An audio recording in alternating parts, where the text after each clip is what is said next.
What is up, peoples? We are going to be starting in just about 4 minutes. The teams are all set. I need to readjust our brackets since we moved the link. We're using a different challenge one there. And yeah, we've actually got... Well, we'll get to that in a minute. Let's update our brackets first. We have quite the...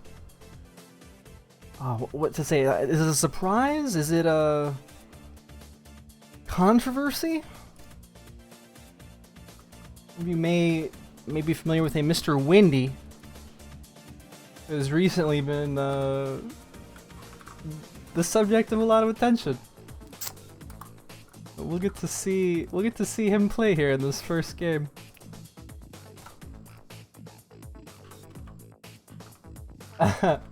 Apologies, by the way, if you showed up on time, because I didn't. I'm sorry.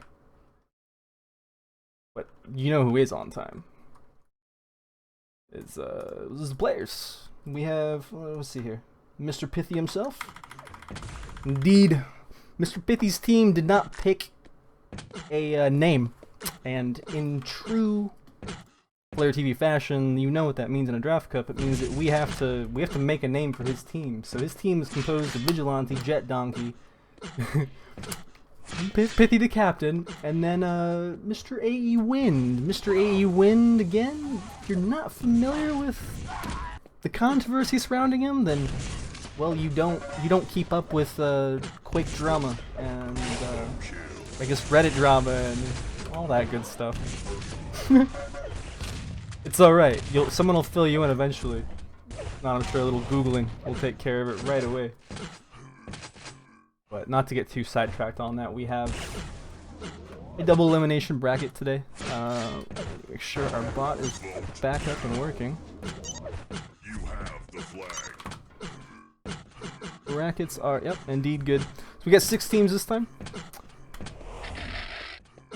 You can go ahead and actually see the player listings if you click the link there from the bracket. And yeah, we'll get started here in just a short moment. I'm actually gonna, I'm gonna be really greedy.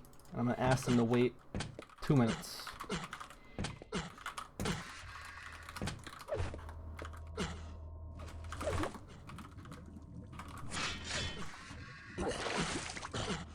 I am a baddie, I was not ready on time.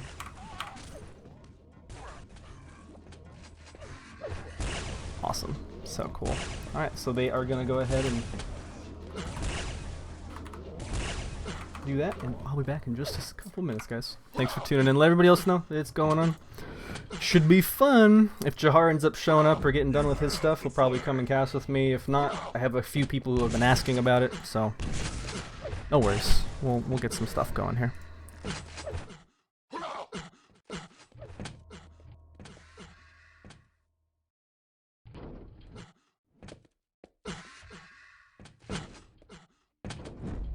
Blue scores.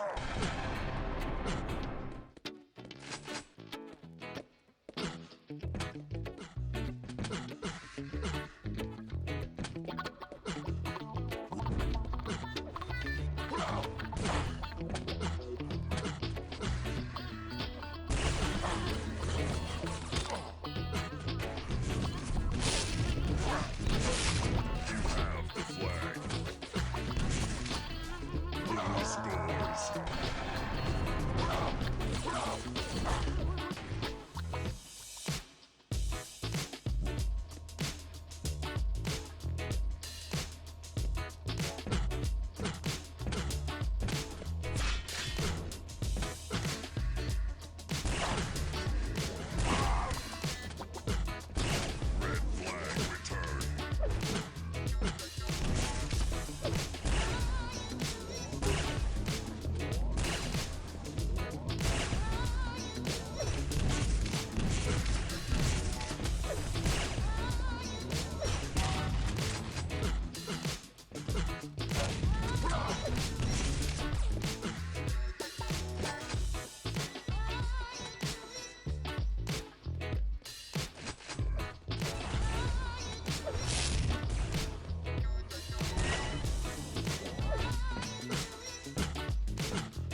Alright, we're just waiting on Mr. Easy Target here.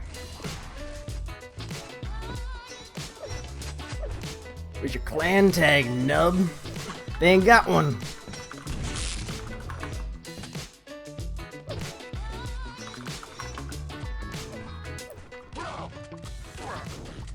Turn off the attack and defend things? The POI? Prepare your team. Lol. I believe it is CG flag POI as it is. 3, 2, Doesn't matter. 1. We're in the first game. We'll figure out who's playing what position as we kind of go along here. Looks like Vigilante is going to be on defense. We'll check out Jet Donk as he's gotten the first rail for the blue team. Boring Team Pithy. Which y'all need to make a name for. He's also got himself the red. He's got most of it left, actually. Real nice patient dodging, Genik. He's playing defense last draft cup. Not surprised to see him doing it again. Let me make sure. Awesome. Alright. So. Ooh. They have quite a few players there with him. Just needs. Oh, I don't know. Okay. Yeah, I mean, he had his teammate there to pick it up, but I don't know. Maybe a little too hasty. You know, he just kind of goes straight into the enemy team. No worries.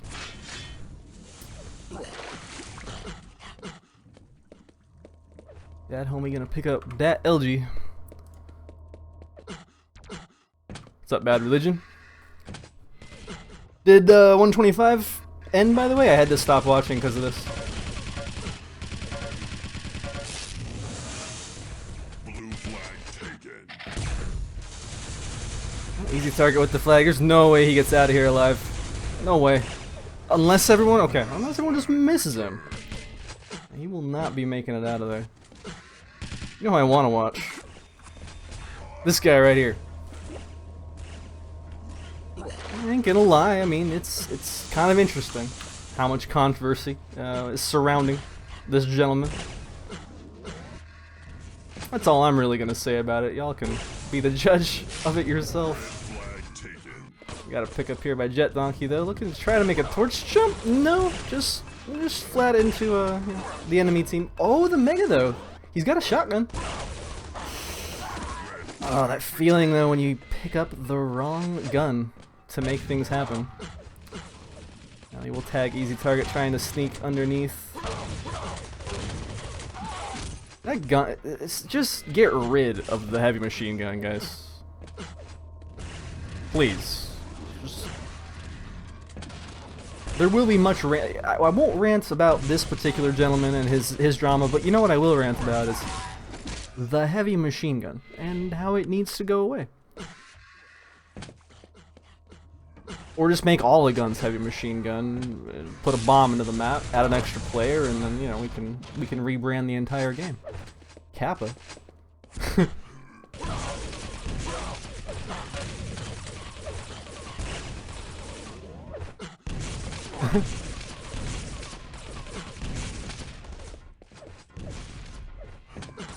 Wow. Alright, let's check Pithy out. He's probably playing mid, yeah? I would assume so. Definitely a top-notch player.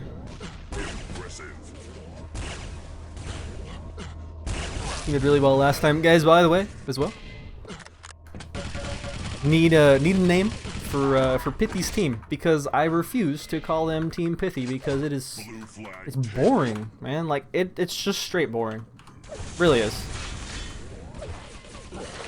Was a touch on the flag there. It's instantly taken down though. Just still sitting in base. And if y'all can't think of a name, it's cool. We'll think of one eventually. Considering the team lineup, it should be fairly easy to actually make a pretty solid meme name for this team here. We'll see what y'all can think of. Sponsored by Wind? That's what you should... Oh no. Oh no. Are we gonna do sponsored by Wind? How about Wind presents NACT? Yeah, I don't know. Blue flag taken. That homie gonna hold down Red flag taken. that mid there for his teammate, who actually is gonna get taken out. A Reject Donkey on team unknown at the moment. He'll make his way towards mid. Looks like he's stuck in the most overpowered gun in the entire game at the moment. Room. But he's found himself an exit, actually. Like we'll fall in the water. Red flag. You have the flag. Okay.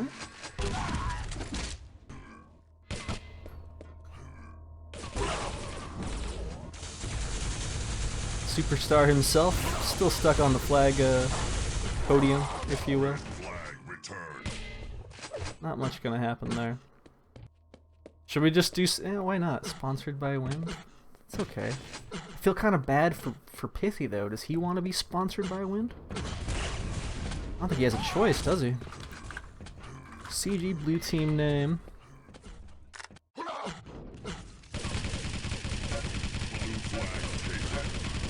Oh wait, I got it.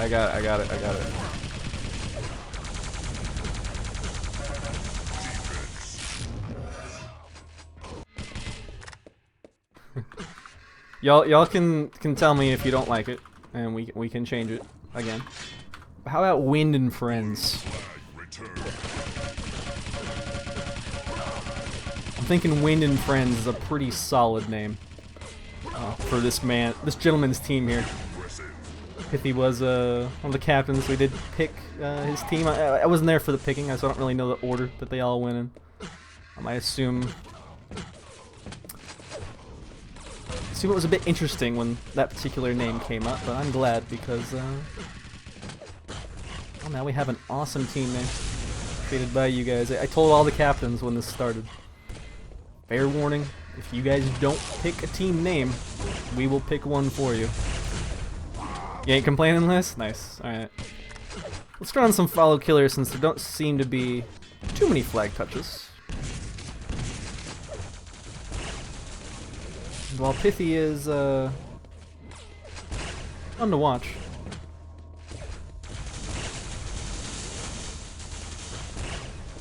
He's just playing mid and he will eventually get taken out by JDB. Switched around back to Jet Donkey, a friend of Wind. Sneaking into the Esquire's base. I'm up on that halfway mark now. So for some air, got himself the medkit. The most overpowered gun in the entire game as well. No, not the plasma gun. Heavy machine gun, and there's no one here. Where's G-Nick? You have the flag. Oh my gosh.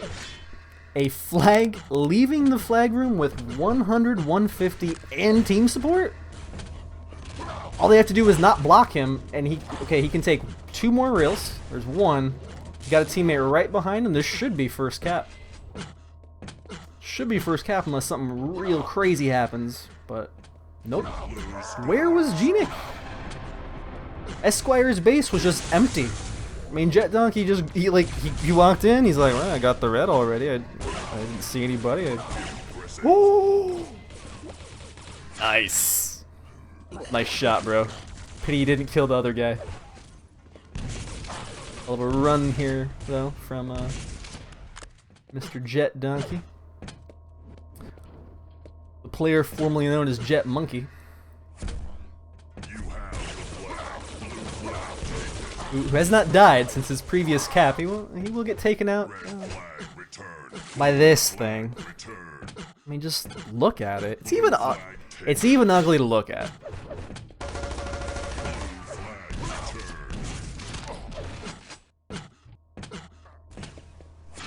Being said, looks like G-Nick has kind of rectified his error from before. He is no longer giving away flags for free.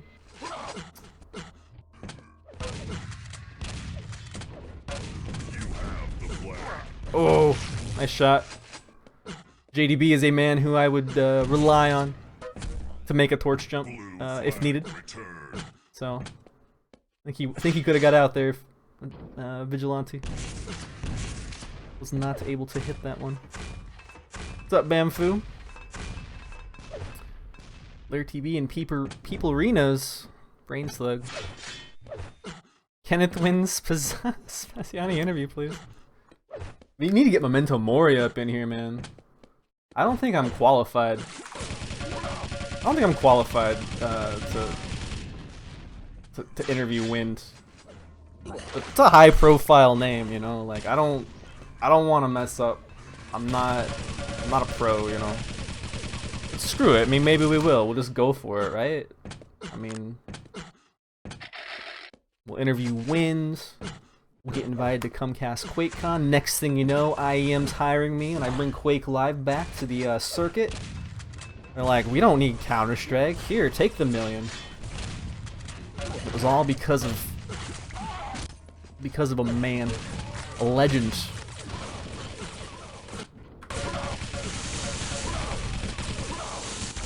A Mr. Wind. All right. So, still been well, it's been a normal Troubled Waters game. I think that's a safe comment. A very normal Troubled Waters game. Very low scoring.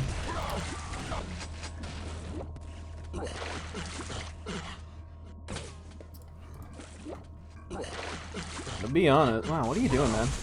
You just, wow, that was just like really interesting use of the red armor. Nice shots here by Easy Target. Gonna strip away most of the defender's armor. Vigilante eats 4 rails and he's still alive though. Stacked to the teeth. Stacked to the gills. It looks like Team Esquire, they have gotten, yeah, they're getting really greedy with their team placement here. I mean, they have to be. They're running out of time, essentially. If they're pushing 3 into that flag room at a time, they're going to do it again here pretty soon.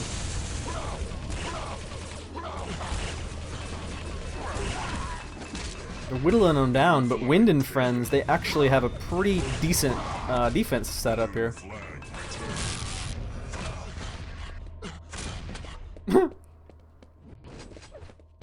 Is he lagging or am I dropping frames? Wow, look at that ping. That wind graph? That lagometer looks like it's being hit by a cool breeze of wind. That wind graph. Wow, that was the worst pun ever. He's really laggy, isn't he? Switch over to Pithy.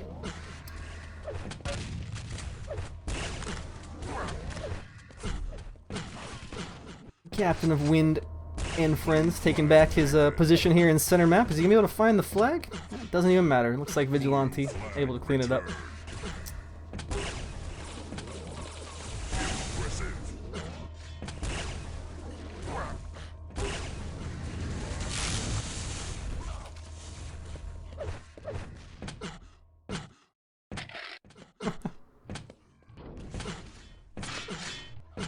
Genic. It's gonna be time pretty soon here for this gentleman to push out with his team with a stack. He can only sit here and, you know, be happy defending for so long.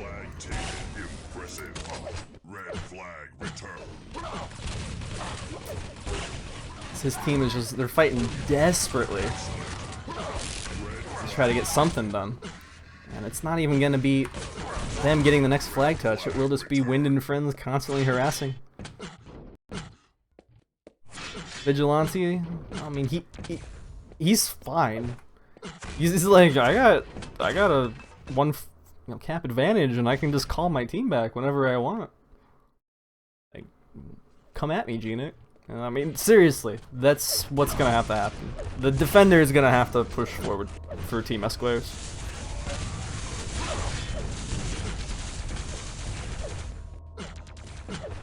There's really no reason not to be completely honest, just because you're already down in frags.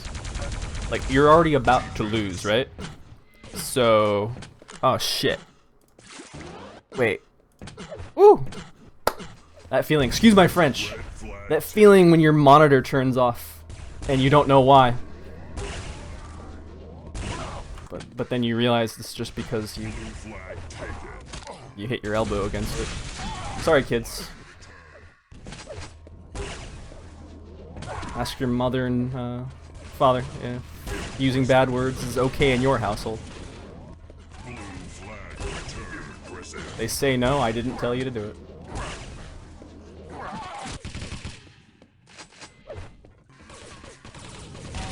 That homie looking to make that move.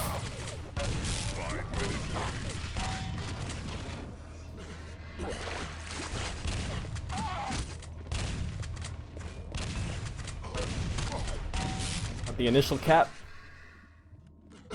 from the fastest donkey in the entire land. Still holding strong.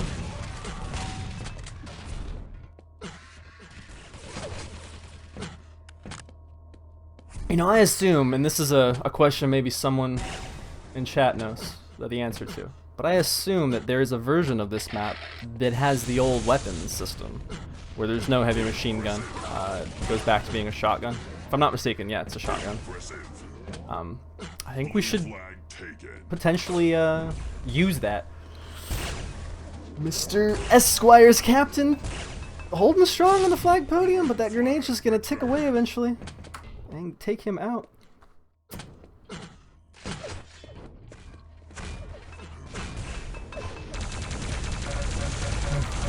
That homie coming in solo as well, trying to do some work and excuse me.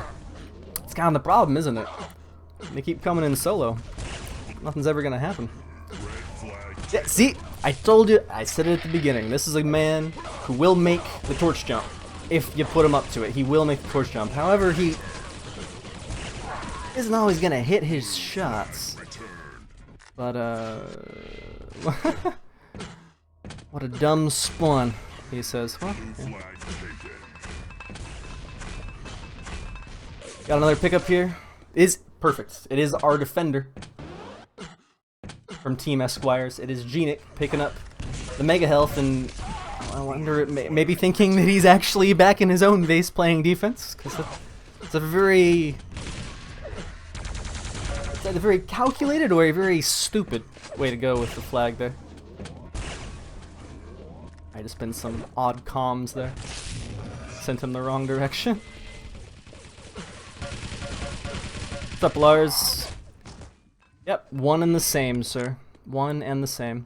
What's up, Baz? This channel should be flagged for using profane language. This channel is flagged for mature audiences only. What are you doing here? It's way past your bedtime. Go eat your hot pocket and go to bed, Lars. Dream of being American. It'll make you strong. In the gut.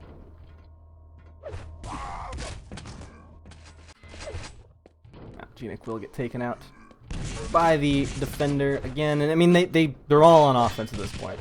There's 2 minutes left. I would have liked to seen Genic push forward a little sooner, like before the, around the 15-minute mark when I was saying it. But well, they will get another touch here. ADB gonna be missing that torch jump this time. And you can see, I mean, they're all on offense right now. Red flag taken. And that's what happens when you all go on offense. But, it's okay. Worst case scenario, they're going to grab your flag, you're all on offense, you meet them in the middle somewhere, and you take them out. Actually, I guess the real worst case scenario is that they get another cap. Red flag taken. Oh, that save, though. Easy target with the pimp moves, man. Nice save there, bro. See if he can actually turn this into the most epic of comebacks. Easy, I told you this last night.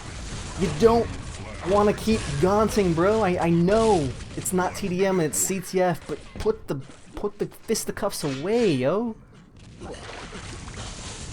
I'm pretty sure the easy targets plus forward button also doubles as his gauntlet switch, because man, he switches the gauntlet so much. We have another touch though on the flag. This is gonna be the last chance. They have 40 seconds to return it. It will go down. I say leave it. Look at that spot. Look at that. You can't get it. You actually have to rocket jump to get this flag. Oh, man.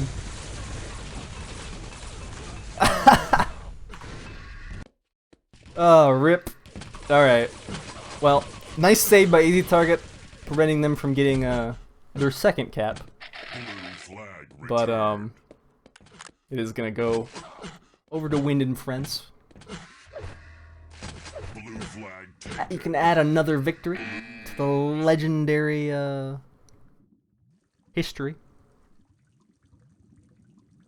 of Wind and Friends. Pretty even pickups overall.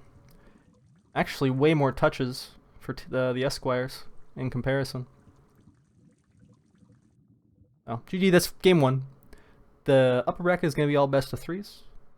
Lower bracket is all best of ones, including, I believe, the finals this time. I'm not sure. I have to ask Thunder on that one, actually. Because I know that last time, and when I say last time, I mean the first draft tournament for nactf.ql.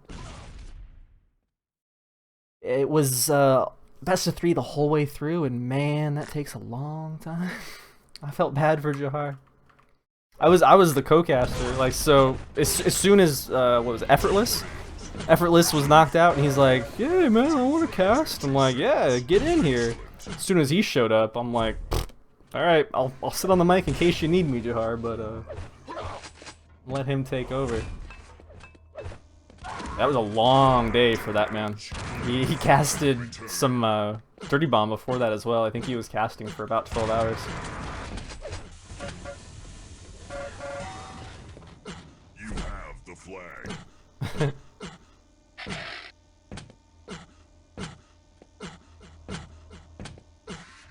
Thank you so much, Paulos Guyos. I should really just let Moobot say your name because it's gonna come out perfect every time they do. As I may butcher it. Blue flag taken. So it's just a one and done tourney?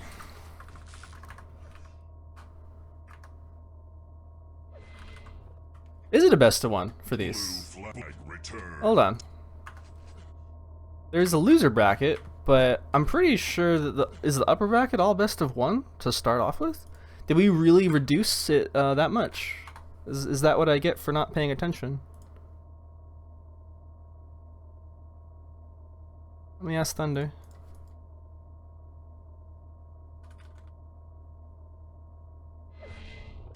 Okay, he sent me a message about a minute ago. These are best of ones until the semifinals. Semifinals, winner bracket finals, lower bracket finals, and the grand finals are all best of three. Okay, my apologies. No, that's my bad. Let us get our team names reset, as we don't know where we're gonna be next. Yeah, but definitely not one and done. It is a double elim.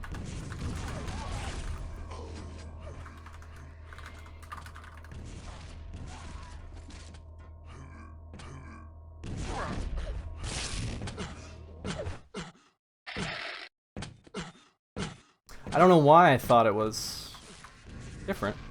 Anyways, let's stay in our upper bracket. So it's actually gonna be Team No Idea. Very clever, Mr. Green. Again, I told all the captains earlier on that if they did not pick a name, the stream was gonna pick one for their team. So Mr. Leaf Green decided to go with No Idea. I wish Pithy had considered this, because now he is, well, he is a part of Team Wind and Friends. I love it. Let's actually make sure we change that as well. Wind and Friends on the bracket. Nice. Good deal, good deal. So we will watch Team Wind and Friends versus Team No Idea. Kind of a cop-out. I feel it is kind of a cop-out. You know what I mean? I realize that my camera's not off. Wow. Totally slacking today, man. What's wrong, stream? Why y'all let me slack this hard? That's that's really tragic.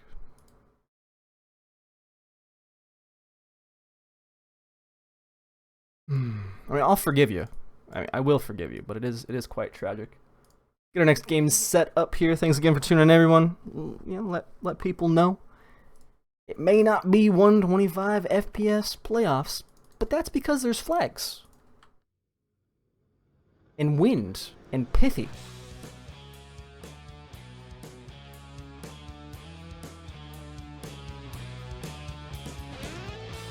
If that doesn't hype you up, I don't know what does. Exclamation point brackets will give you the information you want. Back in a bit.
Alright, as the drops come in, the trash talk begins. The salt begins to flow.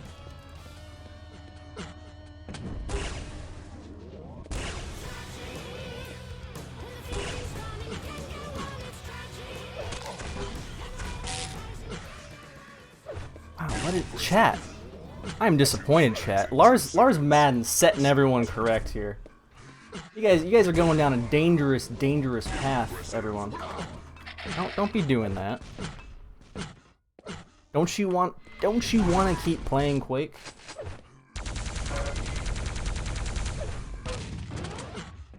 By the way, I did, and this is all jokes aside, being absolutely serious here. It only happens like 3 or 4 times during a stream, but being absolutely serious here. Before I was giving Leaf Green credit because he picked No Idea for his team name, right? I think that's a cop-out. I don't think that's a team name. I think that we need to pick a team name for him. Because that seems like... It seems like he got asked, "Oh, hey, what do you want your team name to be?" And he's like, no idea. And they're like, "Okay, well, no idea. Do you spell that with one I or two?" And he's, you know, it's a cop-out, right? So we're gonna do the same thing that we did with Team Pithy. We do have one other team to name, which is Team Vibration. We can get to that one later. We gotta pick a team name for Leaf Green, Mr. Boom, Airbucks, and I don't know who that is off the top of my head, but let's check our... Finity. Okay, it's Finity there. You have the flag.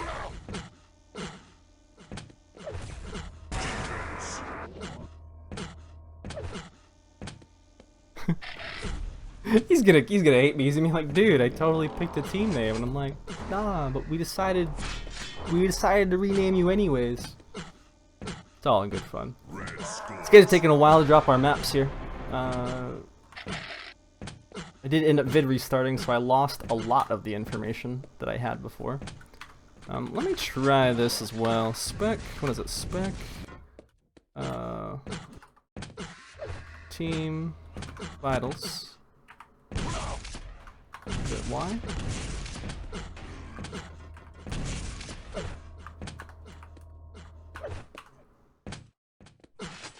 We're gonna move. I think we're gonna move those up a bit, and then we're gonna also Vote now. go to Ironworks. Okay, cool. Then we'll move the spec timers up a bit. There's so many of them in CTF, and I'm much more used to looking at a Duel or a TDM layout, and I want to make sure that, you know, everything is just perfect. People can tell me it doesn't matter, Flare, later. It'll be fun.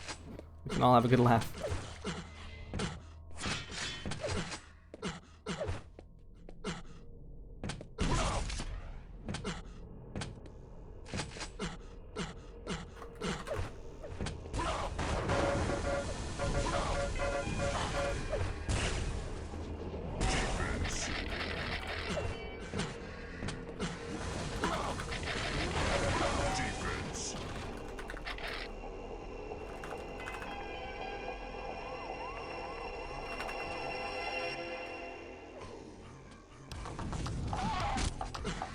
Wow, I mean, okay, sweet. I'm about to get Jahar in here as well. Awesome. Good deal. Let's go ahead and spec item timers. Y. What we got? What we got?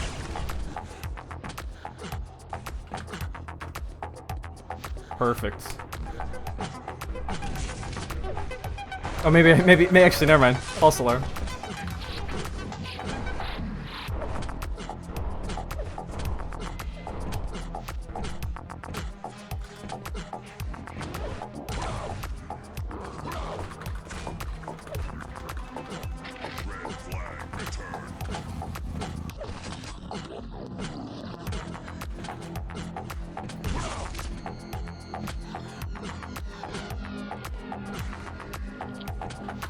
I like that.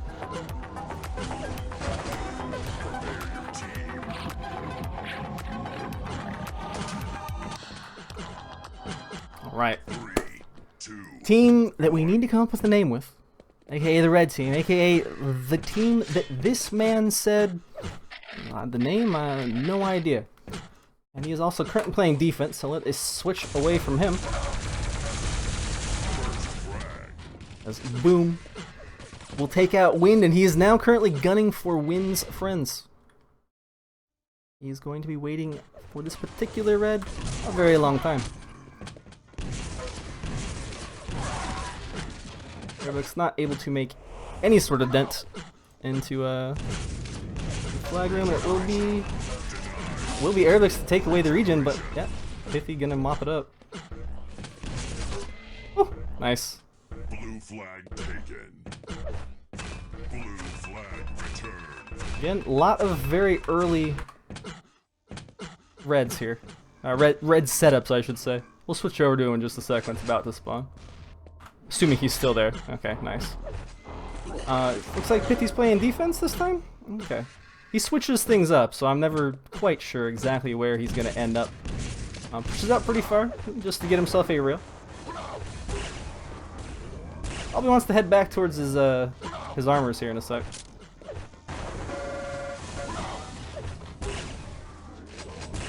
This is going to be up for him just now. We'll switch away from the defender. Looks like Vigilante. Going to be the defender for... Wait, who's playing mid and who's playing defense on that team?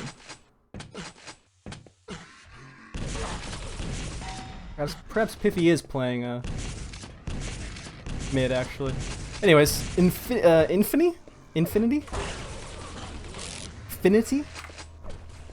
Mr. underscore C here. Oh, that's the name that I have listed here on my my spreadsheet for that guy. We'll turn him back our follow killer off because no one likes to watch defenders for 4 minutes at a time. It's back over to Mr. Finity, and we will watch him make a mockery of the legendary wind.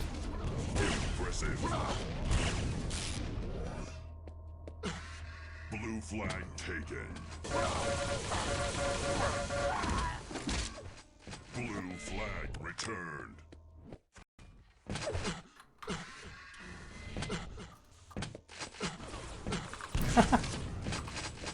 False alarm, by the way. About Jahar, I lied. I'm sorry. I'm a dirty, dirty liar.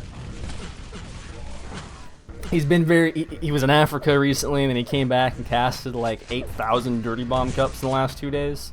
I guess he was up till 4:20 a.m. Yesterday, so we'll just let him get his rest. He was telling me he had to get some rest. You know, he was like, I'm finally done with the Dirty Bomb Cups, and I just instantly assumed, like, oh, you're ready to come? You're good to go, yeah? Not the case. Urbeck's almost able to make it out there. Regen keeping him alive just enough to get it up to the upper levels there. I'm gonna go out one of the harder ways to leave the face and gun down immediately. So far, 0 touches for Wind and Friends. It's all on the team that y'all are gonna be naming. See if anyone gave a name. We have anything yet? Defense. Blue flag taken.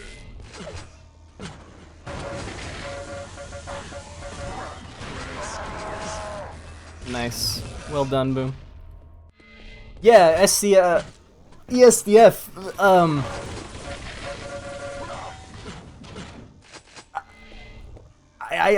My thing is like when somebody asks me like a minute before that I've never talked to ever on voice, and they ask me a minute before like, hey, do you need a co-caster? I am kind of like, yeah, but I don't know how you sound, and I should just bite the bullet and just do it, right? Because then I'd have somebody to talk with and banter with, and we'll probably end up doing that, to be completely honest. I don't want you to think I shut you out. It was just like I was getting everything set up and I was already running late, and then somebody who I've never casted with asked me to cast, and I'm like, I know I can trust ESDF. That's what's funny, is like I actually know that he's not a total jerk. Watch his microphone sound like a garbage can and never be able to get rid of him. There's not a whole lot left on that regen. Urbeck's gonna try to... Actually, oh, okay. I thought there was about 4 seconds. Gonna be 10 seconds left on it. We'll just top Pithy off here. He is playing defense after all. Oops, I'll be alright.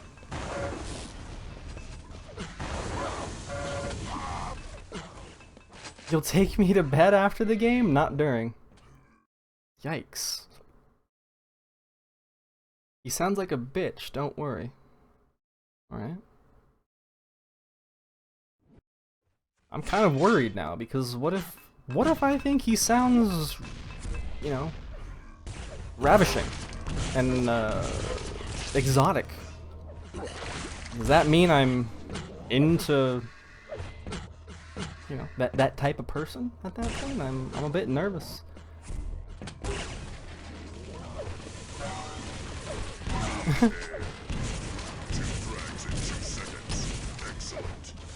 Did anyone, by the way, make a name? You can type it again. Y'all actually chatted a whole bunch. Didn't quite catch all of it. I'm happy, by the way, for that. Just feel free, keep going. Meme it up. Dong Warriors. You need to put some more Pinor nuggets into that one there. Loveless. Make it a little more family friendly.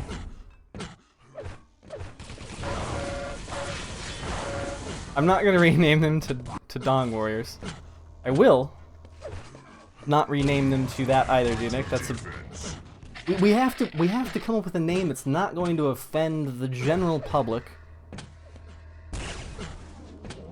Like if you were interviewing for a job and you told your future boss, yeah, I played CTF for Team Wind and Friends, he might chuckle at you, but he wouldn't think that you were creepy.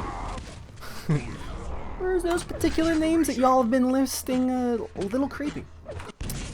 That being said, while all that was going on, the base of Team Wind and Friends was under a bit of siege. And still appears to be taking quite a beating.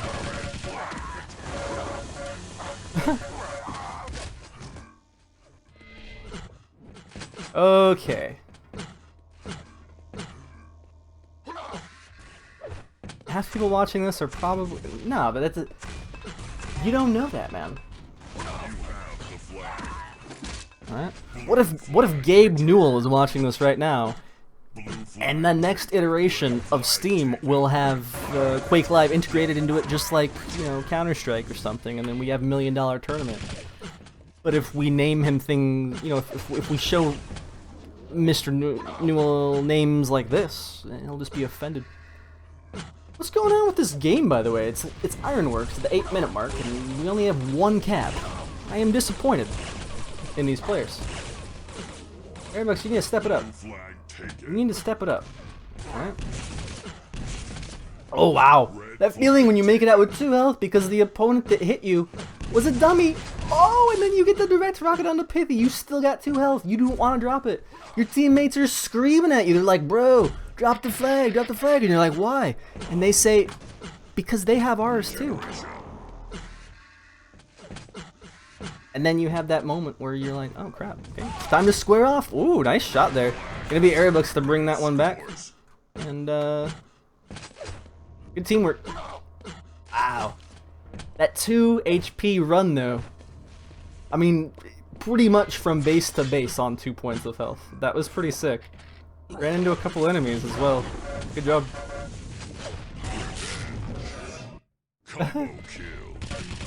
Flare is an ass. Maybe we should rename them to their team to Flare's Donkey.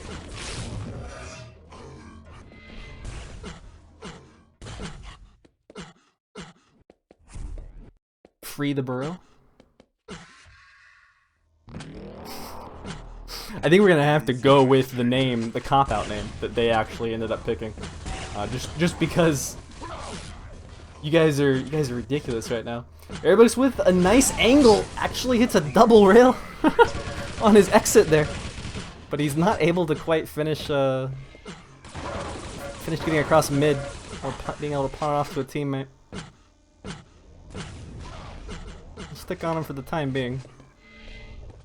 There is a new CTF pickup channel, Baz, in both North America and Europe. The North American one is nactf.ql. It's actually in the title of the stream.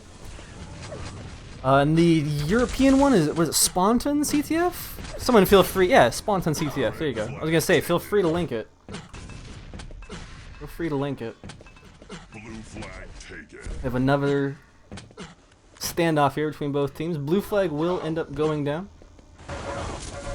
Team Wind and Friends looking desperately for their donkey. But he not able to jet out to safety. will be Arabics with a regen. Arabics, pretty good runner. If he can get in here with if he can pick up even just a little bit of armor before going in there, I think that goes a bit differently. Unfortunately, he's also given the regen to the defender, Team Wind and Friends, and he's gonna be pretty happy with that one. Nice. Can't need that team support though. These are all kind of rip runs. See, is this one? Oh, looks like this one's gonna go towards mid. Boom, up against only MG at the moment. Arabics, pay attention. Nice. Okay. We're getting a little too excited when the flag's just gonna fall to the ground again, but it's the thought that counts. It's like when you're yelling at the TV because your, favorite whoever is about to make a shot, kick, goal, pass, with, insert your favorite sport ball into this sentence, and you scream at the TV and you're like, go, and they actually do it. That was that feeling right there. It's a good feeling. I'm not gonna be able to get much done here. We'll switch follow killer back on as we're just over the halfway mark. And team Chat Needs Therapy. Maybe we should just rename them to Team Chat Needs Therapy on the red. Well, they are currently looking to make their third cap here. I mean, he is available, but easy peasy. That'll be number 3 here.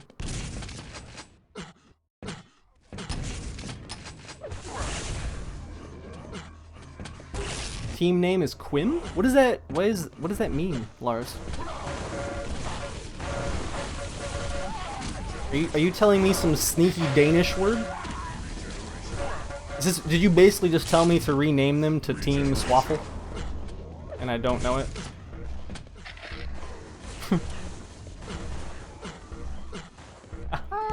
Alright, you win. You win. Let's go ahead and rename the winning team. Blue flag return. That's terrible, Genic.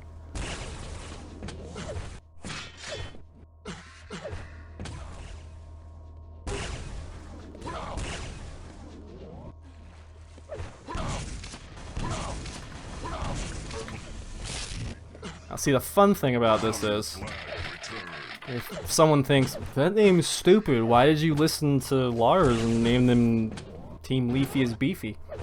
Well, if you have a better name, and we all like it, we'll switch the name. It doesn't have to stay this way the whole tournament. I mean, isn't this better than having the team be called Team Leaf Green? I think so. Let's get off of Vigilante as he is playing defense here. Jet Donkey will slip by the grenades. And, oh, whoops, did not want to have follow killer on at that moment, but it's alright. Arabics with some nice, really nice execution, actually. Really nice execution. There's only so many, so many shots you can take before going down. He will assault again, and this time with a teammate. But they're both going to be taken out instantly. Team Wind and Friends hasn't even really been touching the Leafy Beefy flag. I think they've got, yeah, less than 10 touches there. A lot more reds. A lot more reds. But, I don't know. See, I mean, maybe they can take out this regen here. Gonna be rather unlikely, as he is just kind of camping back in his own base now. They're up almost said 3 frags. 3 flag caps. Red flag taken.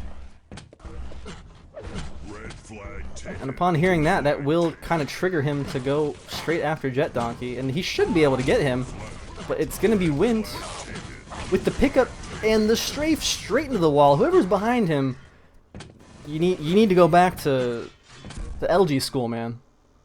Uh-oh. Bad moves. Is he lagging this bad that he's just plus forwarding at the moment? I think he needs to drop this flag. I don't trust this man with this flag. He is all over the place. Look at that lagometer. Oh, Arabic's sitting real pretty. Oh, he's fine. Wind, on the other hand, I'm nervous. Man, I think his team is too. Look at this. Pithy's like, I'm gonna leave you, man. I'm gonna stay right here with you. The flag carrier will get his armor stolen away. Pithy is doing work. Excellent. As well, Wind is just, he's floating around. I mean, it's a very apt name. Crossing the mid like that too when you're railable and your teammate is already very low. So crazy. So crazy risky. I don't understand. You want me to show his accuracy? I don't... Do we have to? Legendary. Defense. Uh-oh. We got a drop. Was that a handoff? Red scores. Nope.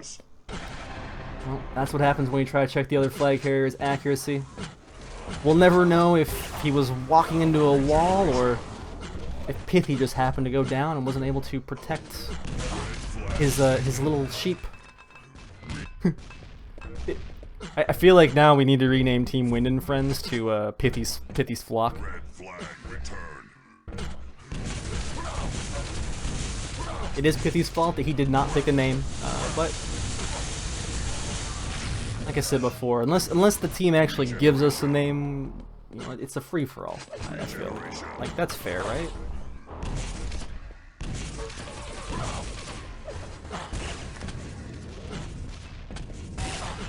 Wouldn't be surprised if Wind is actually. No. I'm not Wind. All right.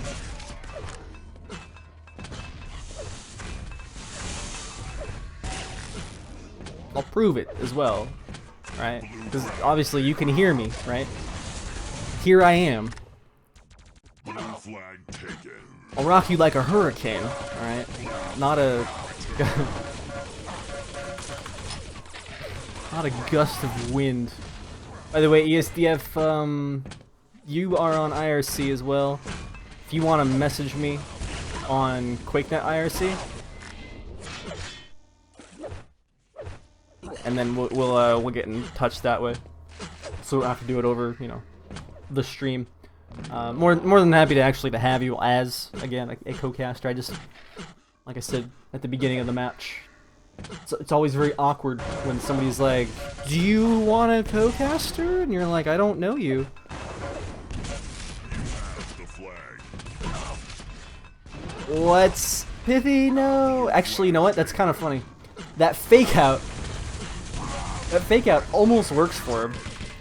Because he, my fake out, I mean failed rocket jump. It actually almost works for him because they thought he was going to be going up high. I mean, this is falling low, so we got to about mid, you know, but it's a hard life when you've got a team that is floundering around, for lack of a better word. Arabic's dropping his load off here for his captain. Leafy is beefy because he, you know, he is well loved. He is a consumer of all things, especially friends of wind and other things. Oh, you already have switched TV in bed? Man, that feeling when you keep saying to everyone, yeah, I've got a co-caster coming, then they're gonna go to bed. At least, you know what, I forgive you though, because I know that you are on the other side of the world at the moment. Currently, it might even be getting close to Monday. It's actually the future. Literally, the future.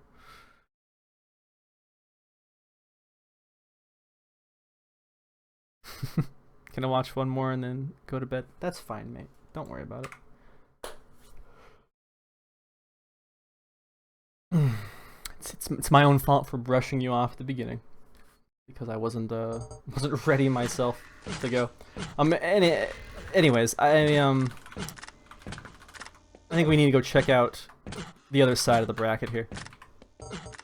These guys have been fine. These guys have been great, right? But we need to go check out what's going on with Team Vibration and all their friends.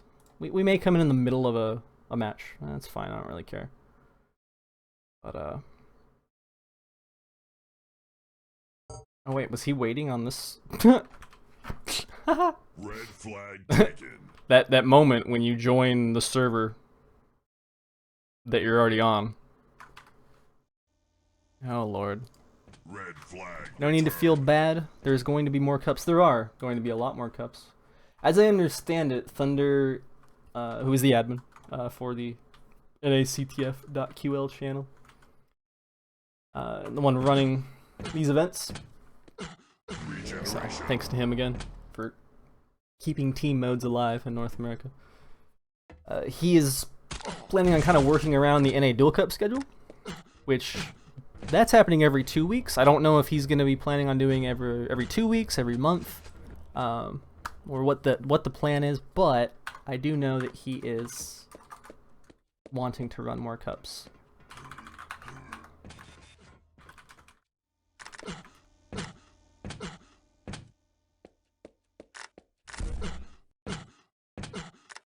Yeah, I know you're waiting on the other match to finish. But where is the other match? So, okay. Vibration's team and Pithy's team are going to be playing each other. Nice, Vibration named himself Dr. Spozik PhD versus Wind and Friends. And the Esquires is currently waiting to play the loser of Dropping to Lower and Yeah Aw. Let's go check that game out. Now that I know who's playing on it. Where you at, bro? Where you at? I know you're around here somewhere. Nice. Oh, Deadly's on it playing. I did not know Deadly was signed up.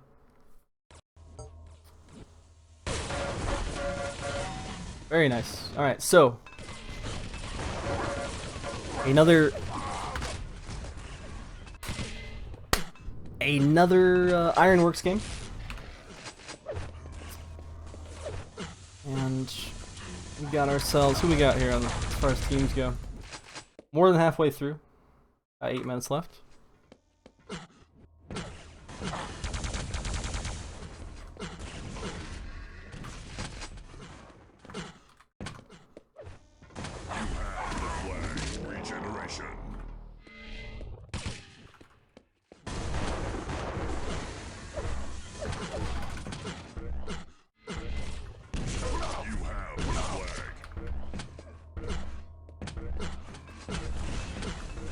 And he's gonna be running the flag back and grabbing himself the red first. His flag is sitting right on the podium there.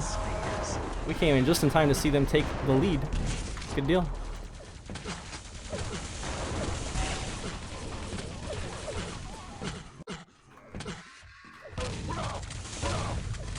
And dropping to lower does appear to be on their way towards the lower bracket. So an aptly named team.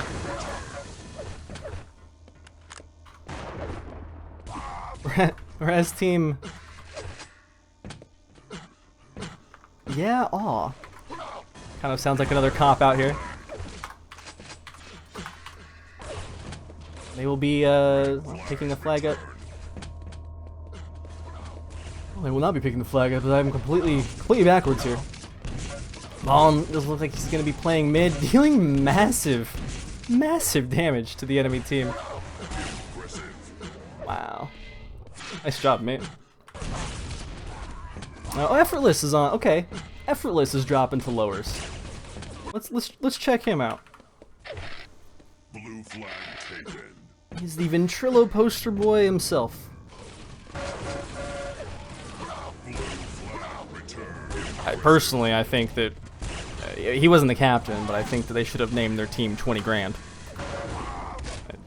That's just me. I would have named the team 20 grand. Dropping to lower is so negative. It's like you're really a bit worried. ESDF, you haven't noticed a bot in nactf.ql? That's because it's disabled during the draft cup. Thunder has disabled. He did it last cup as well. So. He's Stitch though with Mega. He's leaving in a very peculiar manner, as he will run into 3 enemies.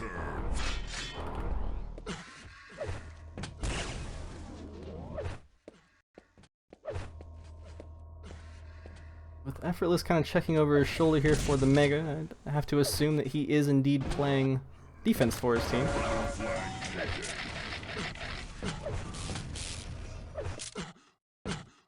Shooting about as much LG as you would expect the king of Ventrilo to be shooting.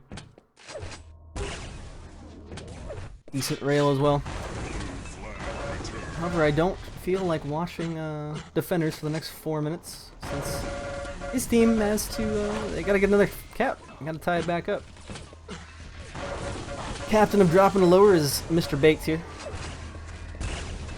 And it looks like he, Nullborn, and Bogdog playing in the last cup, doing fairly well if I recall. They are all gonna have to be going on the offensive. But, you know, I like it that they're not just rushing to go on the offensive. They're waiting as a team, making sure everyone's ready to go. Because can you imagine if one person had run in here? I mean, they would have just gotten completely obliterated. So.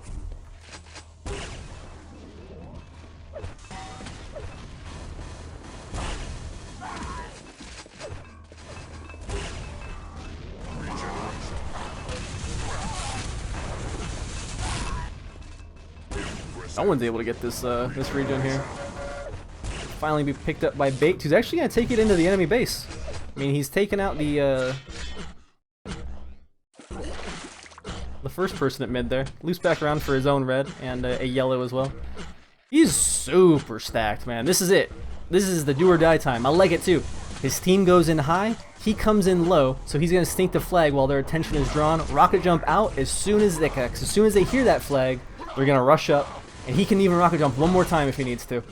Nice, able to make it up just barely on that lip there.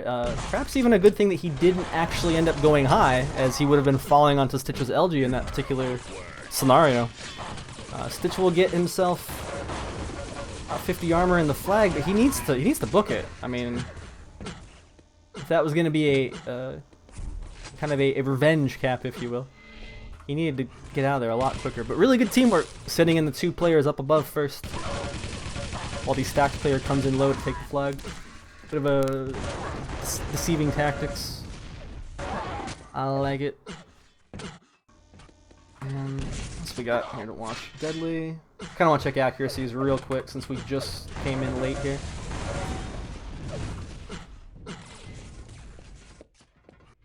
Apologies for the mass switching, but who knows, maybe there's some magic going on somewhere.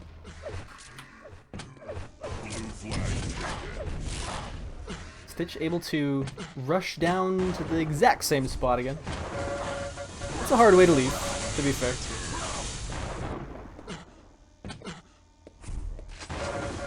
You can collapse so easily on that point. Makes it very difficult to get out. With only a minute left, we're still tied. We got regen coming up here. Baked will be taken out though by Ballin. And Ballin gonna do, again, a very safe move. Go stack himself up first.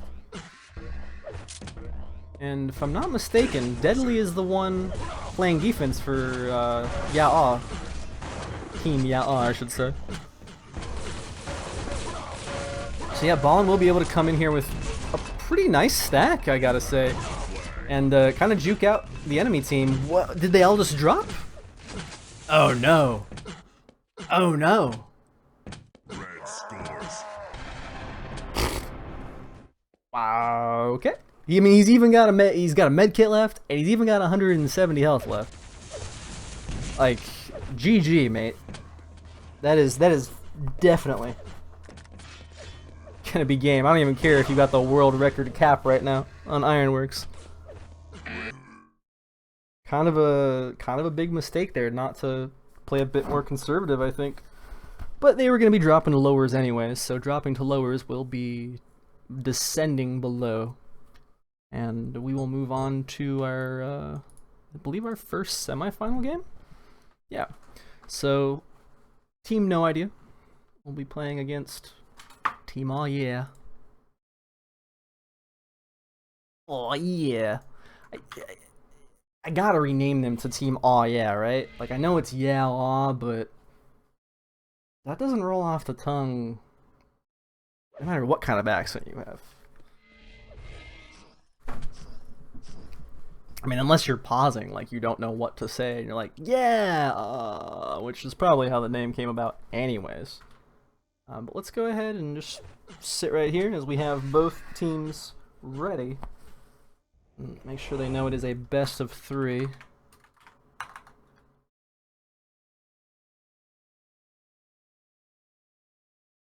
So I believe it is pick, yeah, it's pick, best of 3. Regeneration. I'm gonna do it. I'm gonna do it, stream. I'm gonna rename him. I'll ask him after I do it, but I'm gonna do it first.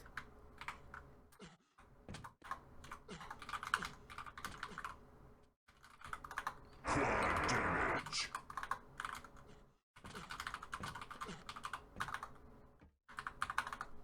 I'm asking the real questions here. The difficult questions.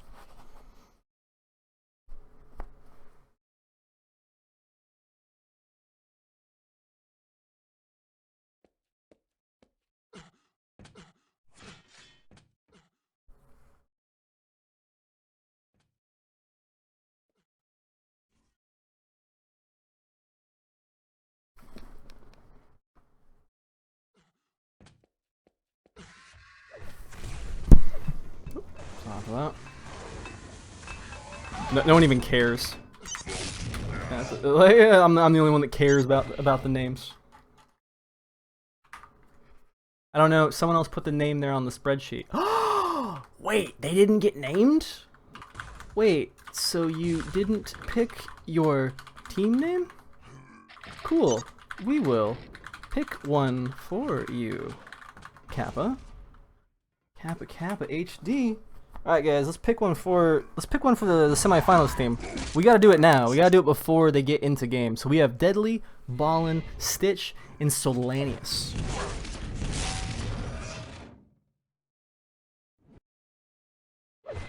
Is it drop in best of 3? I think it's pick, but let me make sure.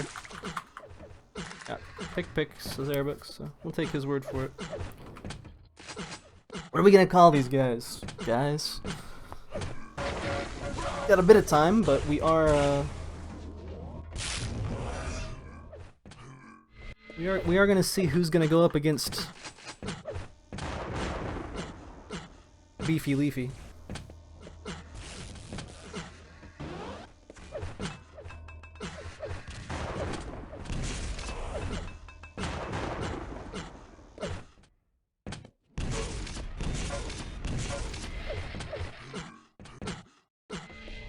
I can sticky accuracies? I know I can, but it looks terrible. And it doesn't update correctly. Believe me, I'm well aware. I don't like it. I think it looks like crap. I really don't like the way it looks when people put that on there. Like, it's so tacky. If it was smaller, maybe, but it actually does not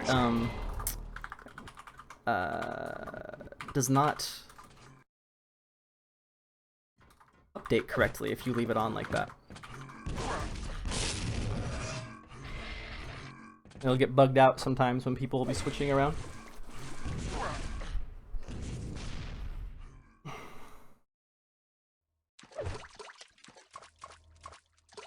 It floods the server. I didn't know that, so there you go. There's a really good reason not to do it. Nick justified ballin' as fuck. Oh, those were old messages. Yeah, I'm terrible when I have to cast lately. I don't seem to notice chat messages like I used to. Naughty flags?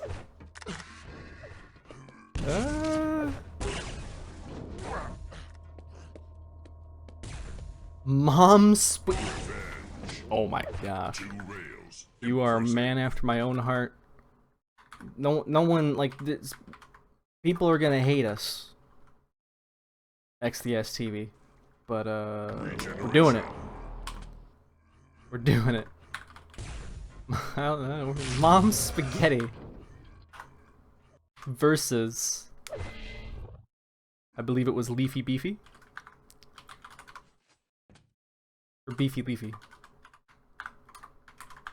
I think we had Leafy Beefy before, but I like the way this flows better. Beefy. Mom Spaghetti versus Beefy Leafy. A showdown of the American dinner table.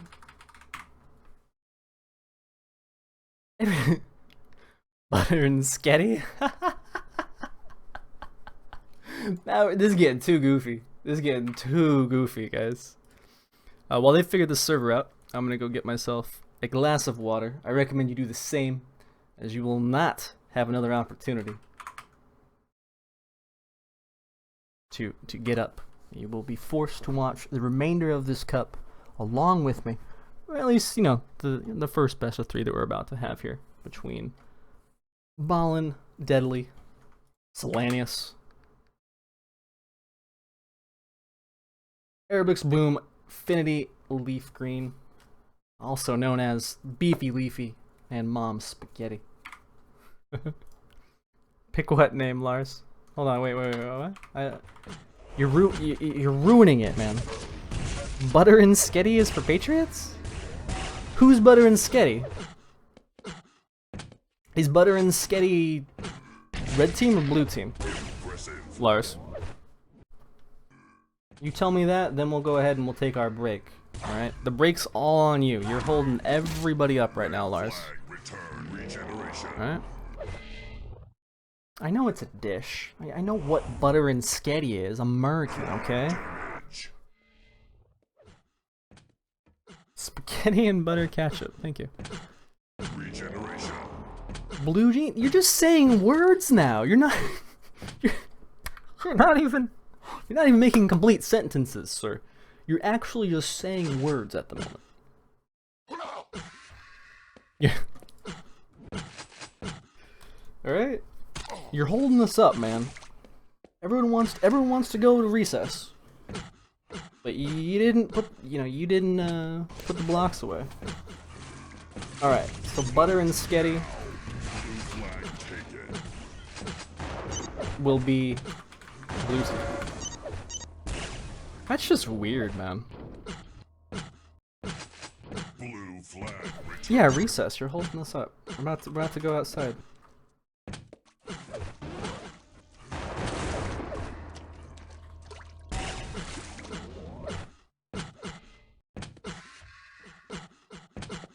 Vote passed. You know what? No. I like it already. Beefy Leafy and Mom Spaghetti. That's a great matchup. Alright? That's a great matchup. We'll just stick with that. If anyone's got a problem with it, they can they can put it in the comments.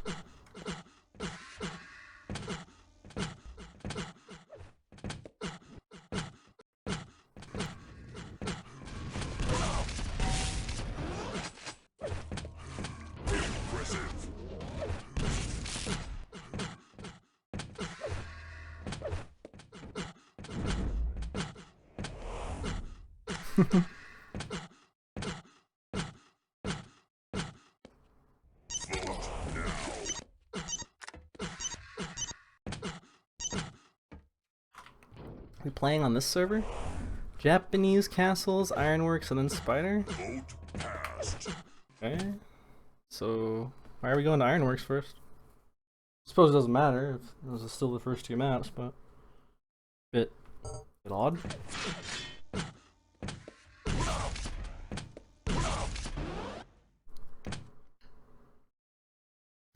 The whole blue team is broken. The whole side of blue team is broken. That's terrible. We really need to get a fix for that.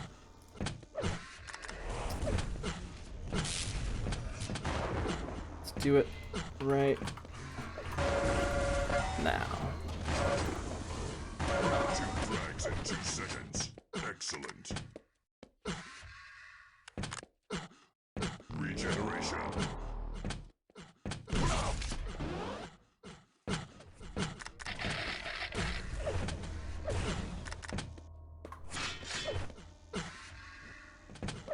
Regeneration.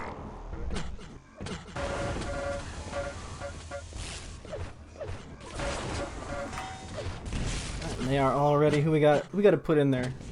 We got Warp, Arabics, Boom, and _C. Okay, I can do that.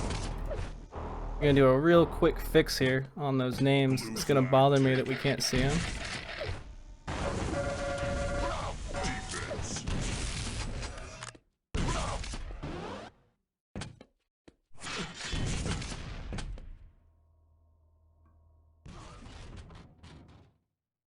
Hopefully they're not asking if I'm ready or not.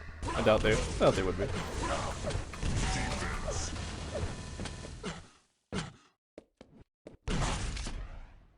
Alright, sweet. So we'll get that on there.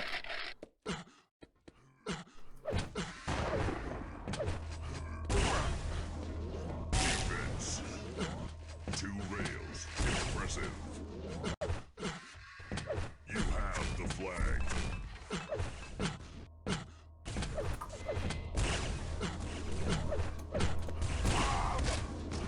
Blue flag returned. Wait, why are they all... Prepare your team. Okay, there we go. So, this is the semifinals. Game number 1 1. Fight.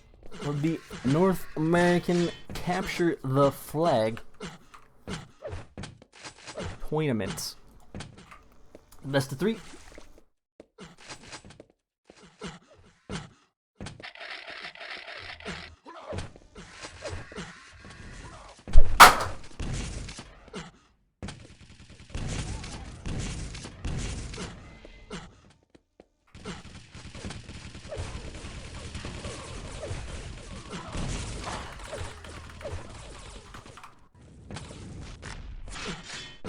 Close that out there.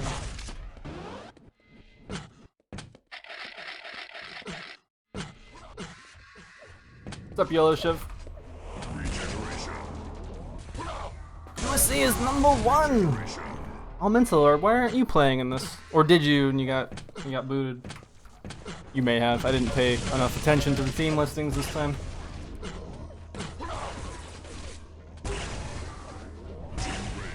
Impressive. Regeneration. I thought I saw your name on there for some reason, but apparently I was wrong.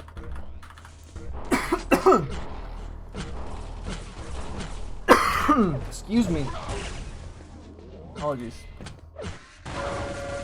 So I wanted to make a quick little couple of images to put on the right side of the screen here so that we can know that the blue team does not only have a single member. In fact, they are 4 strong.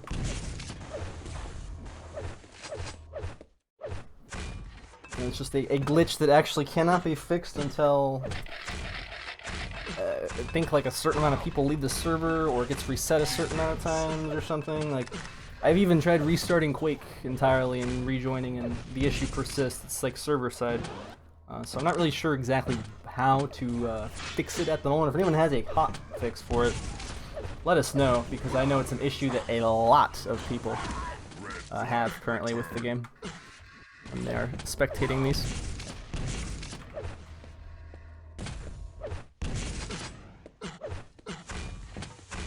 I know what causes it. It's caused what? Oh, nice grenades. It's caused when somebody, like basically 16 players are in the server, and the teams end up changing or something. Like, well, it's something to do with that. Got Stitch coming across. Wow. Actually, halfway through, he's got a med kit and he's got 80 armor to his name. Uses the kit a little early, but any damage done is gonna have to immediately pick the flag up. So that is going to be first cap for Mom Spaghetti. Beefy Leafy still struggling to remain relevant in 2016. Spaghetti, a classic dish.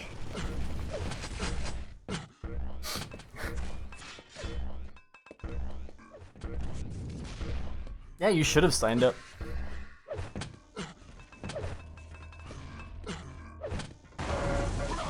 All mental. You know who else needs to sign up is Saigib. Saigib needs to sign up. You need to sign up. There's a few players who are actually actively playing Quake at the moment,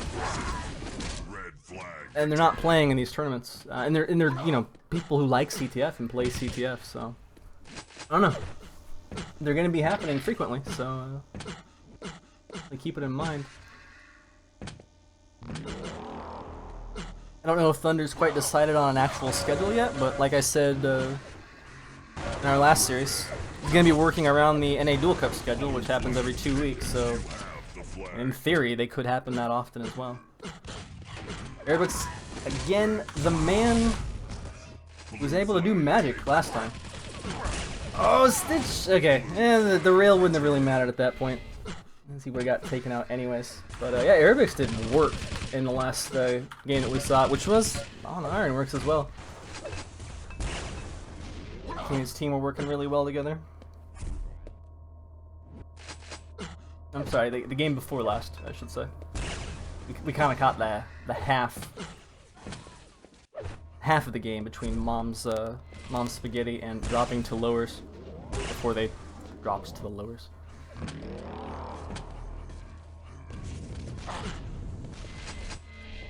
No one picking up that regen right now? Oh no, I'm sorry, that was a medkit sound.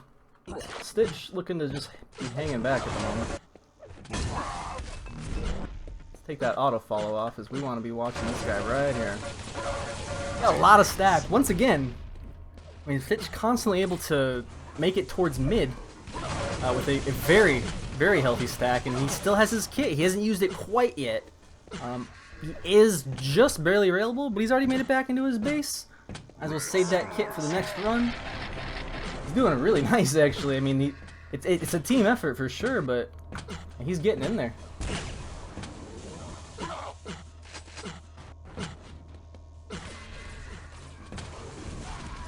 Yeah, here we go. He's just like, I'll just keep doing this, right? Why not?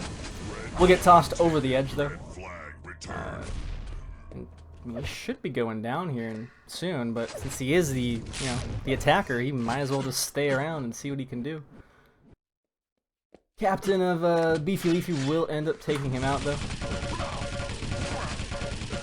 The star flag runner of Leafy Beefy not able to make any headway against the solid defense. The Mom's Spaghetti's deadly. The deadly Mom's Spaghetti's. Oh, these names. These names. This is why I told the captains to pick their own names, man. Otherwise we end up with the semifinals where we basically have two slang dishes battling one another. I mean, it could be worse, but I dare say it could be better. Dream or Effortless win, you'll be especially mad at yourself for not signing up. Well, Effortless's team is dropping to lowers, and they have already descended to the lower bracket. So, if you're not following, don't worry. It's very difficult for many of us. You can't just type exclamation point brackets, though, to get a good look at what we're talking about there. LOL at Flag is taking a solid 10 seconds off to tell Stitch to... I actually must have missed that one.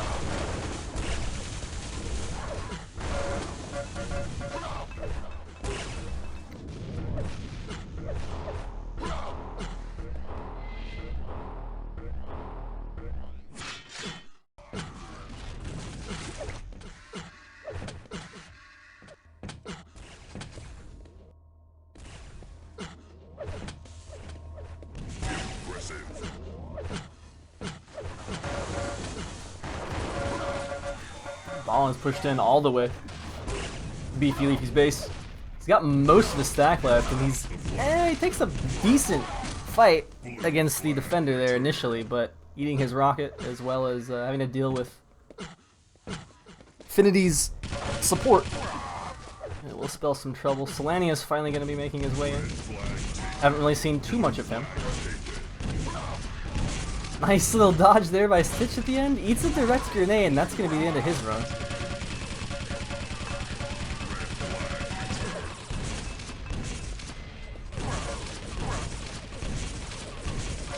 he will just continue to be annoying. I mean, he's already in the base. Just might as well, you know, do a little bit of deathmatch. Keep softening up the opponents. No reason not to.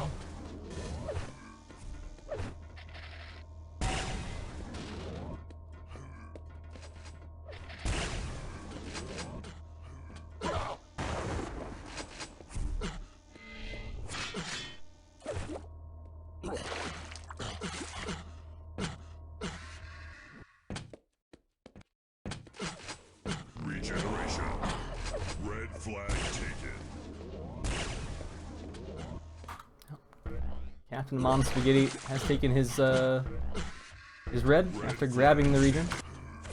Oh, nice little pickup here by Finity, who has actually managed to grab the red flag center map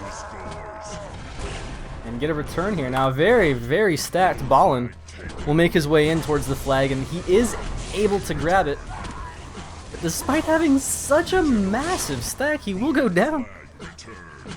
Just kind of get railed into the wrong angles, you know? I mean, sometimes you get railed or LG'd across the map in a very forgiving manner. Other times you just get smacked right into the wall and you're just kind of stuck there.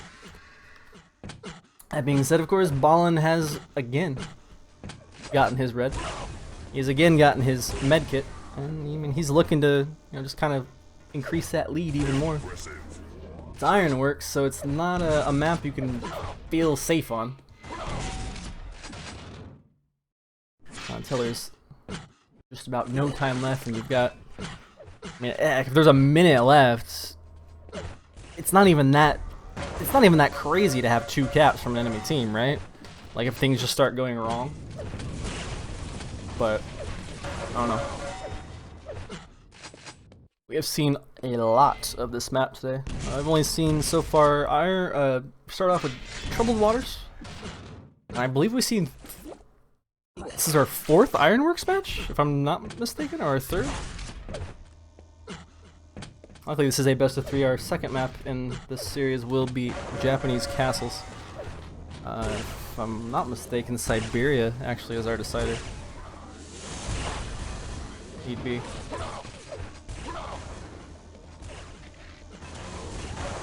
Regen coming up here. I'm looking to use it more as a tool to bait the enemy in, rather than something that he should be grabbing. Captain of Beefy Leafy, he's a little paranoid. He's gonna get double backed on there through that teleporter, but that's not the case. In fact, he's able to pretty much just keep stacking up. Yeah, there's a touch on the flag, but this shouldn't amount to much. The only issue is he just ends up wasting most of that stack, and he's not he's not gonna be too happy if more than one enemy comes in right now. Since he is one on defense, deadly as well. Other team defender, he's got. I'd say he's got a lot more breathing room, not just because of the flag cap difference, but just because of his team. I really wouldn't be that stressed out as him. So he knows what's up anyways, he's doing work. Easy return there for him. Just back over to Leaf real quick.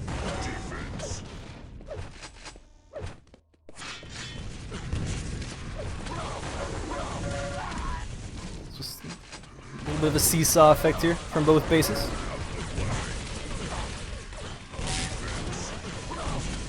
All looking to kind of break the cycle there, but not gonna happen. Will be Solanius to return it. Stitch taking that precarious low route out again, and he's going for his 3rd cap, not just for his team, but for himself. And similar to the first couple, he's untouched basically. I mean, he's just kind of waits till everyone else is, you know, busy with one another, and then slips right in there, man. The irony, if you actually know Stitch, and you've played with him before, is that he's actually kind of very much so that personality anyways. Just kind of slips in there, you know, just kind of blends in. And he's just blending into this map right now, man. He's got camouflage on. Oh, team support will not come. Our defender, though. The captain of Beefy Leafy will hit the most random rocket ever and have to make a very long trek back towards his flag. Or, I don't really think him pushing out is going to become that rare as time goes on. We'll probably have to see him take some action, push center map with his team once he has stacked up on his megas, yellows, and whatnot. Blue flag taken. You know who. Oh! Ah. They collapsed on it, but they were just a little too far away. Leaf Green now, again, the defender of Beefy Leafy is currently looking at 3 enemies rushing towards him. His team was already down 2 caps. Like, you don't want to be on defense right now when you're Beefy Leafy. Like, you want to think of it as Duel. When you are down in flag caps, you are out of control. Like, you need to go on the offense, you know?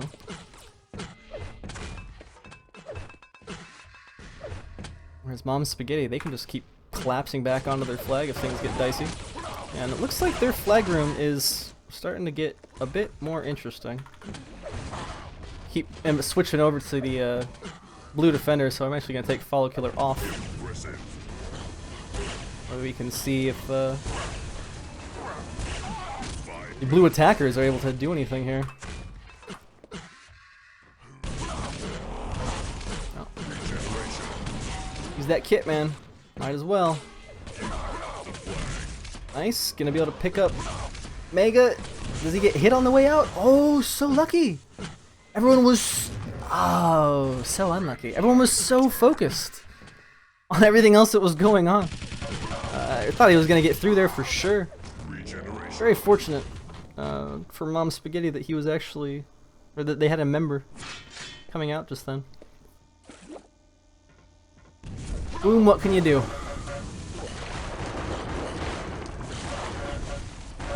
Your mate just got mopped up. Ballin's gonna take you out.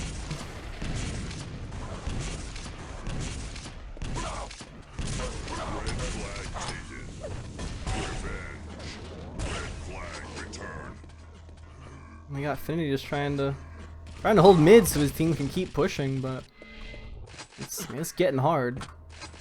For sure, it's getting hard. This is promising only if he has somebody on the other side of this corner. And they are there, but they're above him. They're not quite the same level. You can see they collapse back onto the flag as it falls, but too little too late. Just over 3 minutes to go here. 3 to win, 2 to tie. Nice strafe. Gotta love auto hop sometimes, man. It does allow for some interesting movement. May not always be desired, but it is certainly interesting.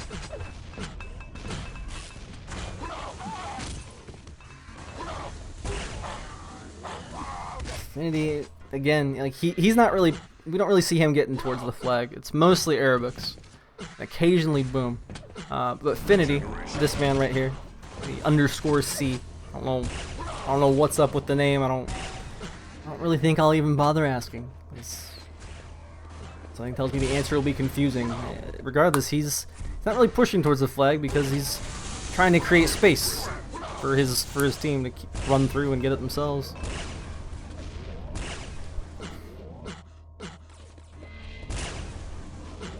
Similar to this man right here, similar to Leaf Green. Eventually, if things get dire enough, I mean, you're gonna have to 4-man push it, you know? It was like our first game that we had on Troubled Waters. At the beginning of the tournament, not this series. Or eventually, I think it was Genik, what it was? Yeah, Genik. He's playing defense the entire time, and then about 18.5-minute mark, you just see him push forward.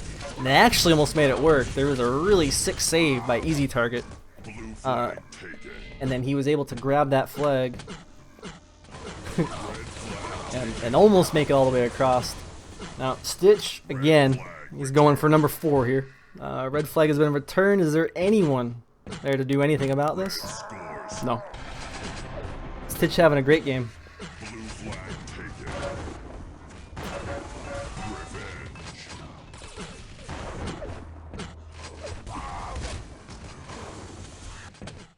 Blue flag returned. Oh, it is only the first map in a best of 3. Red flag taken. Red flag returned.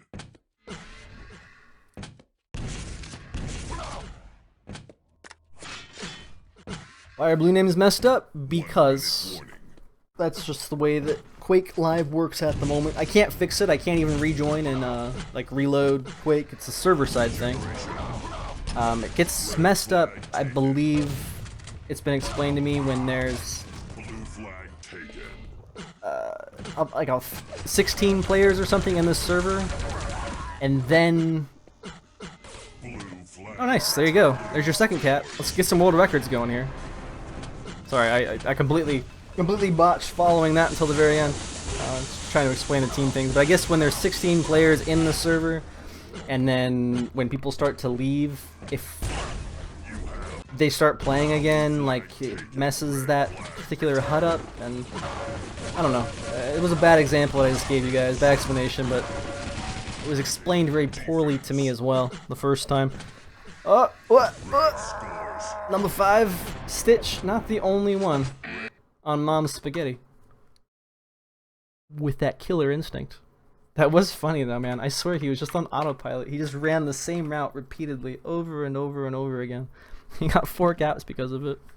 Tons more reds for Mom's Spaghetti as well. I wonder if any of those were getting stolen.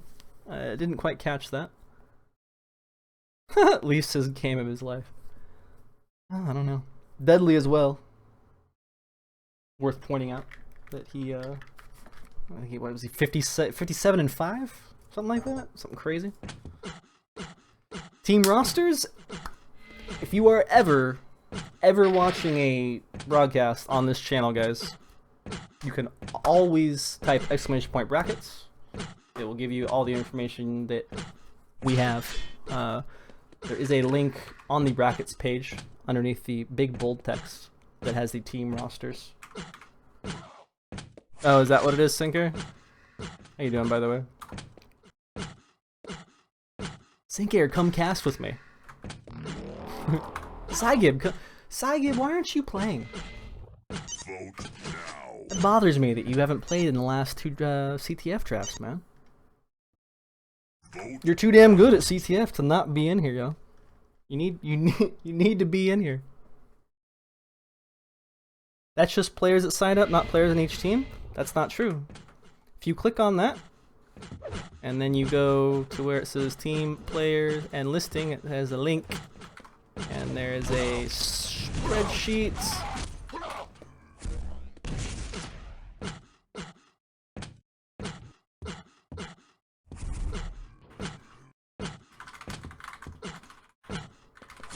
On the bracket. I got you guys. It might be hard to find sometimes because, you know, I don't get paid to arrange text on websites. I'm not a digital designer, but the information will always be there. I'm really particular about making sure that brackets are always available when there's an event, because I hate when I tune into something and I'm not able to find information. And like I have to ask in chat, and then somebody tells me one thing, somebody tells me another. That's never fun. Sygib saying you don't play because you have your reasons, and then apparently you got called out with your own quote there, saying that you're better than everyone else. I mean, he is a really good CTF player. Second place, QuakeCon 2014, and then you won the show match that year though? Like, you guys got second in the CTF tournament, but then during the show match you won, I believe is the correct version of that story.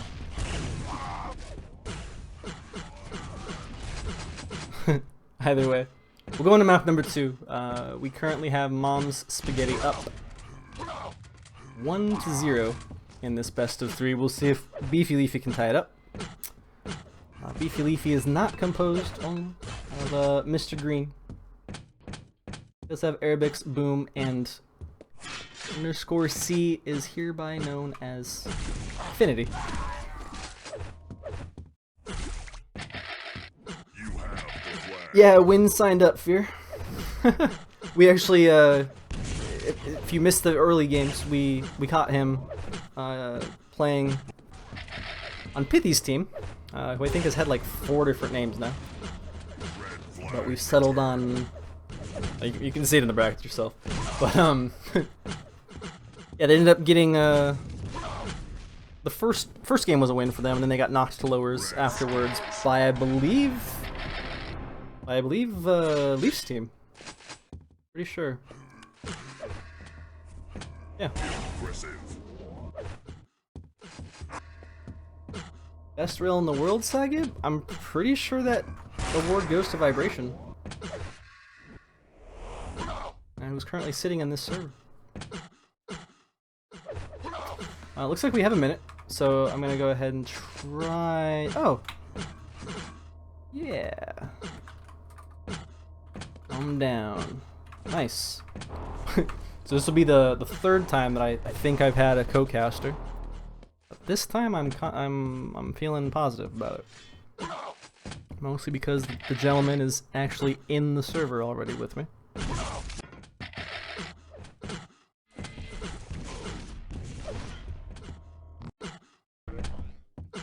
Let's go. Flag return. I would love to have a co-caster. I really don't enjoy solo casting. I don't know. There was a period of time where I'm like, yeah, solo casting's great, you know, because you're like in control and you don't have to worry about Aggressive. Blue flag. being relevant in the conversation and gelling with the person. But honestly, like, it's so much nicer and easier to have a co-caster. And then when you find somebody too that you gel with, like, it's great. The last Draft Cup wasn't streamed on this channel. It was on Tasty Spleen TV, which is Jahar's channel. That was a lot of fun. Like, I haven't casted with him since the first NA Duel Cup, but I don't know. I thought we got along well, considering we were both tired as hell. Vibration says he needs just a minute. All right, well, we'll give him a minute.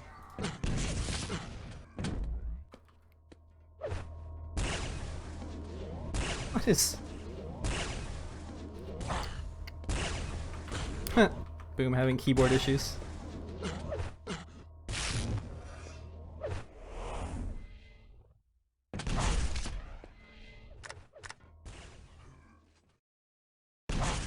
And looks like Effortless as well is coming up in here. Is his team out as well? Are we moving along through this cup in a Rails. Impressive. efficient manner? Let's see. CTF.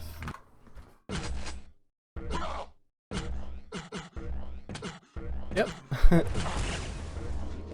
So it looks like I will be able to have either Effortless or Vibration or both actually join me, which would be great. Both of them play a lot more Capture the Flag than I do. And like I was saying before I got distracted, it's just a lot nicer to have somebody else there.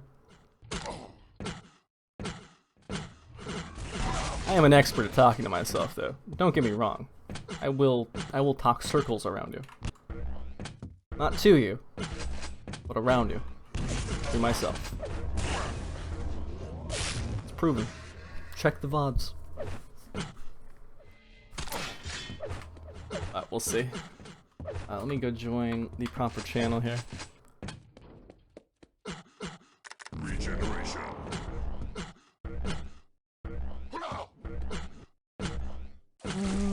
Let's go.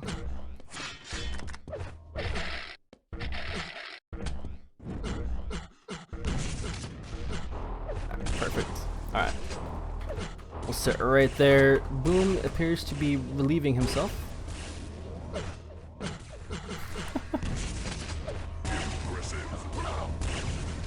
TMI. TMI for sure. Let's just make sure our auto follows on. We got the right scene going. Yes, we do. You have the flag. Boom is actually gonna be a minute. I'm gonna take a minute myself. Why don't these people aim down their sights? Maybe they would be better. Where's the wall jumping and sprinting? Do these people even know how to quickscope? Check it out. They do. They do. All right, you just gotta. I didn't wanna psych you out too much. Public stems, but check this, right? So here's Finity. Look at that, dude. You see that quickscoping? Deadly can do it too. All right, we'll take his limiter off. We'll get Deadly to do it as well. Look at that. Those quickscopes though. There's 540 chocolate no scopes though. Frags in 2 seconds.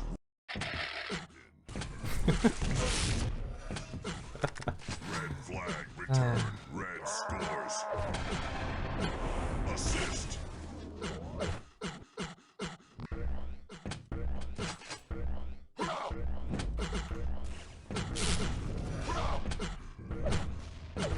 Now it looks like all the teams are getting ready now. We have to all ready ourselves because the server is apparently busted at the moment. I think, what is it, Boom server? Regeneration. Prepare your There you team. go. Oh, match number 2. 3, 2, 1. You see if Leaf is going to be playing defense again, or if he's going to decide to switch things up. Well, he will be taken out instantly. Power-ups are fairly early, actually. 36, was it 36? Yeah, 36, 37 second mark. Some of the earliest that you can possibly have there. You're going to be smiling after that particular exchange. And he will actually work his way towards the red power-up. It can be quad or region on this map. He's going to get himself a quad. Quad damage. Double quads. Alright. Always interesting as well when you see that exchange where both teams are trying to play into the other's power-up, trying to get both. It's kind of just a mere match right now. Stitch almost able to take Leaf Green out.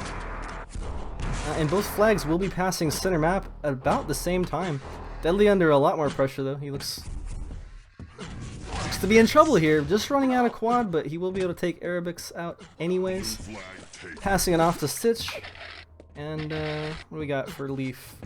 No armor currently on him. Hopefully his base yellow is up. Nope. He's gonna have to have a little bit of support for a minute.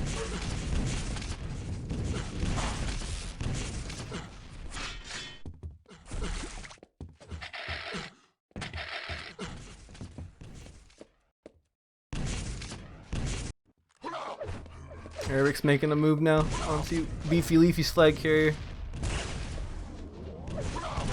Stitch does have a nice stack, but 1-2 direct rockets. That's gonna mean first cap will go over to Beefy Leafy, and they need it. They're down 1 map to none in this best of 3 series. Again, I may be wrong, but I think Siberia would be the decider. It was something with an S, and I'm pretty sure that we don't have Stone Keep in this particular pool. So, Siberia sounds right. Red flag.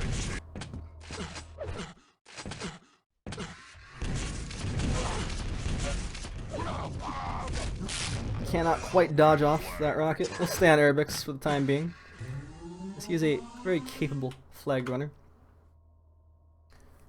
Quick pause here. Good afternoon, squad meta. How are you doing, sir? Don't tell the other mods that you're my favorite. I'm just joking. How you doing, everyone? Bogdog. Server has QCon settings requiring all 2F3. Oh, okay. So it's not broken. Everyone thinks it's broken, but it's fine. That's cool. While I'm thinking about it, I don't think anyone tweeted this. Do it right now. Bum, bum, bum, bum. Let's see if we get.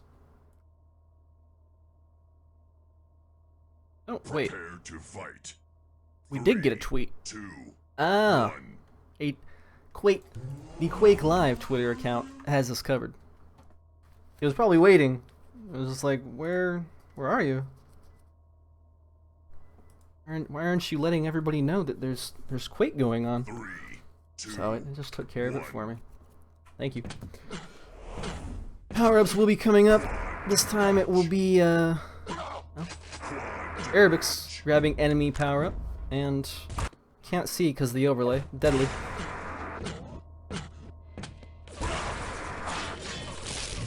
Deadly actually to grab his own power-up though. Damage.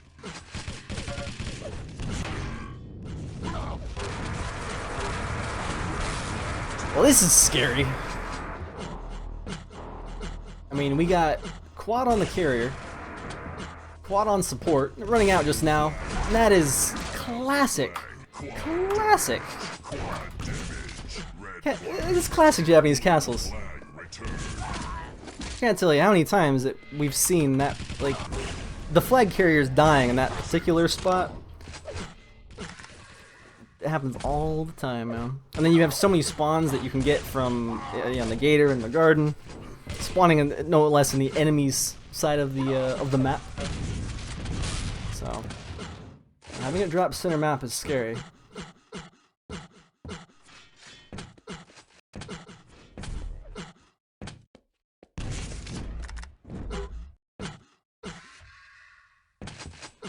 Ellie looks to be playing defense again. Mom spaghetti. Oh wow.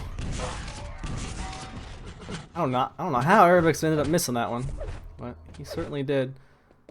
Front yellow up now. Let's check on Ballin. He's playing offense for him.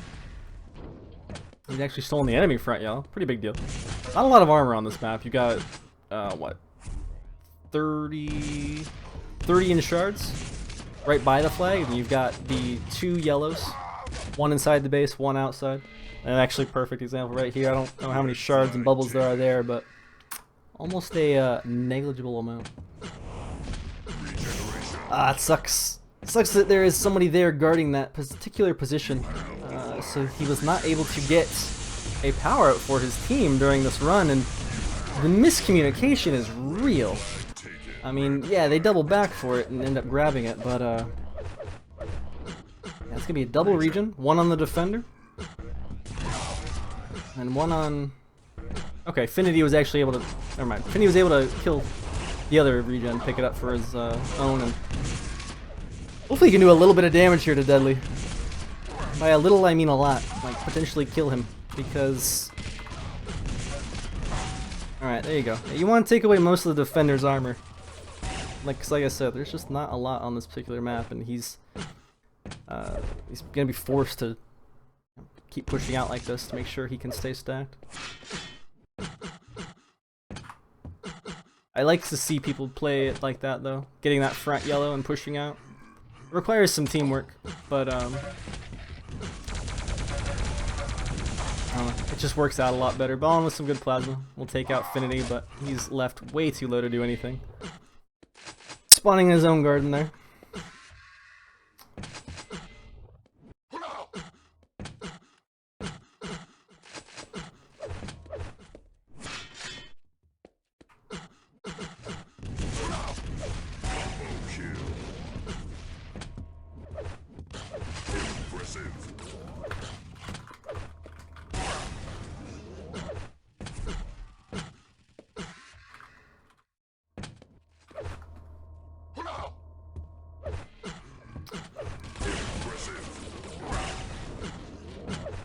Nice.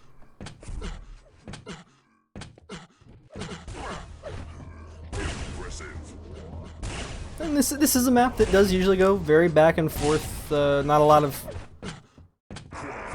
plays are made until this moment here, where the power-ups finally come into play, and with both teams getting quad in the enemy's base, we'll have to see if We'll have to see if they can make it out with some power here. Deadly on 1 point health, a little crater. Quad damage. Red flag taken. It is going to be double quad at the moment. Double quad for Beefy Leafy, but not for very long, as it will go straight back over to Mom Spaghetti. Aerobix just wants that quad to run out. I mean, he does not want to deal with quad, you know, going through center map here, because like I said, these chokes are real deadly. He should eat at least 1 rail here, yeah. Not gonna expect 2 players to be missing their rails. They kind of lose sight of him though, and he's got an opportunity to not only get himself a yellow, but even if the enemy had made it in there, he would have had an opportunity to potentially kill him, as he would have had to either go straight through Airbucks, who had armor at that point, or go back up the stairs. And, if he had a rail, I think that was going to be a cap either way. It'll be our second one here. Looking good for a third map.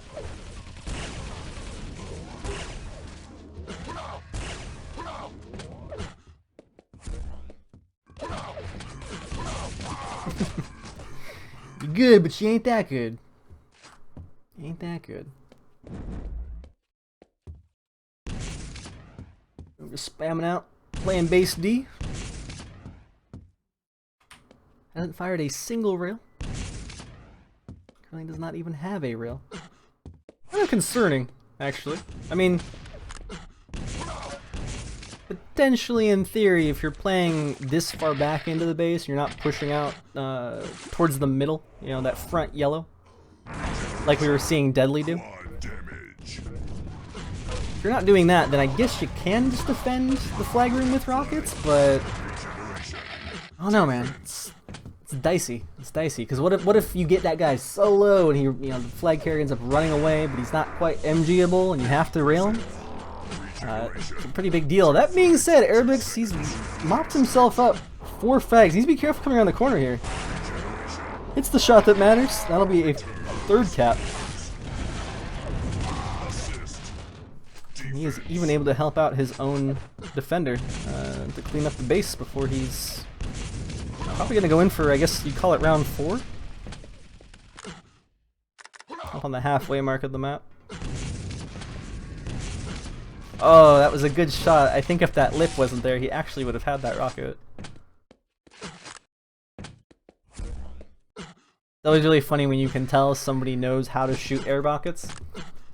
Or maybe you shot one of your own and you can just tell, like, oh, that would have hit. You know, had that pillar not been there, had that wall not been there.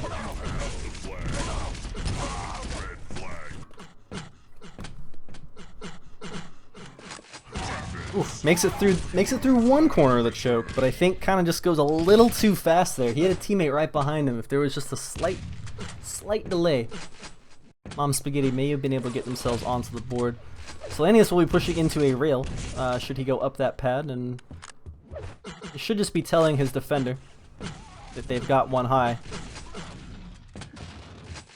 It's one of the few maps that has spawns that you actually get put onto the enemy's side of the base, or side of the map, excuse me. I've even seen tactics where at the beginning of the match, since the spawns are forced at that first spawn, all 4 of you spawn in the flag room. People will kill themselves, you know, slash kill in console to try to get a spawn that is more favorable, closer to closer to the enemy base, closer to rail, etc. Power-ups will be divided again, and Stitch is kind of on the offensive here, whereas Finity is just going to end up... Looks like he wanted to leave this for his defender. Both of them running out, though. Yeah, it's going to be rip for Stitch's attempt to get his team onto the board. Well, I believe should just be running out, indeed. Nice catch there to see that. He will be able to at least block this end of things off and tell his team what's going on. What? They're not able to react in time. Airbucks won't make it out with railable health. A couple bubbles should help him out here. And where is his flag? Apparently trying to cross mid. He does. Very nice. Gotta be careful here. I don't see any arrows for him. So yeah, I mean, there could have been an enemy waiting around that corner, but there's not. There's just a yellow. Eric's under attack though by 2 players. He has no support. He will take 1 out. Now it's gonna be Solanius who's actually blocked off from his own flag. Boom, not going for the return. Wow, okay. Boom not going for the return, so Deadly is actually able to mop up Beefy Leafy's flag. And we'll see if Boom can get himself across mid here, as Deadly is he's already sitting in base. He's already got the flag where he needs it to be. Oh, look at all this support too for him. They will go, okay, there it is.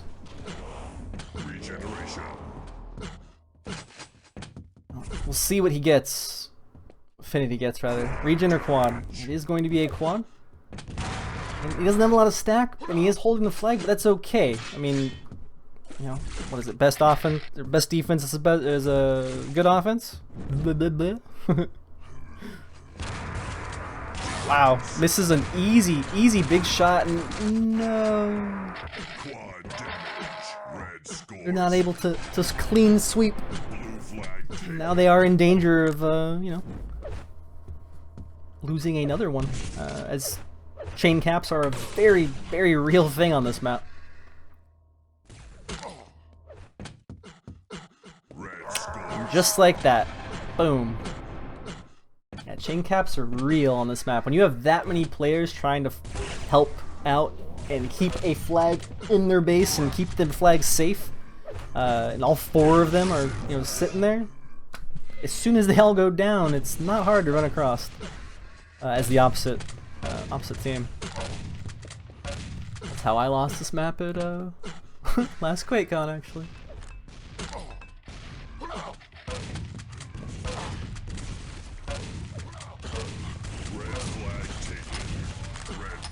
I'd be pretty impressed if the red flag can get out of there. We'll see if the yeah, there it is. Blue flag can, but no.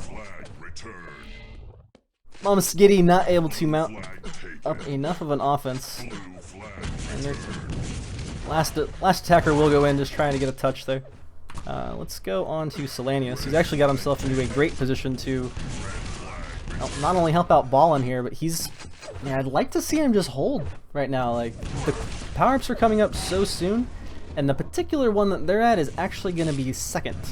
So... it'll be Arabics to take enemy region.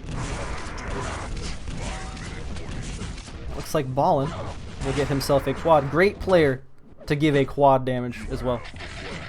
Play a lot of TDM with this guy. Dueled him quite a bit. He's got solid aim. Very annoying clutch aim. Oh, will get taken out center map though, and Arabics, well, he no longer has that region, as he has given it over to the enemy defender. Getting taken out right there. He will still be able to try to get out here and kind of extend their lead. Get a little bit of padding, you know? Like, pretty rare you're going to be content and happy with a one frag lead, a 1 cap lead. I think it matters on the mode. It's not safe ever. Ballin able to steal quite a bit actually of the Beefy Leafy team's resources. Are they going to meet center map, or are they going the opposite directions? They will. That's the patience I like to see, not just the panic. Oh my god, I have flag, I need to get back to base now. Unfortunate that he wasn't able to tie us up there, but it was overall a really good play. Now Deadly still holding on to this flag, and the enemy flag carrier actually was right behind him there. He's just up at this, he's right above, yeah, there he is. Oh! No way. No. Well played. Mom Spaghetti still got it.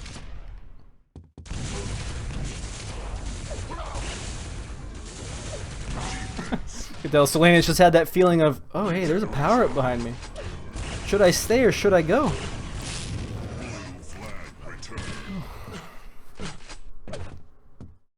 If he went, there would have been trouble. And he stayed, it probably would have been double. That's a fourth one. Regeneration. Assist. Regeneration. Defense. Okay, okay. Oh! Relying on the rail too much. Slowed down your whole push. I'm saying it would have been easy to get out, you know, had he used maybe the shotgun. But I don't know. I mean, his opponent wasn't even looking at him, then he misses the rail. It's a cruddy feeling.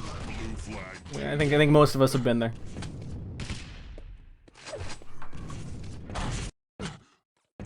Deadly gonna do a double back here, grabbing his enemy shards and their in-base yellow. There is one player right above him who will Goomba Stomp and return that flag to its rightful spot. I wonder, what do you guys think? Do flags want to be returned? Do they want to stay in their base, or do they want to be captured?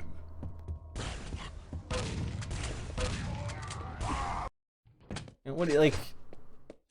I don't know. They might have a bit of personality. Maybe the red flag on camper crossings. You know, it's a bit naughty. It likes to associate itself with strangers. Whereas, you know, the blue flag on Stonekeep is kind of a prude, you know, and such is life. Nice save there from Leaf. There's an enemy right behind him with a rail, and he will end up going down. Deadly will be able to bring us back to a one frag game. And this is it right here. Ballin has the quad, he has 40 armor, he has the aim to do this. They need to hide this flag, but I think they're still sitting in the base. I mean, hiding in plain sight, right? Like, that's one way to do it. He's got regen, but he's about to be pincered. Ballin gonna tie us up. Nice, 30 seconds to go. I wouldn't expect to see a cap again just in these next 25 seconds, but we just had about that much time difference in between the last two. Well played, the Mom Skitty. They don't want to go to a map 3. they want to end it. They want to go straight to that winner bracket final. And we will go into overtime number 1. If you aren't familiar with the way overtime works in Capture the Flag, every minute the spawn delay increases. And by that, I mean the amount of time you have to wait before you can actually click in and spawn. By default, you can spawn instantly. I think it's like a second and a half or something, if you want to be fully correct about it in Quake Live. Yeah, politically correct, if you will. Then you automatically spawn after 5 seconds by default. However, the way that the overtime works, as you see the timer go up, that's how long the players will have to wait before coming out again. It's not the biggest deal at first, but it does become quite annoying. And you know, unlike TDM, where there's an extra full 2 minutes, first cap in overtime will win it.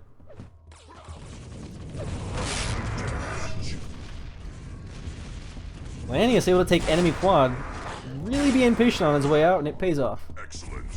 Pays off big.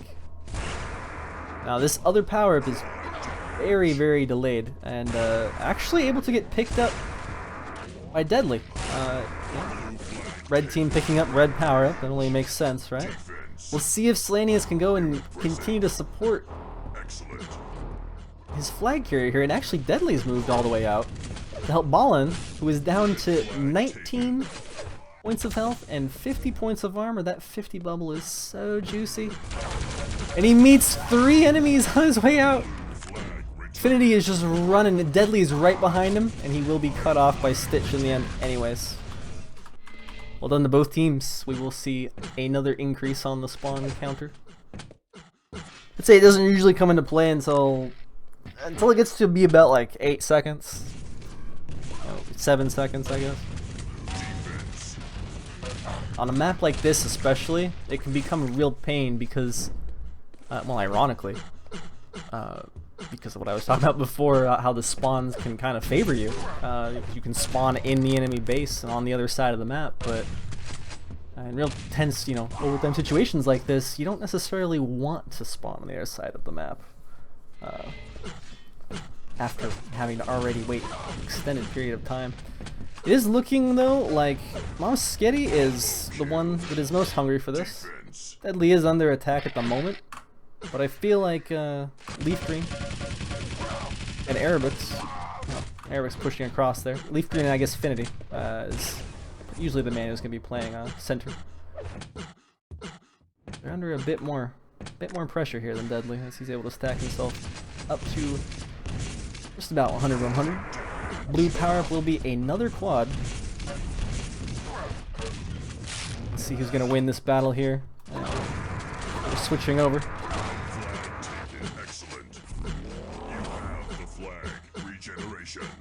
And that is good news for Ballin. It means he does not have to worry about a quad damaged opponent trying to kill him on his way back into his own base. Need to wait up. Need to be a little slower. I know it worked out, man, but it doesn't always end up like that. Arabics is stacked, super stacked. Whoa. That's the kind of stack that you'd see on a flag carrier who's been sitting in their base for a while, not a flag carrier who's just trying to cross mid at the moment. Ball under attack, it looks like, though. He will take out Boom.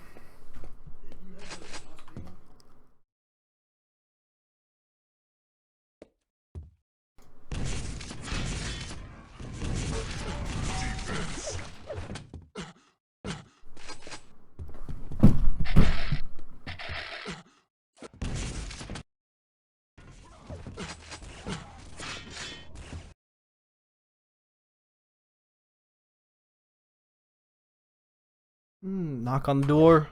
Tense moments. Losing focus.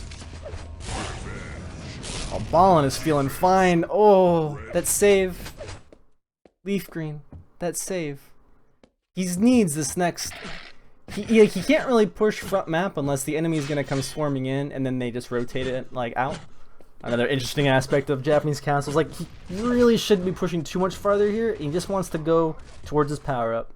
It's the next item on the agenda, and oh, the enemy knows. This could be it right here. We could see the game end in this next minute. Or no. Able to get taken out. Leaf not able to make it in though before Stitch is able to grab it.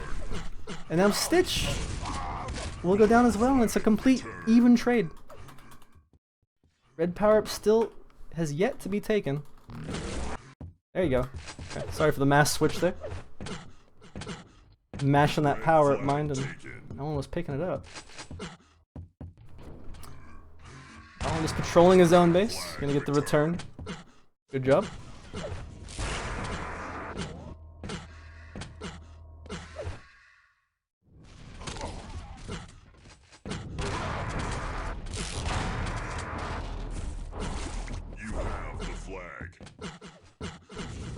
Ooh, nice prediction, Rocket.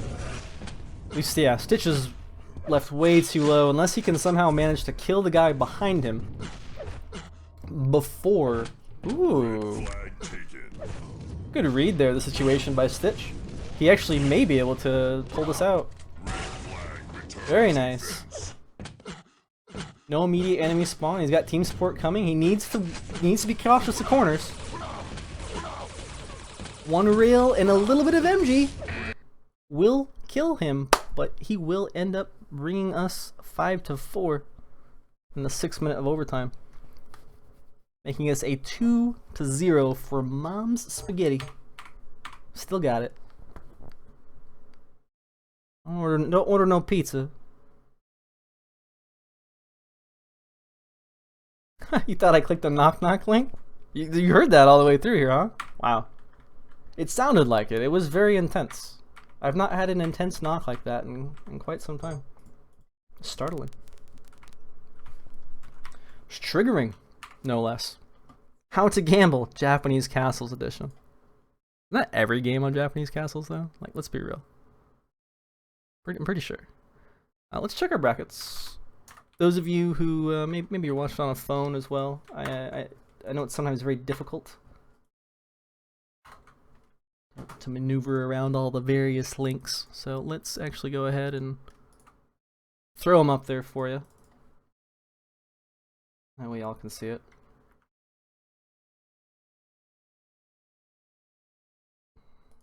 Those of you who would prefer to look at it your own, or on your own rather, and well, be able to click links at your own leisure, feel free. This is currently where we're sitting at. Zoom in a bit. So now this oh yeah team. I don't know who this is. Last I heard, they said they didn't pick that name. And Mom's Spaghetti. That feeling when you can't spell spaghetti properly. I know it has two T's. Nobody saw it. Nobody saw a thing. So it's fine. Everything's fine. They will be in the finals. The finals is a best of 3. Now for them, they will only have to win one best of 3 against whoever's going to come out of lower bracket, and that will be between Team Wind and Friends and, well, Beefy Leafy. None other. Back in just a sec, actually. I'm going to go grab a quick drink, figure out what all the commotion was about. Thanks so much again for tuning in, guys. Thanks for dealing with my solo cast of this awesome cup. Wait, where is? Oh no, where's that game? There it is. Might have it.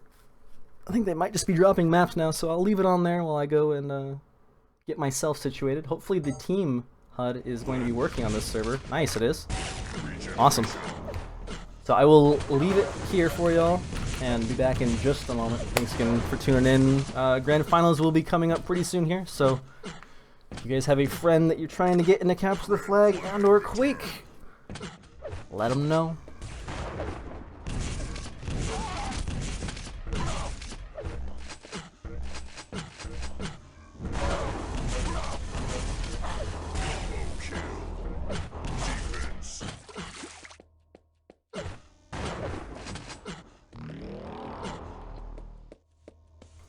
Real quick before I forget about that question, All Mental is talking about those dots there, those blocks. No, there are commands that you can use. The way I have mine set up is the older version, basically like the classic version where it actually has the numbers themselves instead of the old HUD, or sorry, the new HUD where you see the dots and whatnot. I prefer to see the actual numbers myself, so. If you want to set that up, the C-bars to do so are on the Steam community page for Quake Live. I believe it's by Yakumo. It's in the one that's called this, I forget the exact name, but basically it tells you what C-bars were deleted, and which ones were added when the Steam update came out. So if you're currently frustrated with the new look, you can go back to it by using those. Anyways, yeah, wanted to answer that before I forgot, but I will be right back, guys. Thanks again. 2 rails, impressive. Blue flag returned.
returned.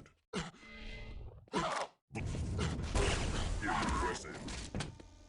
Blue flag returned.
Flag returned.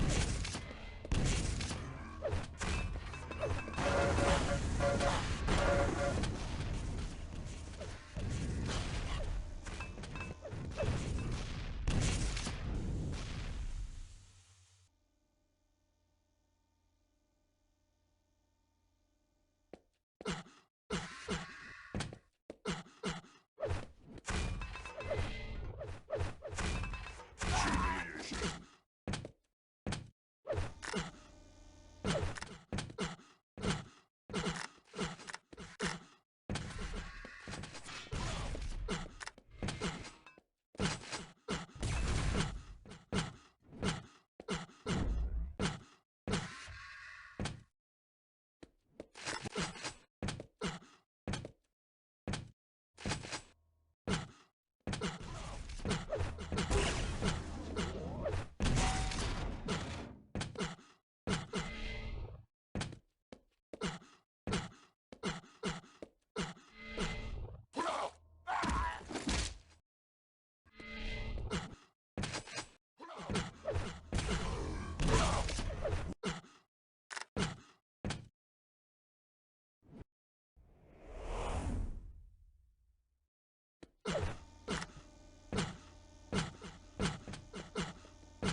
Alright, sorry for the lack of self-perpetuated dank memes. I think we're gonna get vibration in here. Red flag He returned. did say he didn't want to interrupt our last game as it was a very, very close game. Where is he at, though?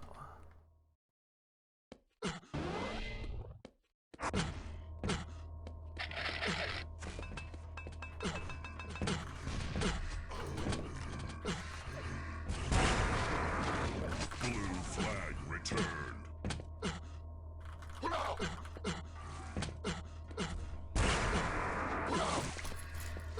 Oh no! That moment went, oh no! Vote now. Defense. Sink here, avert your eyes. Here, these. They didn't say that. They didn't say that about this map. Don't worry, they like this map. Blue flag They're returned. only dropping it because one player here is really good at it. Don't worry, they didn't. Passed. They didn't say that. It'll be fine. It'll be fine.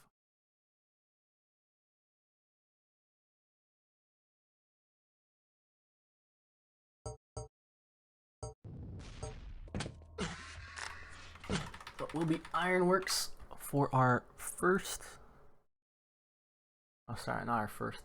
I guess it is kind of our first lower back game that we're casting, huh? This is a lower bracket final, so it will again be a best of 3.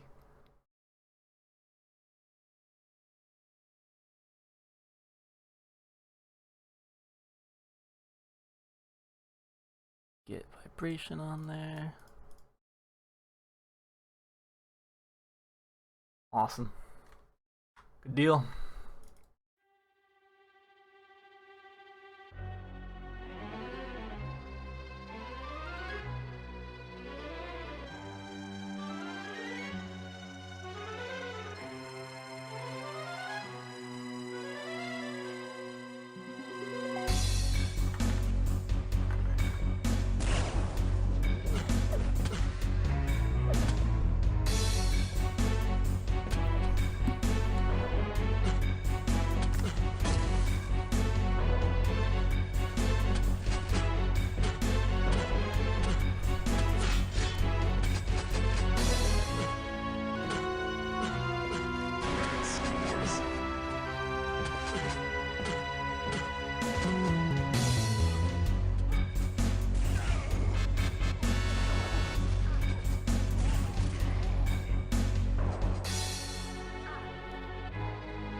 Alright, we'll be off on Finity.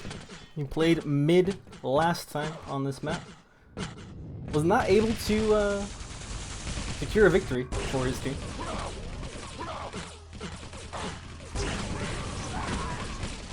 Blue flag returned.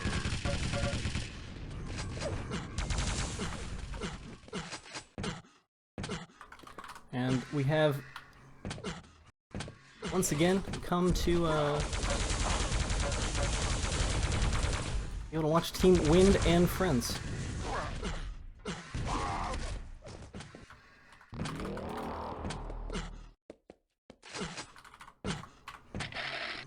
There we go. Sitting on that power up, never gonna be a good thing for you. They will eventually get it. Turn that auto follow there off. Delante will be taken out before he's able to get himself back onto the red. Now, luckily for him, Regeneration. dropped it in his own base, so that'll be an easy pickup for him. No real pressure currently on Wind and Friends base. Looks like Arabex and that was probably Finity popping out there. Stinks that he does not know the enemy's red timing, as he would have been able to steal it if he had waited just a second or so. This will be a touch on. Will be a touch onto Leafy Leafy's flag, and coming off of, well, a regen And then grabbing the Mega Health, still having over starting stack. And a medkit to his name. Ervix will secure the first cap. He did really, really well, along with his team in the upper bracket game that we saw here between the, I believe it was versus. I'm just gonna blank now. We've changed our team names too much. I guess that's the downside of naming teams that don't decide to pick names for themselves. You kind of forget who's who. You can just blame it on them. You know, he wants to push in, but yeah, he's smart. He's waiting for his team.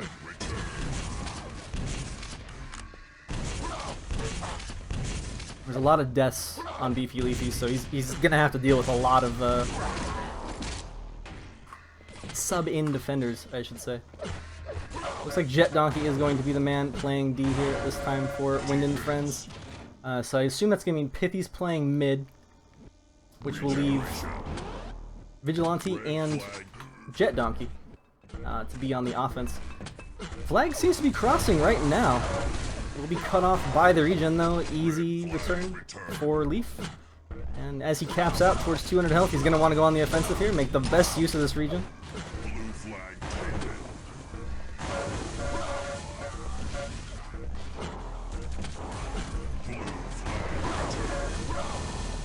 Not quite able to breach his teammate there, as he did have to deal with wind.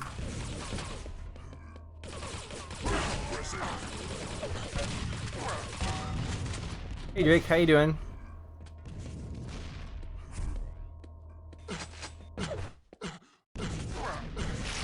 How's tier 2.5 treating you?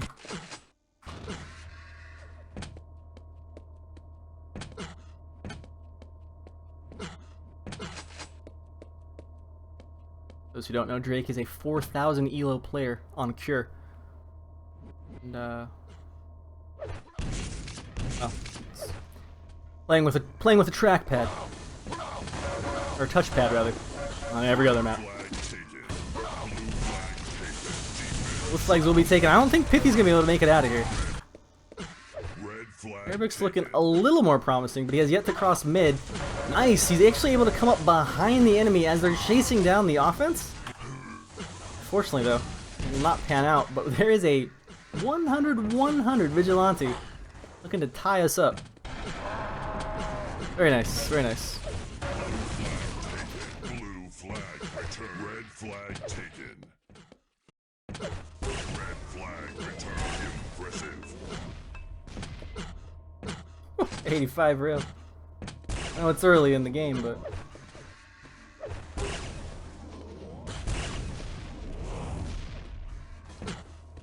he will push himself into kind of an awkward spot here as regen comes up.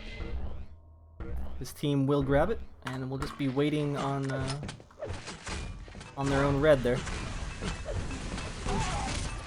Pithy with a much better read on the situation than his teammate, as he will know that he needs to turn around now if he wants to go ahead and stop this flag. And wow, able to make it out. Short-lived. Boom looking like he's about to get taken out in less than a second or so. Yeah. Easy return there for Pith. Blue flag taken.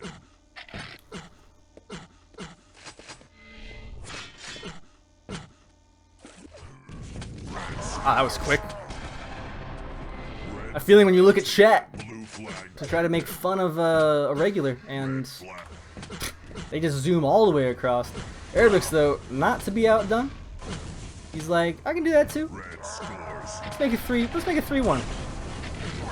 You can take my Mega, I don't care. We all collapsed back onto our own flag, and Wind and Friends down early.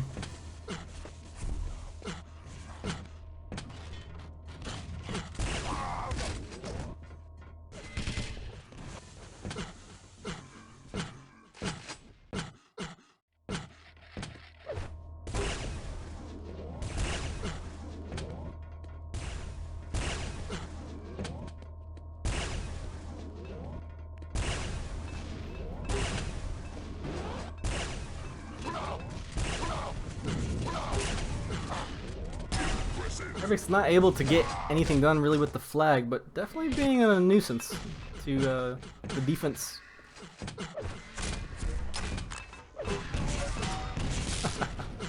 Well played, sir. Well played. Regeneration.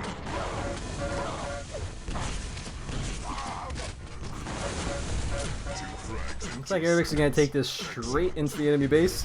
Why not? Doesn't want to drop it to him with this much time left on it, though.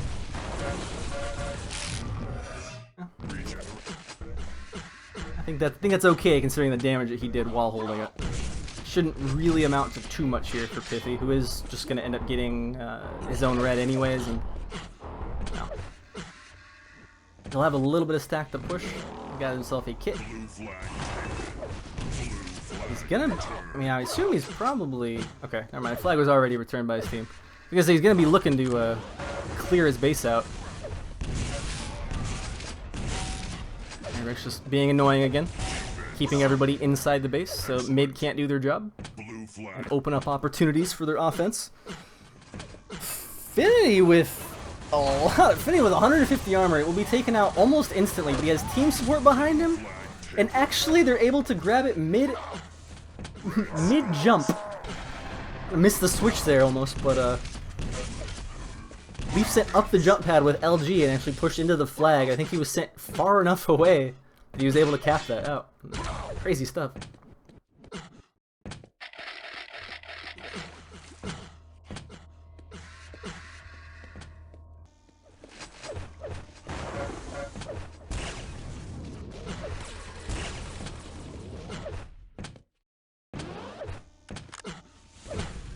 This is looking grim here for Wind and Friends. Oh, that voice out of nowhere. It's big. Everybody's best friend. I gotta say, Baked, of all the people who said they're gonna come on and cast with me right now, you weren't one of them. But I don't mind because you actually came on. Vibration's been saying he's gonna come on and cast with me for the last hour.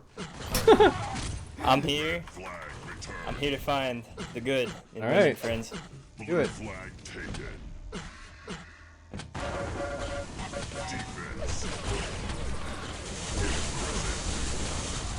Everybody's able to make it out of mid, and there's no railer to take him down, and yeah, that should be a cap, so long as his team can secure it out for him.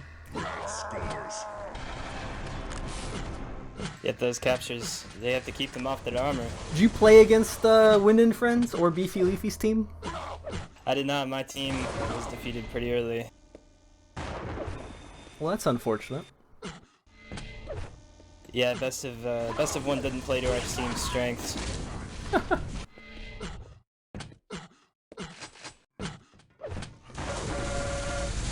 Well, it does keep things kind of in order, if you will. The first Draft Cup was a lot of fun, but it was way too long.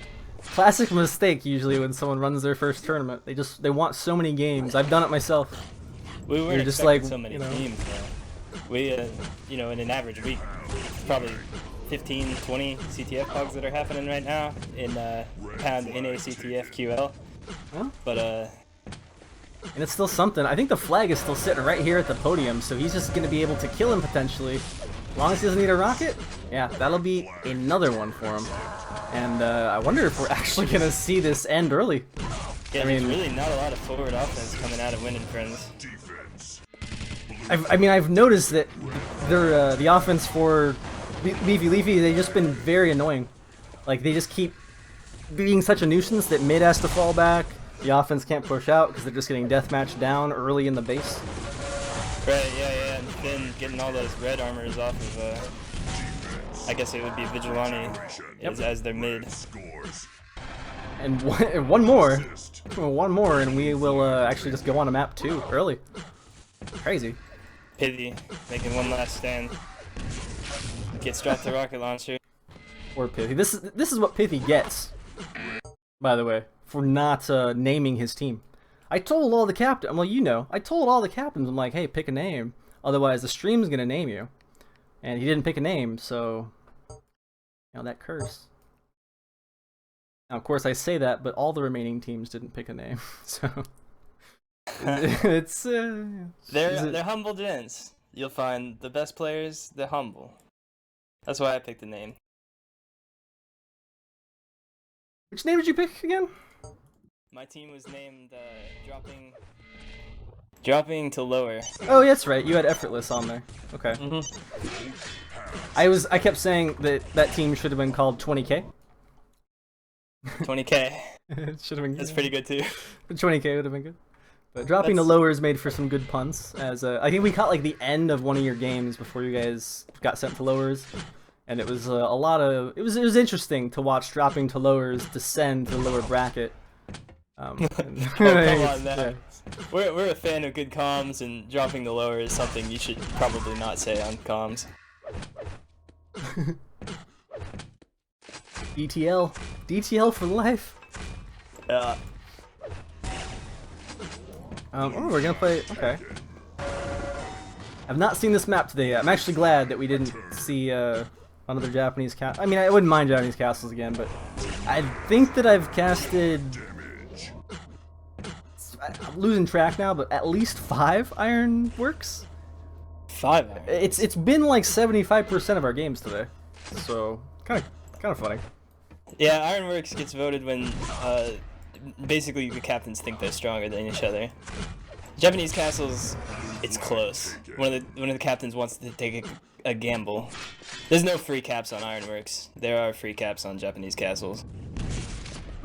That feeling when you get quad and that feeling when you get regen and the enemy gets quad and you're just like, all right, thanks. I guess I'll just sit back now. Right, yeah. I like this map though.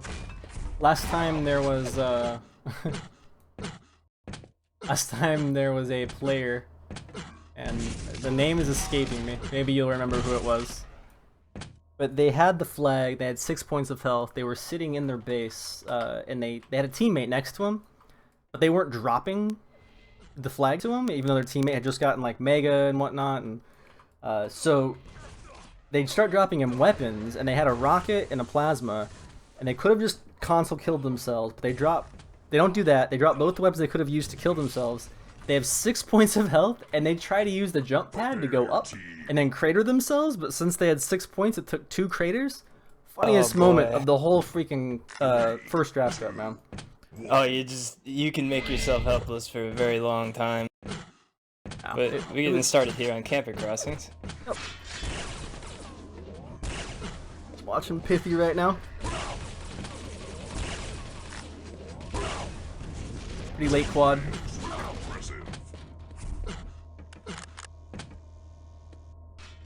Not much activity at mid.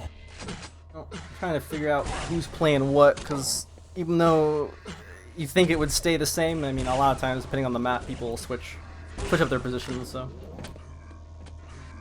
Yeah, some people feel stronger with certain weapons, some people, there's routes that you start to get an affinity for. You get comfortable somewhere on a map, and that's just where you want to play. You feel that you have the most value doing, 2 or 3 really specific tasks.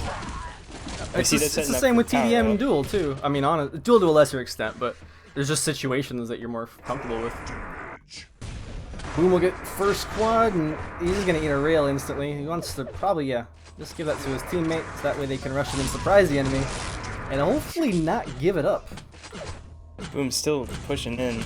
He's going to hand quad over. I don't know about this. Yeah, I guess this map, I mean, you can cut people off easily enough that giving quad away isn't that big of a deal, but you don't want to do it for free, Yeah, his time would have been better served with their high railing. You just really want to get that 240 on their base D. Even if it doesn't kill him, it's so valuable. Yep. So what kind of CTF player are you, Baked? What's your favorite map? I guess in the pool. What's your favorite map? I have to say, it's campers. I like campers. I'm not great at it. It's not where I do my best, but I like playing it. It's got a very classic, interesting flow, You have so much power from base D. The base is so close to mid. Yeah, XD, STV, where are the spider crossings? We saw so many spider crossings in the first draft cup and none today. I blame the lack of Madrigal. Surely that's the reason. Well, neither team really able to push very far in as they keep. I mean, you want a deathmatch a bit as you walk in, but by the time that those teams are hitting the base, there's 2 or 3. You know, there's a defender and then 2 spawns. But we got, yeah, I'm gonna say blue pushing in now, but it doesn't amount to anything.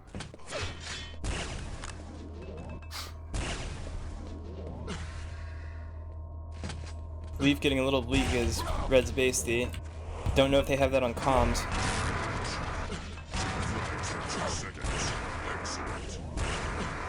You can see a lot of decision making that's driven by communications. Yeah, bad calls too. Hate when I get a bad call. The only bad call in Quake Live is a missed call. Okay, mate, you know, I know what you're saying. That being said, you can always fire a rocket and be somewhere. Yeah, I guess. Pithy will take the quad and just kind of run it out the top of the enemy's base. Doesn't end up even touching the flag at this point. Hurts Leaf stack, 2 to follow up. Jet taking it mid, but meets some resistance there. Both carries very low. Vigilante will go down. There goes Jet. I'm sorry, Boom will go down. There goes Jet as well.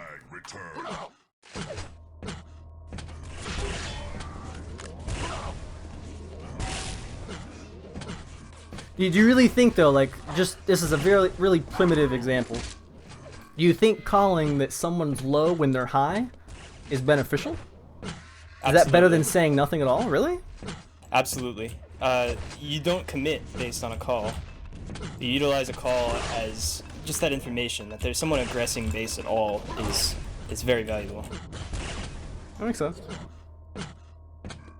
You seem so adamant about that statement. That's why I was curious. Who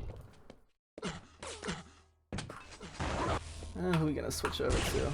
Go on. And you can actually see comms in Blue's team. Pithy called out that he'd done a significant damage, and immediately 2 were there to follow up. So Pithy's calling, Blue's listening.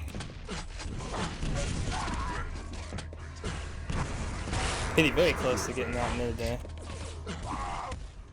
Wind will drop the quad back down to mid. Wind's got a lot of lag. I don't know if you've been spectating him at all. Actually, I know you were playing before, but he's got a lot of lag. Like, his net graph is all over the place. Blue was pushed back, but they couldn't get Pithy off quad.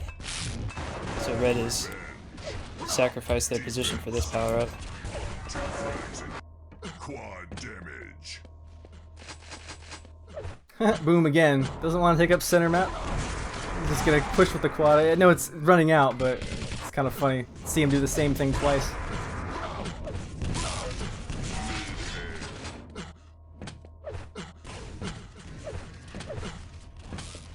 God, there's just the collapsing back onto base D when people come in from both teams is pretty insane. Like, they're really falling back when people push in.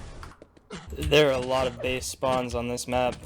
It's really not so much a function of it's been called out. It's just when people are there, they have a shotgun, they feel pretty useful doing that.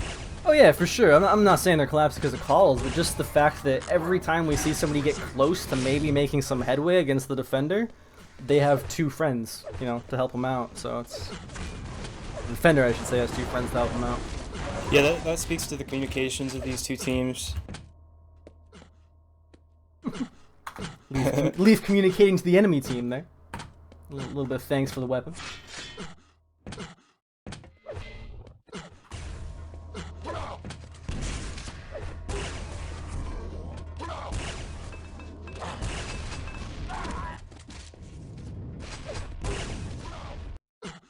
But you'll see the offenders are kind of making the mistake of pushing for a kill in mid, when a kill in mid isn't as valuable as damage in mid.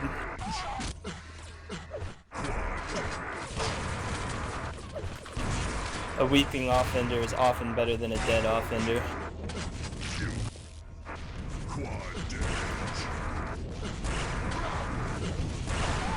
big scram going on mid over quad.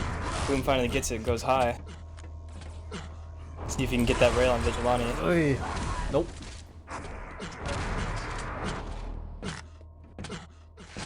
Doesn't really, I mean, they don't really even do anything to any of the players there. Especially the one that's important. Yeah, you get antsy, your hands start shaking, you've got quads. It's really exciting.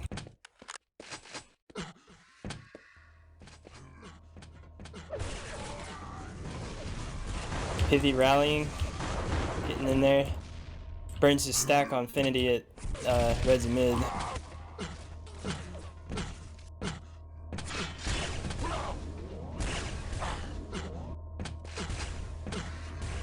Seeing blue much further in Red's base. Yeah, Jet Airbooks. Donkey was able to get 100 armor, but he just got railed 3 times without returning any damage, so that went away real quick. Red mounting a nice push on blue. Vid's just able to get Mega and shut it down though.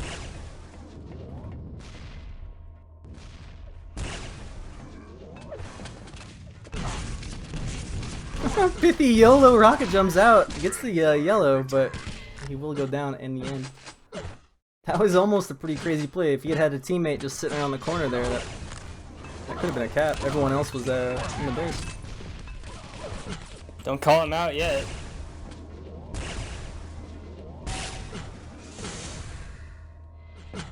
Jet Donkey gonna leave out high. Quad is up now. This is potentially really dangerous for him.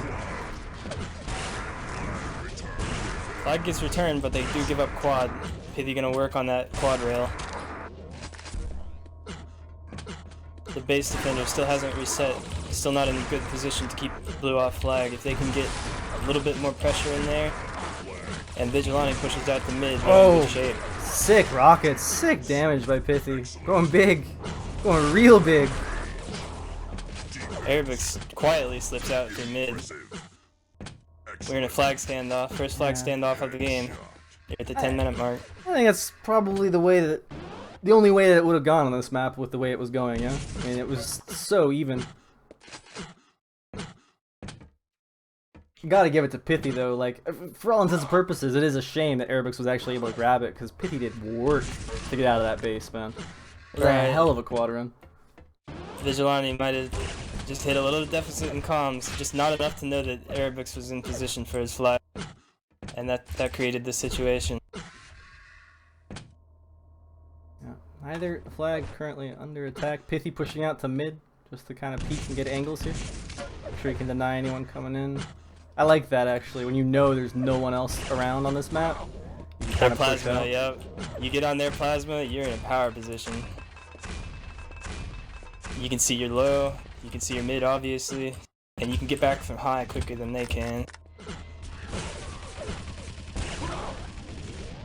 Lots of damage can come out of there too. You can deny rail, you can deny yellow. Pithy is alone, and there's 2 enemies in his base right now. One's right below that jump pad, the other one's spamming the grenades in. Looks like they're trying to zone him. Blue pushing on Airbix, but Airbix sort of just chilling behind flag. And they're comfortably shut down. Yeah, unfortunately I don't have him on the team HUD, so I can't see if he's getting attacked or not. That'll come up, we'll see if one of the teams is going to be able to use it to get their flag back. Wind doesn't see anyone behind him. The wind behind his back. I'd love to see him just drop this right now to his team, or to his teammate that was there. Will not happen though. Finity gonna just be a little bit annoying, trying to take out. Everyone's sitting in his base, and now Pithy's basically untouched at the moment. Airbix is under a little bit of pressure, but yeah, his armor stack taken away. Vision high, you can probably be able to hit a rail on him. That's all.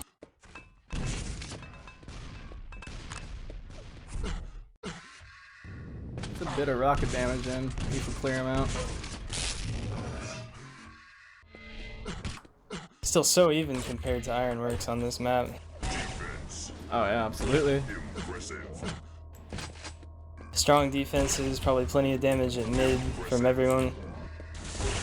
I love how Pithy just like constantly, he's just sitting like you said at their plasma, and he's like, the enemy will push in towards the blue base, and he just is like, yeah, I'm not there, guys, and just turns around and rails them from his yellow. It's like it's happened repeatedly now. So funny. This next power up, you may see Pithy push in with flag. If he's able to get his clutches on quad, gonna need to see something change because, you know, otherwise it's just luck. He's actually under pressure.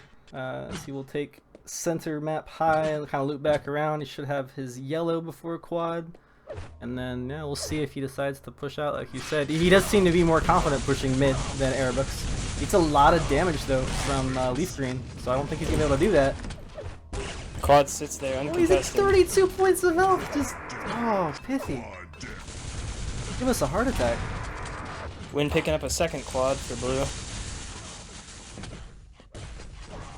If you look at the scoreboard, you'll see that blue team has had quad almost twice as much as red. What's Actually, the time more on than it? twice as much. I don't want to pull the scoreboard up just at the moment. Blues hold quad for 215. Red scores. Okay. As soon as I saw that Pithy was under attack on the HUD there, he was already dead. Yeah, he got a little overzealous there, and Leaf was able to knock his stack off just before quad came up. I think he kind of killed it before that quad even. Yeah, before quad up. Exactly what I was thinking, yeah. Blue flag return. Impressive. I mean, I feel like Pithy thinks that he has to carry super hard, and he might be right. But, I don't know, I mean, like, you can only clutch so much alone, you know? Yeah, there's only so many items on the map. Blue flag taken. Erebux Infinity doing a little bit of pressure on the defenders. Flag return.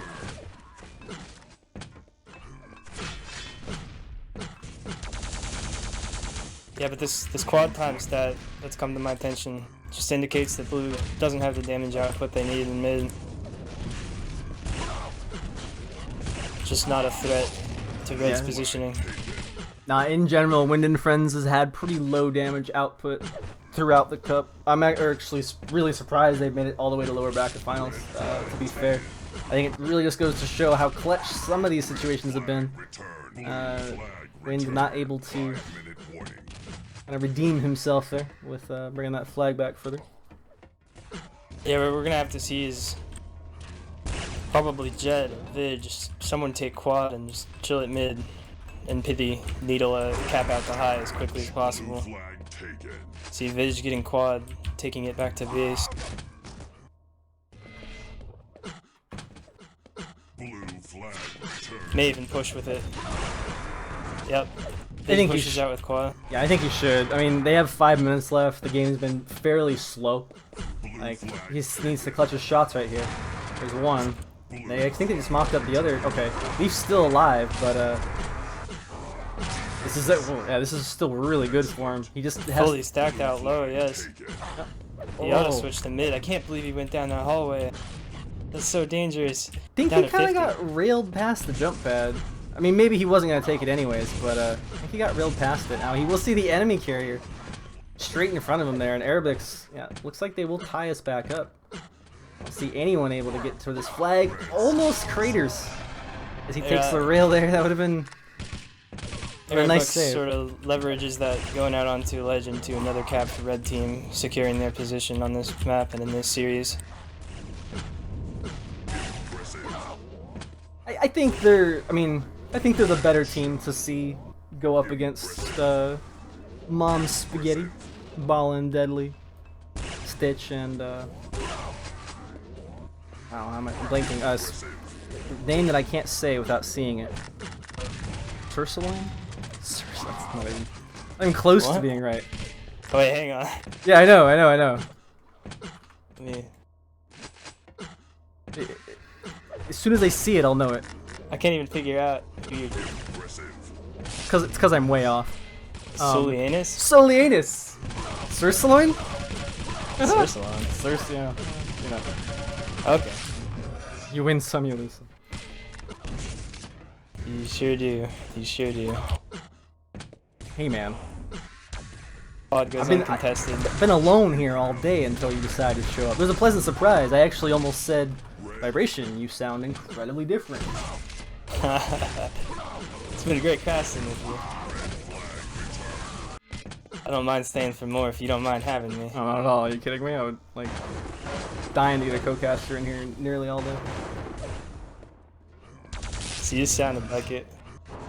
Oh, that sucks. I don't know if that's good or bad. Either way, Arabics will go in to extend his lead, take it out. Jet Donkey trying to do work. Both flags will be returned. Yeah, this map is very movement intensive for Basty. You see, Basty's got... They absolutely have to be able to make that flag to YA jump every time. And it won't only get you killed, it's so valuable to be able to have that kind of mobility to get from flag to grenade launcher near mid. Oh yeah, absolutely.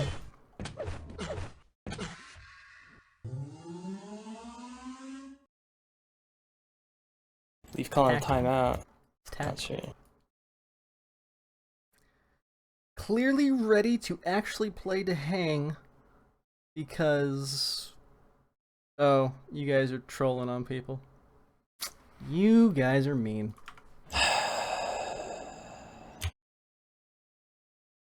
Vote now. Vote passed. Had a rogue player join the server. A rogue player? Yep. What does that even mean? Somebody joined and added, or joined a team too. Oh, I didn't even see him join the team. I was looking at chat because the game was paused. I just thought they were kicking a random spec because they didn't like him or something. No, we're going back to this game though. Yep, Arabic's trying to get out, but he's looking at three enemies there. He sees the enemy Mega and he's like, well, I might as well go back and get him. I've been pushed back this far. Yeah, he does have it. Jet Donkey's waiting for him at rail though. He should not go low. And there's the rail. Not gonna be poised to turn this into a 3-0 game at this point. A minute though, it's not impossible. No, not with another quad left.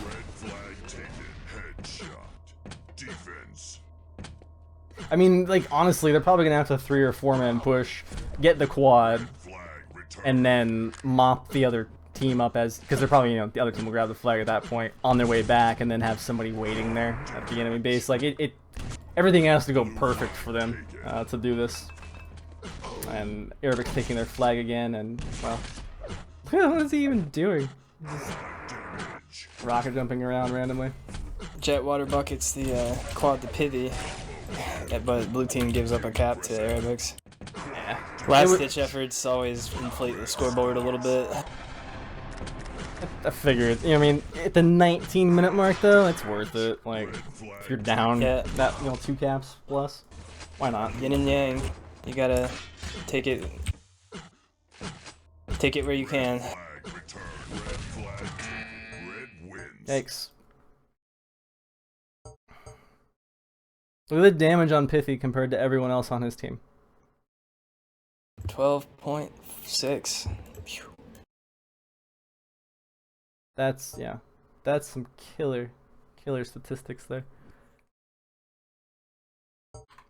So they will go on to play. Fun fact. Finals. What's that?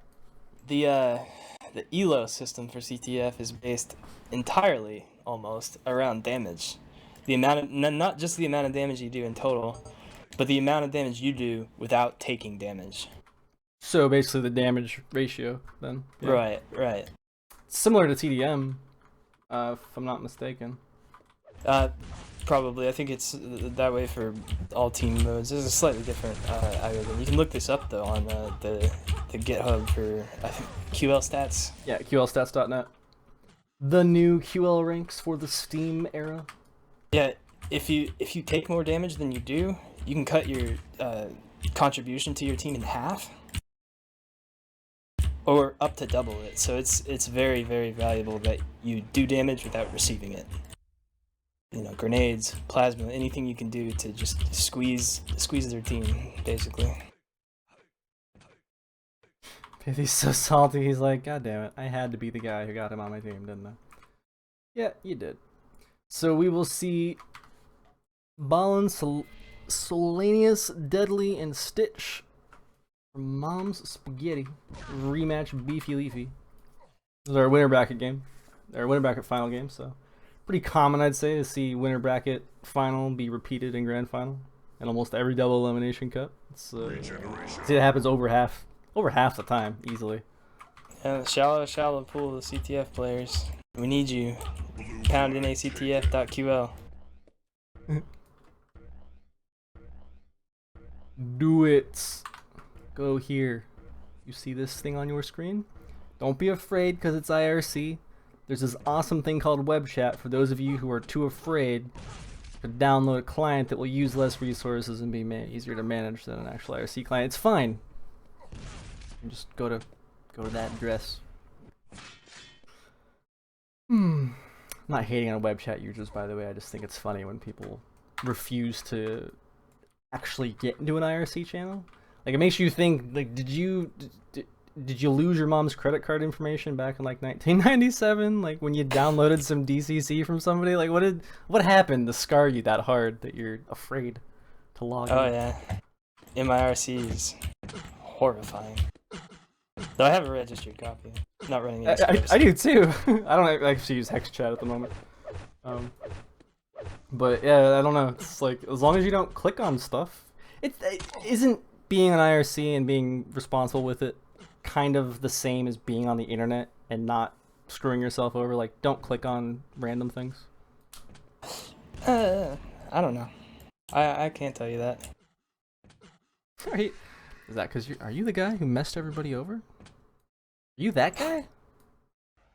the terror of MIRC. I remember, like, a long time ago, once upon a time, there was a chat message you could send in IRC, and a certain subset of routers, when they saw this message, were configured to shut down when they saw it over IRC. So you could go into a channel, send just a regular IRC text message, and shut down like a bunch of people's routers. It was a big thing. Look it up. Wow. It's classic.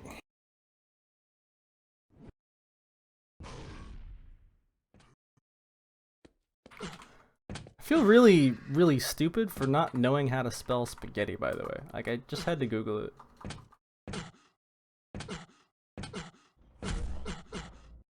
Spaghetti is usually something that goes into your mouth, not comes out of it. Red flag taken. TMI.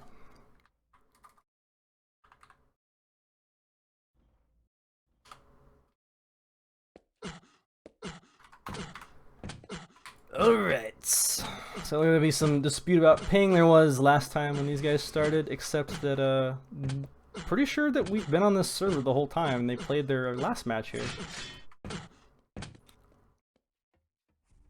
Well, I don't know if you knew this, but you can look at, if you're in spec and you have logometer visible, you can actually see the player you're spectating's ping. Yeah, of course. I don't actually see any problems in this particular server. Oh, I see what you're saying now. Well, Arabux is saying that his ping is really high. Red flag taken. Just in comparison to something else. Oh, he's using the European argument. I don't feel bad for him, though. Yeah. No offense, by the way, I have to LG. explain that real quick, because I just said he's using the European argument, and someone right now is just like, unsubscribed. No, what I mean by that is, in general, North Americans deal with higher ping on a more regular basis than Europeans do. And you'll often see in tournaments and whatnot, players will say, you know, my ping is my ping is 50, my ping is 60 here. It's too high. I'm not used to. I'm used to playing with 20 and 30 or 10.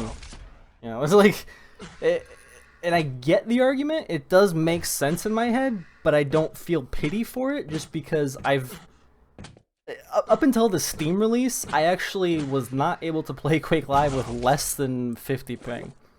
So I don't know, like, I guess it's what you get used to, and that's why I understand their argument, but at the same time, like, I don't really feel like playing with 60 ping for Arabics is that big of a deal. Yeah, I have to agree. People who, you know, they're insistent that they play with low ping. You know, it's not like you're competing in eye to eye. It's not like you're competing 1v1 Thunderstruck. You know, it's just your Thank accuracy only does so much for you. Right? Yeah. I mean, that would be a stupid game because it would literally be ping. Whoever has the best ping wins. I was thinking more because I would never want to do either of those things regardless of my ping, but I see what you're saying. It's just not the game, you know? Yeah, no, for sure. Quake's a little bit more cerebral than 20 milliseconds, honestly. Oh, yeah. I mean, if you're gonna take it that seriously, then you might as well be doing... I mean, you might as well be at QuakeCon, for all intents and purposes. Like, if you really care that much, you have to have a darn good reason to care that much, and I'm sorry, but, you know, your Saturday game of Clan Arena or, you know... Just CTF pickups is not... Open up a LAN center in like a destitute part of the country. Tell all the kids there that the only game that exists is Quake Live, and you've got your player days. It's like, this sounds like some brainwashing. 0 MS, yeah.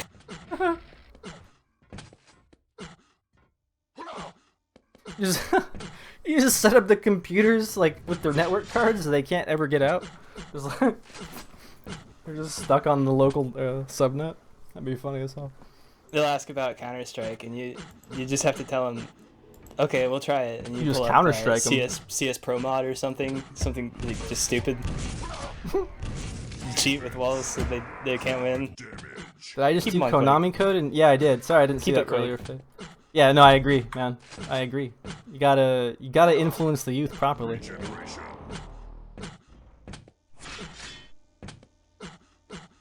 You jealous of my bind sphere? I'll give them to you, but only if you answer correctly. Do you walk to school or take your lunch? Choose wisely.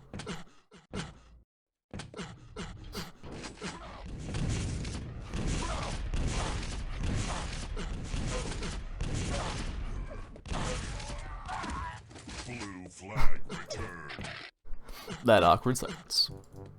This is gonna be a Flag taken. long conversation.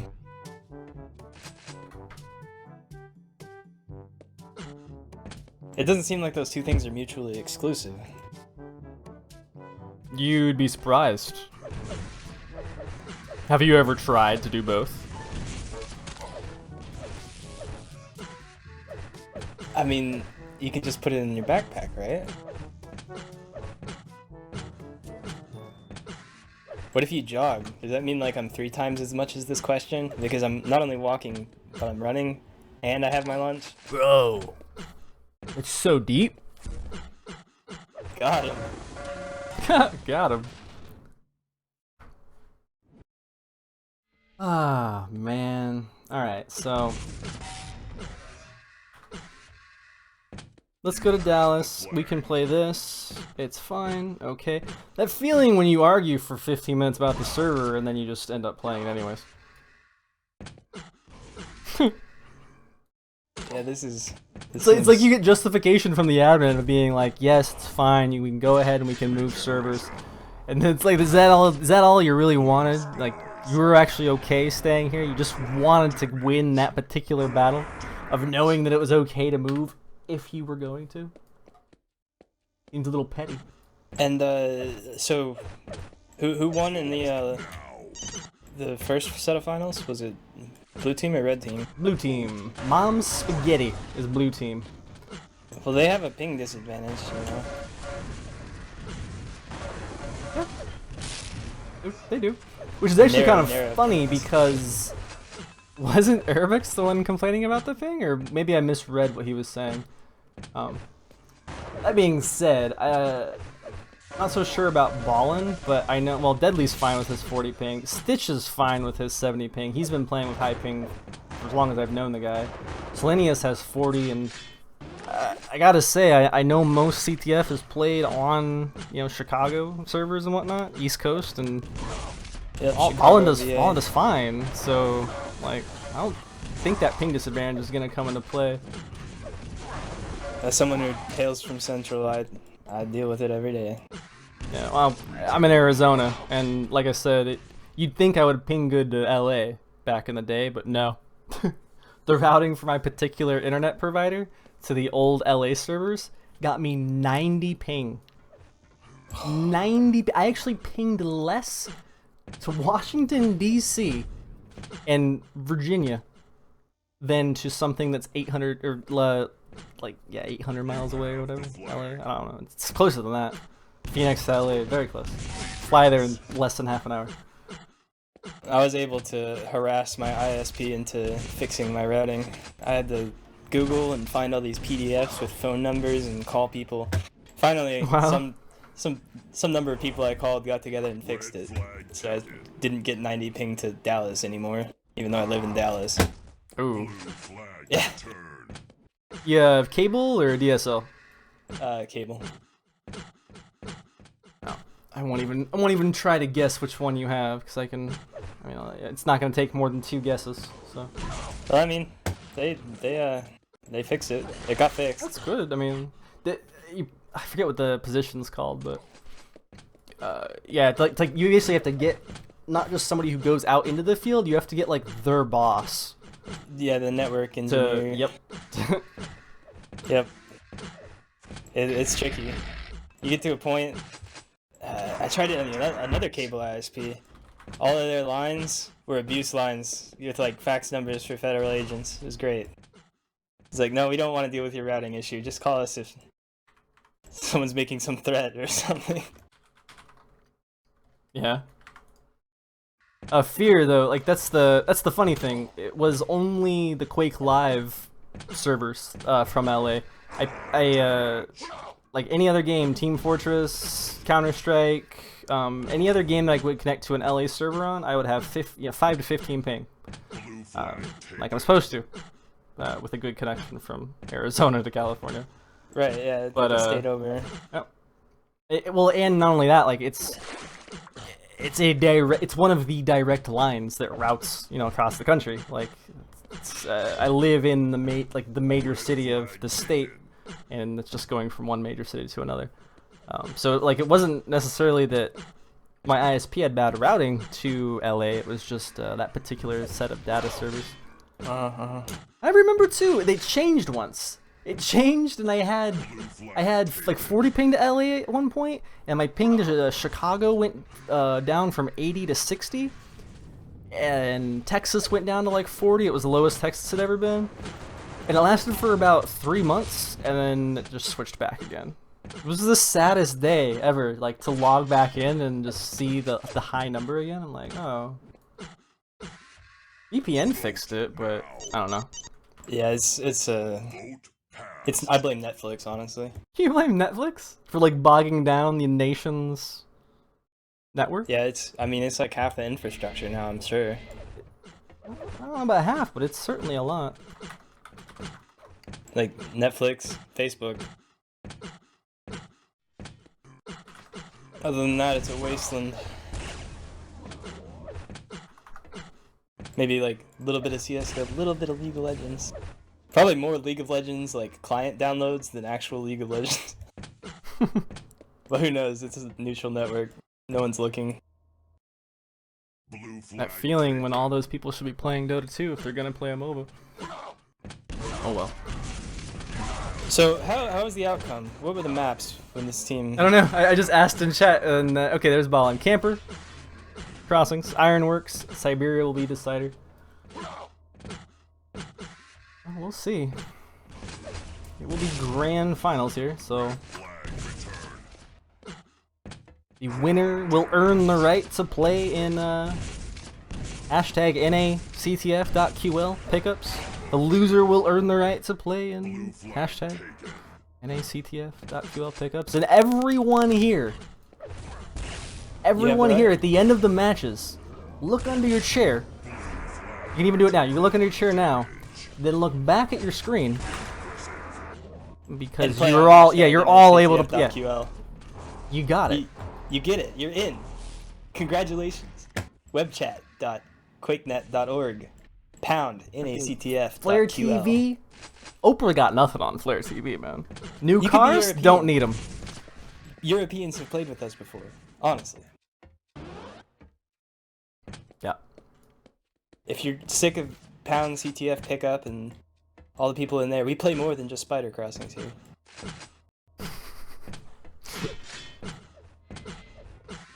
Oh, that's funny. But true.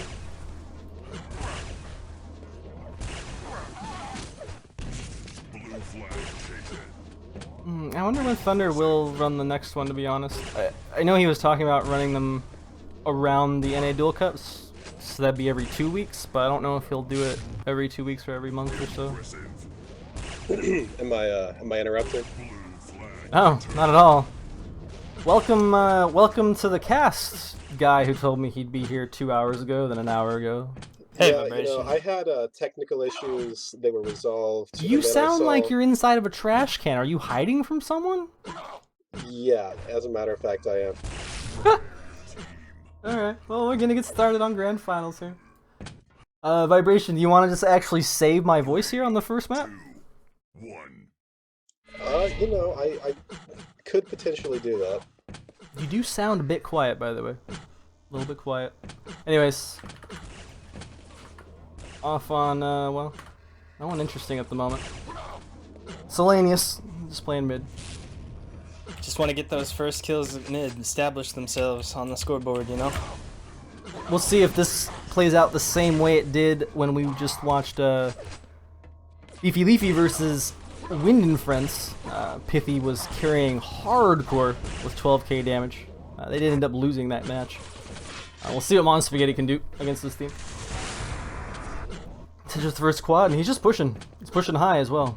It's a good place to be. Leaf not sitting on a strong strike. Does get behind Stitch though. Yeah, it seems to be a little... it seems to be a little unaware of like where the enemies were there. Gotta check every nook and cranny.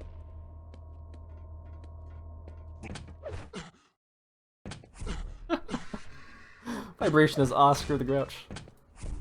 I had no idea that Oscar the Grouch had the best rail in the entire world. That is amazing. Sesame Street teaching our kids good life lessons right now. Yeah. Yeah, I actually had a grand plan to infiltrate the Mumble without you knowing and then say something ridiculous in the middle of the match, and I backed out of it.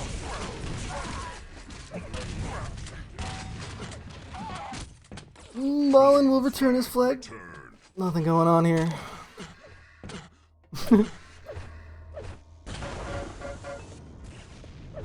This is a serious production here.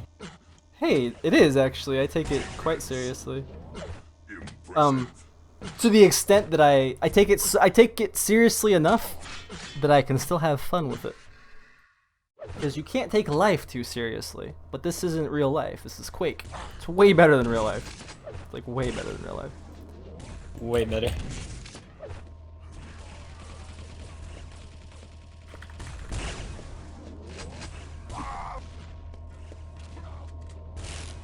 Selenius freaking mid, but gets picked off by Leaf. This is a rematch. These teams have faced each other earlier, correct? Correct. So this was winter bracket finals. Yeah, I was looking at the stats for that. It looked like they played Ironworks. And Japanese Castles, if I'm not mistaken. Right, so one thing that's interesting about these two teams to me is that Leaf's team, I don't know the names, I'm sorry, the red team is essentially a team of 4 offense players, and Ballin's team is definitely a lot more balanced when it comes to roles. So it's kind of interesting how that shakes out. The blue team is definitely more experienced when it comes to the defensive side of things. Defense. 2 frags in 2 seconds. Excellent. Those are the teams right there. Beefy Leafy and Mom Spaghetti. What you'll see is missing clashes.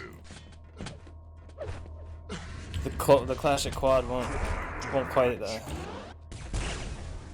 won't quite reach the levels of effectiveness we've seen before. Well, so far, The best quad I've seen was Pithy earlier on this map, where he got like 10 frags, managed to grab the flag, didn't end up getting a cap on it, but he just like, he freaking brute forced his way into the base. It was really crazy impressive. He ended up bringing the flag back, but it turned into a standoff. Then he died and he pushed. I don't know. Yeah, I do remember He's so far he's MVP of the entire cup, if I do say so myself. But you know, we still got grand finals to go. We shall see what happens here. It is a best of 3, guys, but the team coming from the lower bracket, aka red team, Leafy, will have to win 2 best of 3s, since this is a double elimination tournament. A little bit of activity at mid. Very contained, very long range. Nobody really wanting to commit to anything, except Solianus. Fallen returns at the base, books it back there, probably gonna hand it off or just let it rot, you know? That's the safe decision. I respect it. It's too early to do anything crazy right now. Like, They certainly weren't poised to make a good push off that pickup. yeah. Yeah, honestly, that's not the worst thing in the world. Relative to other CTF maps, I would say this is one where the power-up is less important.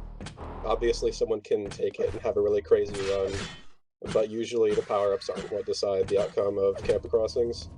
Yeah, it's differential. It gives you a percentage. Double kill.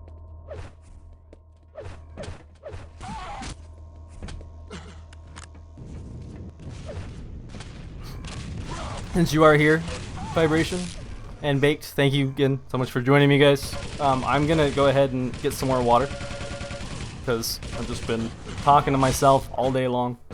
125 now, nactf. It's fun, but my voice is kind of killing me, so I'll let you guys at least take this first map. So. The viewers will understand. The viewers, you guys, okay, before I go, you guys don't even know how much the viewers understand. The viewers are always not only right, but they're geniuses. Are they? Yeah, Is they that are. so? Drake, Parker Grip, Squad Meta, and Feargas. How smart on a scale of 1 to Vibration are you? Go. Impressive. Blue flag return. I actually have an IQ of in the neighborhood of 350, so they'd have to be pretty smart.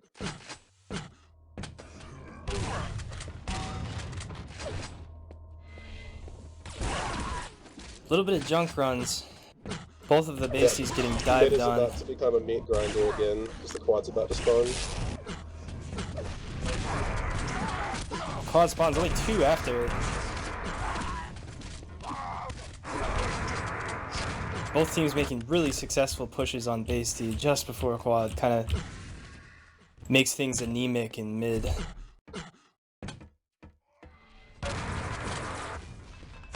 Deadly's still not fully recovered. Possibly handing over quad to Mega to quad.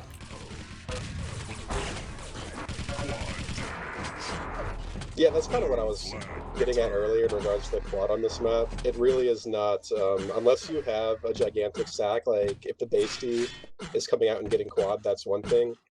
But getting quad and just rushing into the base with only 100 health and nothing else is generally not a great idea. This map is just so easy to defend.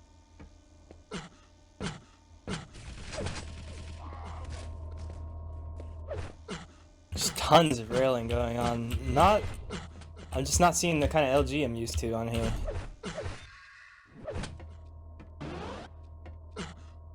Yeah, I know that kind of happens. The rail is definitely a lot more accessible on this map than the lightning gun. A lot of times if you're spotting, it's just easier to grab a rail than having to go out of your way to get the LG.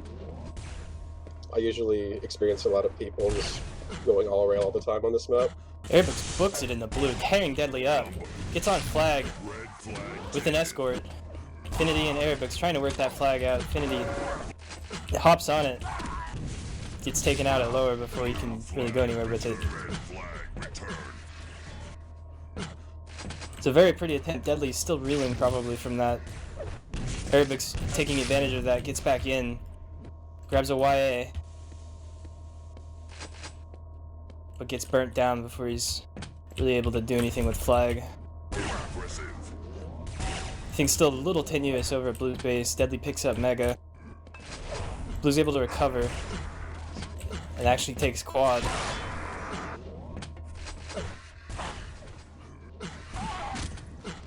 Stitch not able to make an effective push. Arabic's sort of shutting him down there. Yeah, he's got to be really careful pushing into the base with this quad. Again, he has not much health to really make anything happen. This base is so easy to defend. He does manage to take Deadly down, but dies basically instantly.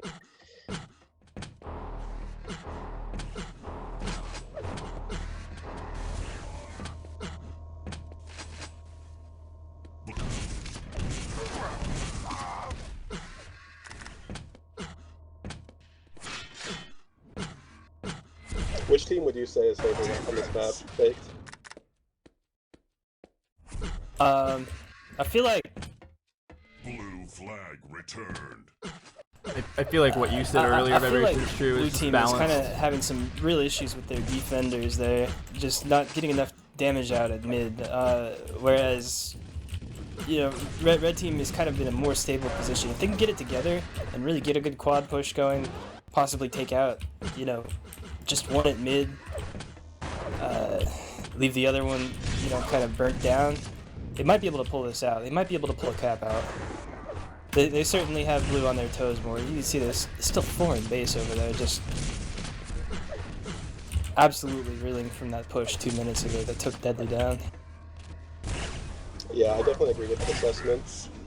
As I was saying earlier, Red is a team that is essentially comprised of 4 offense players, which does make them a little bit weaker on the defensive side of things, because they do have an offensive player playing base D. However, if they can get a good advantage, get a quad, do a 3-4 man push, all that experience on O is definitely going to do them a lot of favors.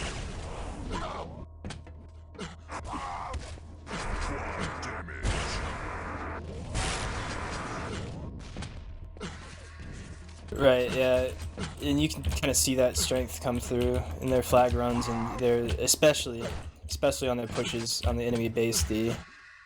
Red flag returned. See, now Fenity does have the quad. He only has 13 health in the blue. Oh, he's dead. And now we have Deadly with a massive stack and with the quad. It looks like he might make a push, but he's running out of time. Now he's just going to go back to his base. Really not much aggression coming out of the base defenders.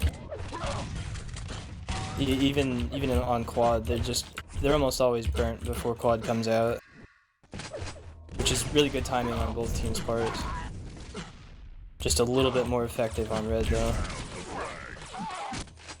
Oh, Arabics with the flag. Just missed the Mega by about 3 inches, or that could have been a nice run. But yeah, it's definitely advantageous. Both of these teams are doing a good job making heavy pushes about 20-15 seconds before the quad spawns. It puts a lot of pressure on the D and makes them not want to go out to get the quad. And it's also extremely bad if you've got players who are pushing O as the quad is spawning. Because then even if they get the quad and manage, or I'm sorry, even if they get the flag and manage to get out of phase, all that's going to happen is that they're going to end up facing a quad carrier in mid. So they're definitely applying pressure at the correct times. It's just a matter of when they finally break through. Absolutely. With about 20 seconds to quad, we'll see if either of those teams can leverage that. Blue kind of getting clumped up at their high. Solian is setting up for something nice here though. Quickly pushes in too deep and kind of sacrifices quad to Arabics here for red, who's going to take it.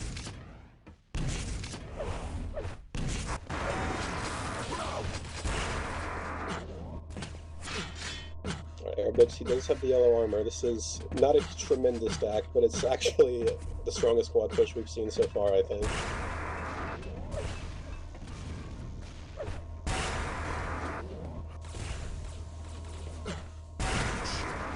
Does manage to take out Deadly. You have the flag. Deadly going to try and intercept him at mid. Gets burned. Yeah, this should be a cap unless something goes horribly wrong. Oh, something's gone horribly wrong. I spoke too soon. Yeah. Stitch, last hope for blue to return this. Not able to make anything happen. And red is able to get themselves on the board just barely. gonna be looking for blue to leverage their strengths into a capture.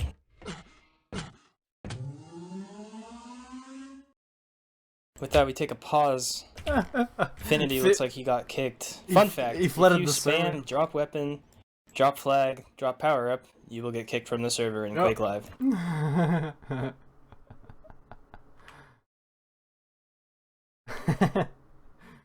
Oh, man. 3, 2, At least he's on the winning team, so you know he wasn't, like, triggered, right? You know, he wasn't super angry about it. Right, yeah.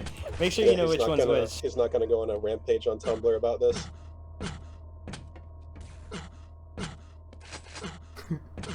I don't even want why.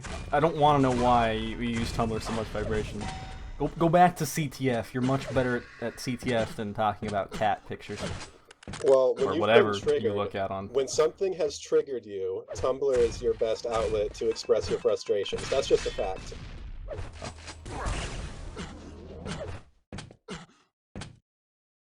Before you guys were asking, like, who do you think, or actually rather, Vibration, you were asking Baked who he thought the better team was to take this particular map?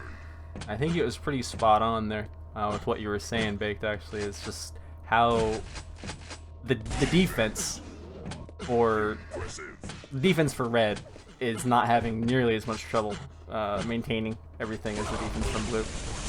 Right, yeah, absolutely. You're seeing the strength of Red's pushes, as Vibration stated.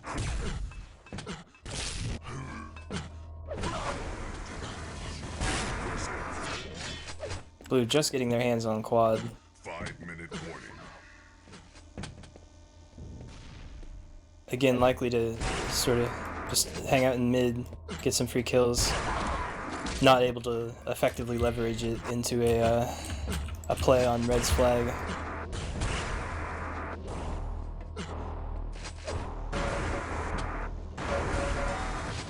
Does kill their defender, though. I'll have to stack back up. Something, at least. Arabix is just constantly so annoying to blue team's defenders. Like, he's always there, just picking away at him. I love it. Yeah, that's really what you want to be doing on this map. I think a lot of people mistakenly describe Camper Crossings as a defensive map. And it is a relatively easy map to defend if you've only got one person coming in at a time. But if you just got constant pressure like this, then it's very difficult to really maintain any kind of stack as the base D. And I actually think that if you have a proper offense, just applying constant pressure, that this map is very offensively geared. Especially because, as I was mentioning earlier, I think that the significance of the quad is diminished on this map compared to some others. So your offensive players can really afford to just constantly attack and not have to worry about staying stacked themselves. Yeah.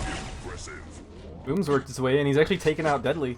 Gonna get himself enemy Mega before Airbucks will take the flag, and they will both just kind of be thrown into the grinder, if you will. There. That would have been such a good time to get that flag out to mid with the quad coming. Just because, I mean, if you already have your other two players securing mid and you guys were able to mop the team up there, that's a cap. You know, like. You guys pick up quad on the way out, because your team already has it, you've already destroyed the rest of them. I don't know, it was a good situation for him, but it didn't pan out. Deadly pushing him with quad here. Gonna try to take Leaf on himself. Yeah, looks like he's done sitting back behind the flag. He's ready for some action. I empathize.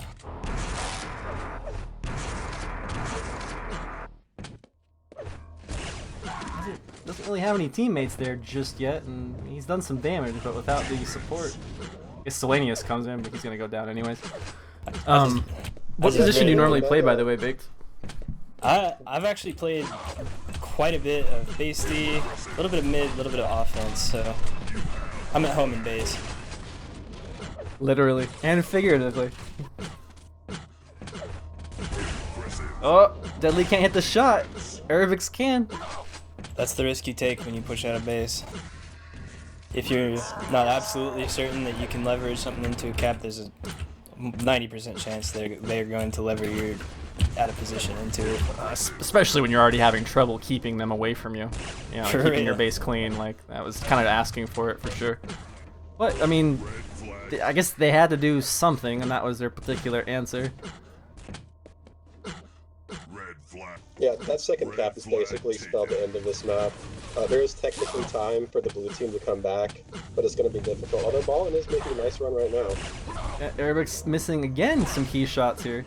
All unable to survive through that last rail, so I mean, yeah, we're going to like, I guess, a standoff, but with what, a minute 10 left, and like, this isn't even gonna tie it up if they manage to get this somehow. So Yeah, so this next quad is going to be super important. Blue definitely needs this quad if they want to win. I feel like the real story here is just some of these players on blue are so strong. Like Solianus, for example, he's such a strong player. He hits great LG, great rail, but he's just not able to take the positions he needs to in mid to effectively damage, just to effectively poke. yeah, Basically, just not standing in the right place. I mean, it's a solid team on blue. Like, they're a solid team, but they're just kind of, like, when I say a solid team, I guess maybe the better thing to say is, like, they're almost a jack of all trades, where, like, they're gonna do okay no matter what. I mean, I think that's kind of how they got to the grand finals. Yeah, not to discredit their wins, but I mean, they balance each other out enough, but no one's exceptional in anything, and they're not exceptional together as a team, so it just kind of ends up being a decent team, you know? Nothing special. Much like the description that I just gave. Nothing special. It's just the way it is, and they will lose the first map, 2-0. Luckily for them, though, they have a lot of buffer. And they're the upper bracket team, so they have to lose 4 games before they actually lose the final. and I'm confirming with Leaf that that was indeed Red's pick. So we're going over to Blue's map now for the second of the series. Ironworks. No, Finnegan's. Oh, Finnegan's. This Basically, map is it's a real treat. Every map with a nail gun. You know what? I really wish that the nail gun actually had more exposure, more use. Were we supposed to vote as specs? No.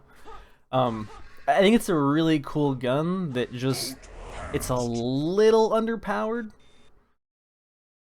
but at the same time, because of the way that it does its damage, like, you couldn't really make it any more powerful without kind of ruining it. But I don't know, like, I played Unreal Tournament, so I like the flat cannon, and it's very similar how it bounces off of walls and whatnot.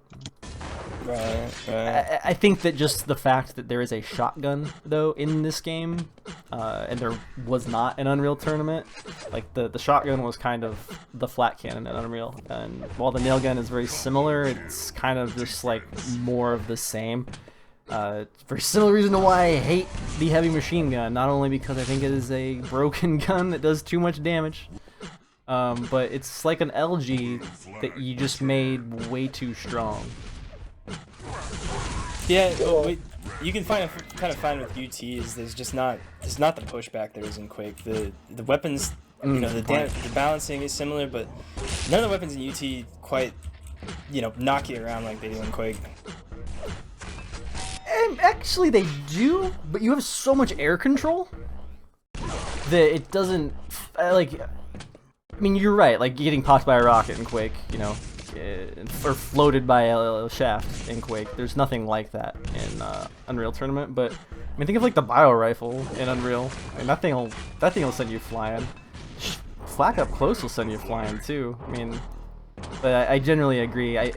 It's funny. I think the weapons in the weapons in Unreal Tournament are actually cooler and better than Quake's weapons. But I feel like Quake's physics make it overall a more appealing game for me personally, even though I came from Unreal. But the physics in Quake are just awesome. Like, yeah, I played plenty of Unreal, DM ranking, all those. Oh FFA. no, DM ranking. Yeah, the demo, the UT2K4 demo. Yeah, oh no, I know. It was a very, very popular map in 1v1, which I didn't really do too much of. I was busy with TDM and Capture the Flag in Unreal. I missed my translocator, I will say that. Could you imagine how broken Quake Live Capture the Flag would be if there was a translocator? Yeah. Oh, I don't even want to know. Just rapid cap on every map. Yeah. Like, if those of you who don't know, translocator, essentially it shoots out a little disc, and then the alternate fire, because every gun has alternate fire in Unreal, it would teleport you to wherever the disc was at the time. It was limited use, like you could only use it so many times before it had to recharge, and you couldn't use it with the flag or you drop the flag, etc. But, yeah, like think of it like a grappling hook that fires faster, and you instantly teleport to where the end of it is. That's a good comparison. Yeah. I just feel like the momentum physics of Quake, just the amount of control you have over other players' motion is it beats UT for me. I started with absolutely. UT as well. UT, the original, and just. No, I've said it before, and I'm not afraid to say it amongst a bunch of Quake fans. Like, I played Unreal Tournament from 2000 until 2007. Played like Team Fortress 2 for a few years after that, and then in 2012 finally played Quake. And yeah, I mean the physics like totally won me over. I will marry a plasma gun one day. It's gonna happen. Yeah, we're gonna have such a good time. Oh, map number 2 finally getting F3'd. What's that? Iron kind of being a map where you can leverage the plasma gun into a lot of different things. As Basty, you can. It's a Swiss Army knife. You can get up to Mega with it. We'll get started here. 3, 2, 1. Plasma. You guys want to be on? Look out for first rail. Airbix gets first rail. We are on him. Almost able to leverage it into some damage, but Red team's still in control of the rails at this point. Solian is holding one, but not just by a thread. See, there's a lot to be said about the rail distribution in this map for the first power up. Once your team has rails distributed, you can kind of turn that into your position. 45 seconds, at most halfway through. Red just on it. Infinity stack, probably gonna be the one to take it and grab his red. Yep, classic move. No rocket there. Tries to do a rail jump there. So this is actually a situation that happened to me earlier in this tournament. Deadly and Ballin on defense on this map are no joke. Pushing into their base, even 200-200, is not easy. So we'll see how this goes. Does manage to take on Deadly. It took him 200 life, and they die. Ballin wasn't even there for that one. Like, that was just mostly Deadly Infinity. Deadly still got most of the stack. Not an effective regen for red team. Yeah, Mom Spaghetti is actually the team that I lost to earlier on this map, and on 3 separate occasions I was 200-200 in their base, and couldn't make it out. Was that the one where Stitch capped like 4 flags? No, it was one we barely lost, but Okay. it was an unfortunate game. I don't think I casted you guys this game. There was one where Stitch just kept walking into the enemy's base and just walking right out because they were so focused on trying to get the defense of Deadly and Ballin, you know, on defense and mid respectively, broken. They were not able to. Airbix able to get it to high, but yeah, he's gonna go down real quick. Switch off of Deadly because we don't need to watch the defender. Both teams with an offensive straggler in. Stitch sort of waiting on red, I believe. Yeah. I just had to switch away from him there. He actually got hit into the water, and then yeah, Leaf's been basically just camping him out for about 10-15 seconds. Fireup's coming up soon. Red team set up. Boys, the Leaf in the right place at the right time. Sometimes it's valuable to have aggressive base. Yeah, so Leaf is going to want to take this siege stack and push, but that is going to leave his base exposed if there's no one there to cover it. And even if someone is going to cover it, they're not going to be very stacked, so this is always interesting. Oh, he's got a sick opportunity right now because everyone was so distracted. Yeah, nice exit route too. That's perfect. He just needs to watch out for this one railer in mid who's missed one shot. Misses 2 shots. I think it's a cap. Deadly able to use that delay to delay a little bit longer, but not going to be effective. Red scores. Now, Deadly actually pushing and dying there is huge, because now the blue base is just completely vulnerable. Yeah, a little more. I think if maybe this wasn't a draft cut, maybe a little more organized game, you would have said a double cap. You know, just someone waiting at that flag. At that flag of blue's base.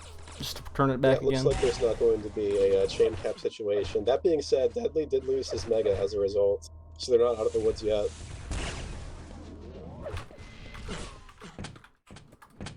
Beefy Leafy taking their name to the extreme though, to get their first cap here as we move into the 3rd region. Aggressive. Solianus maybe making an answer for this region. 20 seconds out, doing a little bit of damage to red. Boom Infinity do push in, so close to region. Nothing more than a distraction, though. I mean, he pulls everyone away from mid, but I don't really think it's going to be enough. Everyone's still going to kind of converge back here. Oh. Blue flag return. Regeneration. Blue do get their clutches on a regen.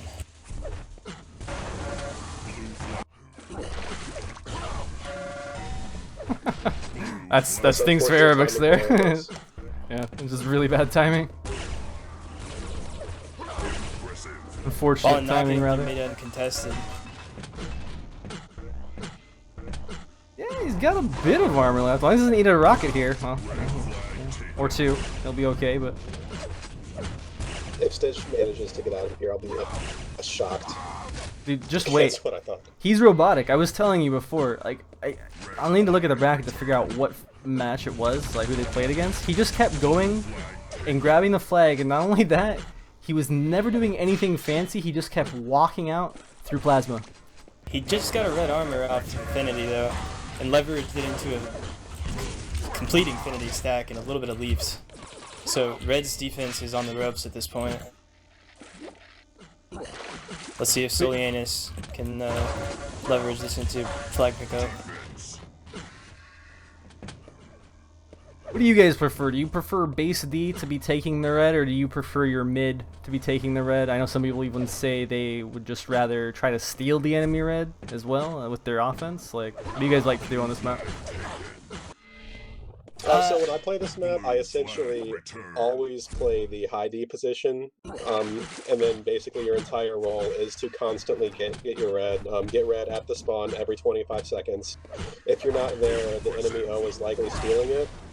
And really the way I like to play this map is to play that position super defensively, take as little damage as I can, try to stack to 200 armor and get the region. That's just one way to do it though. I know there are teams, like Pithy for instance is a player who will often leave his red up so he can make 3-0 pushes. This map, you're actually really flexible with your options on this map. I'm not a strong offender, but I like to run really, really, really fast, pick up plasma gun, and then basically do nothing to the base D with it. It's fun. Because sometimes you get a rocket launcher, and you can jump off the flag with it. Just gotta go fast. Baked, this is the first time we've ever casted together, and I think only the second time we've ever been on mobile together. Oh, so wait, hold this thought, as Stitch will try his damnedest to save that cap from happening. There is more support, but it's still going to be another cap. That was a really good effort, though, in play. Ball and poised to get this through mid. Just a little bit of damage in water. You got the red 50 bubble. Blue scores. Turns that over. That was beautiful. Yeah. Had 2 behind him and was able to LG them both off. He's a man with 2 shafts.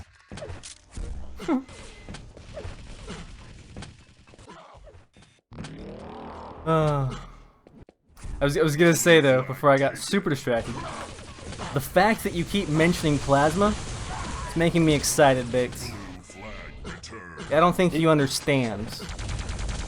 You know, some people will complain that Quake, unlike CS:GO, doesn't have recoil or spread. Just pick up a PG. Gosh. There you go. I love plasma gun, man. I think it is the funnest gun in the game because you can move with it, like, you know, plasma climbing and whatnot. So mobile with it, and then like if you're able to read your opponent's dodge, it can even be like super deadly from long mid range. Obviously up close, if you're good enough with it, you can catch people in the middle of strafes. It's just juicy free kills. I recommend as well for anyone who doesn't like plasma right now, try using, you can assign different hit beeps to different weapons. Try CG hit beep 3 for plasma. You'll love it. Nice deep sound. It's the roulette of CTF. It's the roulette of CTF. Wait, that means win gambling. sometimes. You just win sometimes. Rarely, but sometimes. No, all times plasma. Oh, Arabic's able to dodge. Arabix's movement is so bad, he's actually able to dodge all of this. Green with armor and a med kit makes it out with 25 points of health. It'll bring us to a 3-1. Leafy. Really That is attacking so blue lucky, at their spirit. Not lucky, very skillful, depending on your perspective, that Leaf was there to pick up the flag. Yes. Arabic's kind of showing a little bit of CTF and experience there. He's obviously a good player, but that particular move he was trying to do, where you strafe directly through the region spawn, anybody who plays basically any amount of CTF is not going to miss that jump. But it did work out in the end. Mom Spaghetti really gonna need to make some plays here. So we just crossed the half.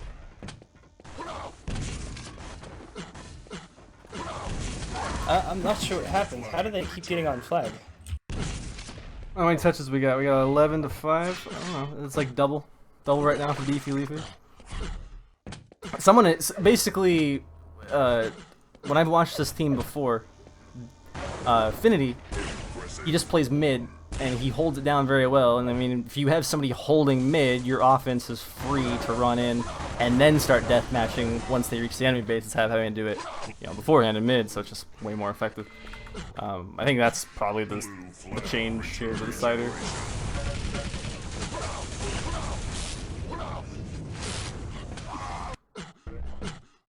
See if Ballin does anything with this. He has a medkit, 100 armor, and regen running.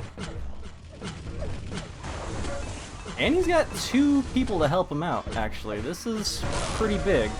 It's a direct, but I mean, he should at least be able to get himself back to rail. If he doesn't screw his rocket jump up. No, he's in really good shape even with that missed rocket jump. Made a little bit congested. Arabic's sneaking a flag away. That's ugly. Yeah. I bet Ballin's pissed. Yeah, I bet he really wishes he had just gone after going through the teleport instead of waiting for red. I think he would have beaten Arabix there, but he will still get them another cap.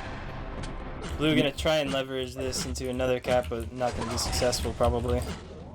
We've got Arabix pushing in. He has a med kit. Deadly, don't burn your stack on this, man. Come on. What are you doing? What are you doing? Ballin gonna be there to try to pick the pieces up. Arabix doubles back. Nice move. I don't think they know where he is yet. Red flag taken. So Arabix and Boom. I love the patience and the communication though. Arabix waiting on red. Oh! Oh, You sly dog, you. that was so dangerous. Arabic's Deadly great might be able to stop him correct from in this leveraging this into another cap. Doesn't have that piece of information though. Arabix is a ninja, man. Dude, right? I've been impressed with him all day. Like, He's the flag remover. he really is. Like, if he's not running the flag out from under your nose, he's like flicking you in the back of the ear. He's just like being annoying to your base D. Like, to the point where he either kills the base D and then mid has to come back, and then he just bugs mid by falling farther. Like, especially on this map, he'll fall back to that where that 50 bubble is. Absolutely, by the railgun ammo. Yeah, and then like you're kind of forced to deal with a player who decides to camp back there, because if you let them just stay there, they'll, you know, grab your flag, obviously, kill your, or shoot at your red. So it's like, I don't know, he's always just applying constant pressure and just being in the right place. Just 2 steps ahead all the time, I guess.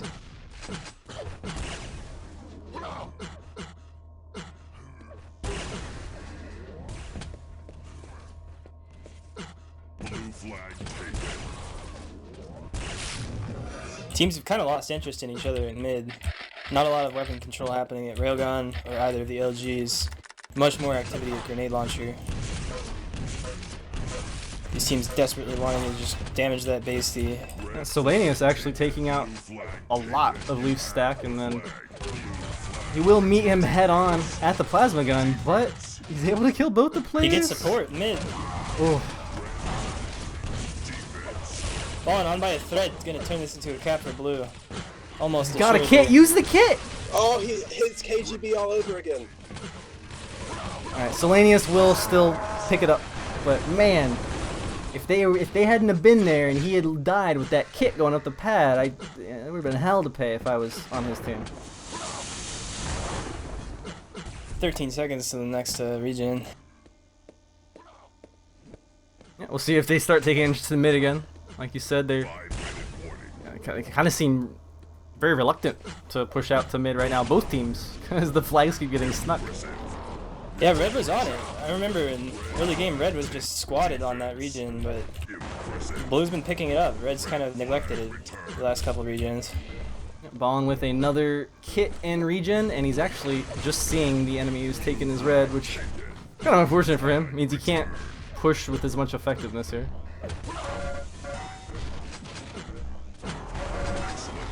Ball and calm, cool, collected, getting a couple frags of high mid. Sort of pushing Red back into their base. Hopefully they can be patient and spawn them elsewhere before they try and get on flag. They don't take down main base D, but they did a lot of damage to Leaf, so... By the way, I would like to point out, Ballin again died with the kit. In Ballin's defense, you are actually pretty disadvantaged with the med kit on higher ping because you're incentivized to wait to use it until the last possible moment, because it does virtually increase your health the longer you wait to use it. Right. The amount of health that you receive from it. Switch around a bit here. Boom pushing in with, not sure who that is up there with him. Urbix Ninja and gets him one of Ballin's reds. We'll see a ripple of that throughout the next couple of minutes here. You may even see Red pushing it if he's called the timeout in their communications. Urbix after it again though. Yeah, it's just I'm chilling watching there him. at the LG. He's waiting for the timing. There you go. Ballin even knows. He's like, yeah, I know you just took my red. It's fine. It's the worst feeling in the world. Look at these. Oh, I was about to give him so much props for dodging all his grenades, and he eats the last one. Oh well. Regeneration.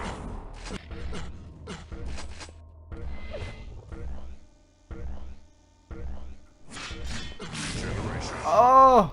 Oh, I was about to say how risky it was for Ballin to wait on that red like that, because he knew that the enemy had timing on it.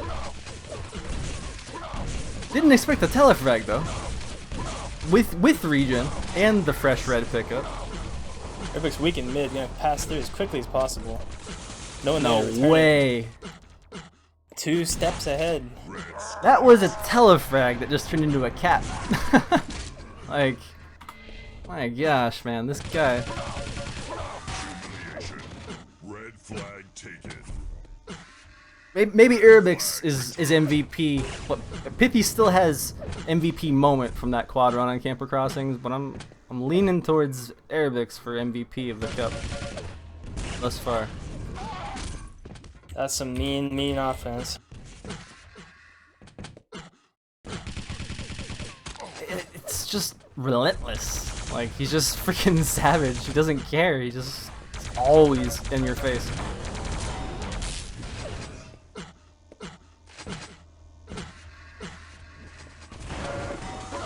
Chat saying that may have been the game winner.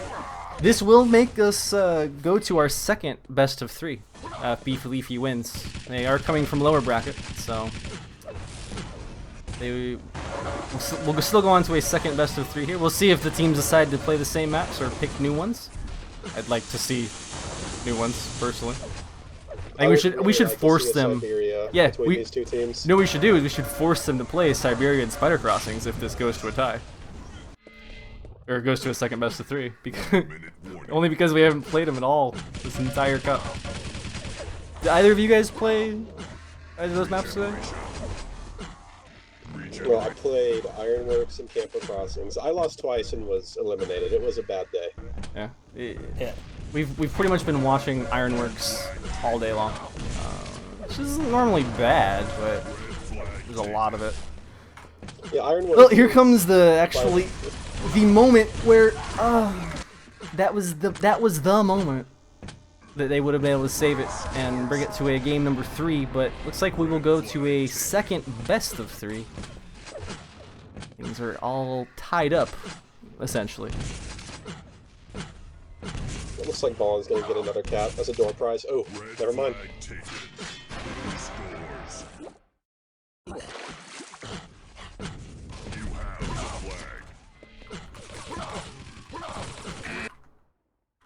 Woo.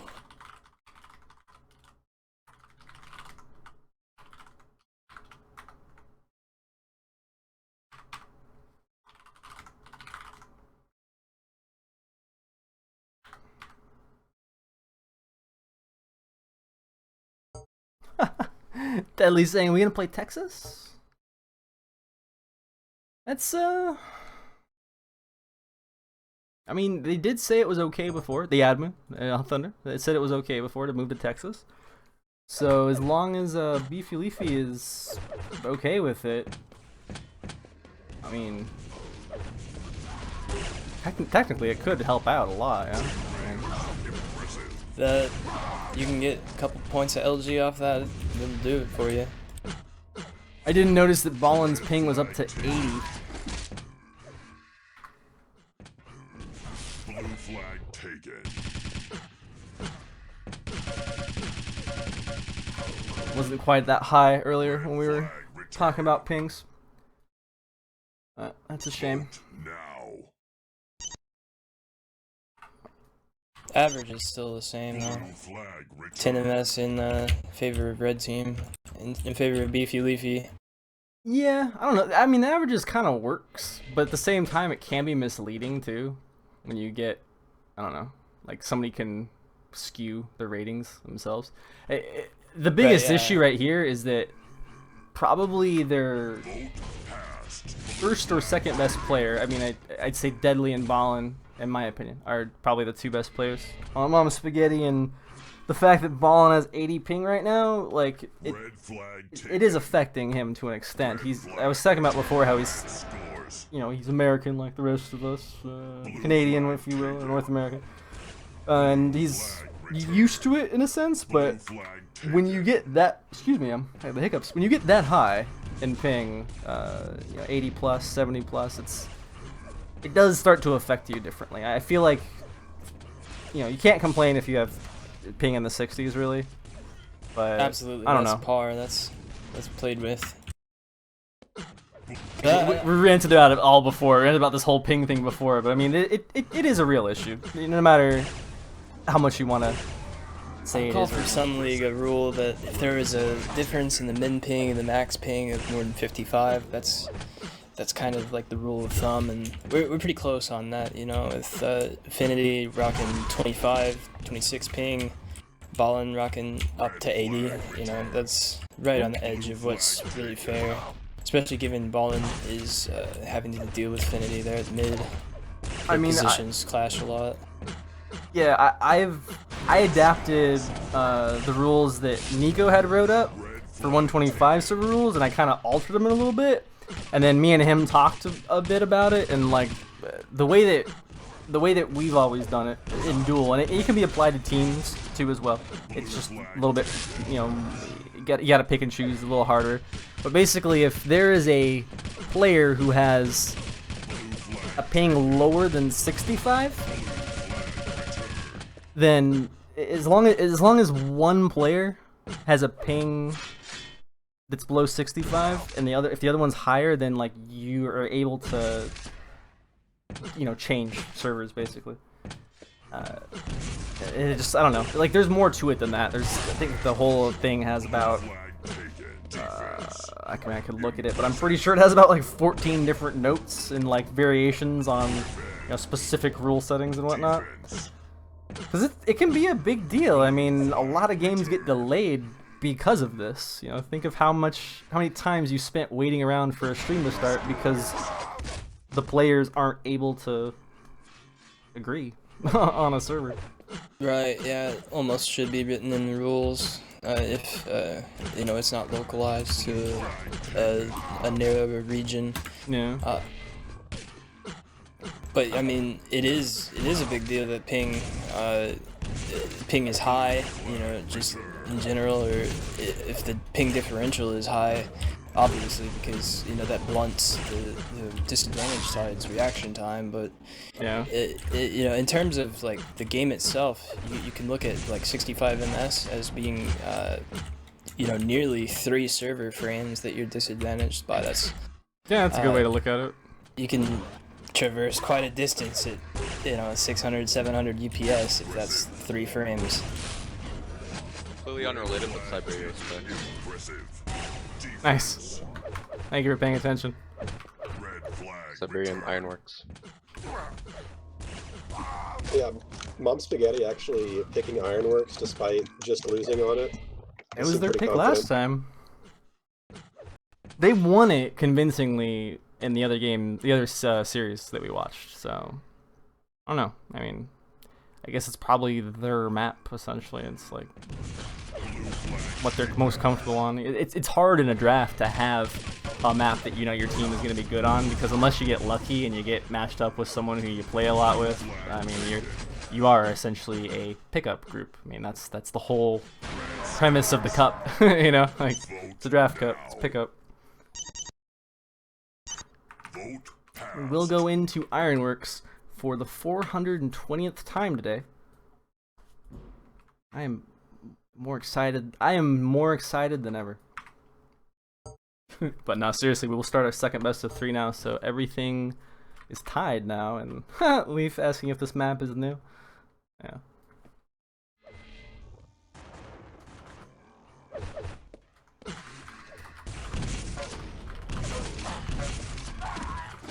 Blue flag taken. Yeah, I mean, Ironworks is, by a pretty wide margin, the most popular CTF map, at least in North America. If you look at the stats of our pickup channel, this is played far more often than any other map, so it's not surprising that people would want to pick it. They definitely feel comfortable here. Yeah, that makes sense. I feel like Spider Crossings was actually the most popular map up until like a year ago. To be fair, it might just be like, you know, those who are left, those who remain that play CTF are Ironworks players. Because I know there are a lot of Spider Crossings lovers. Kind of interesting. Most of them are older Quake players, not in age, but I mean like they came from Quake 2 and stuff. Kind of realizing that actually now I think about it. It's not relevant at all. It's just an interesting fact. I mean, like, what do you think is gonna be different this time? Like, do you have any idea why they decided to pick it again? I did counter you saying that vibration by, oh, I put it last time, but I kind of agree, like, well, you guys just lost here. I mean, like, less than 10 minutes ago, you just lost here.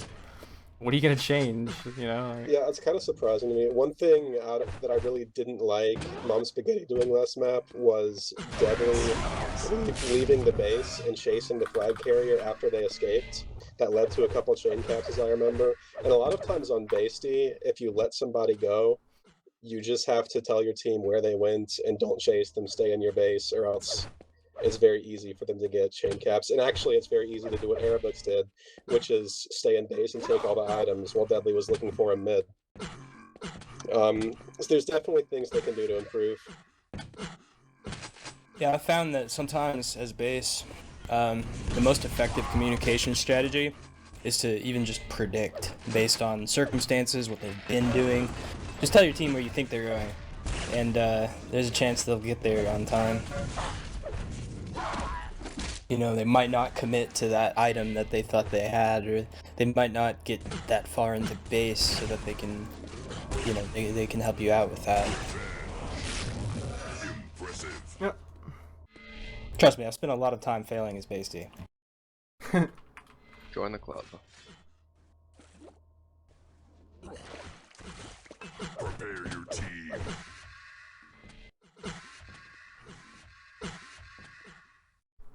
Three, two, one. Alright, that was it. Map number 1 of the second best of 3. We now have 4 casters in this in this grand finals. So, It's a panel. It's a panel. Oh man. I don't know how I feel about this particular panel, but alright.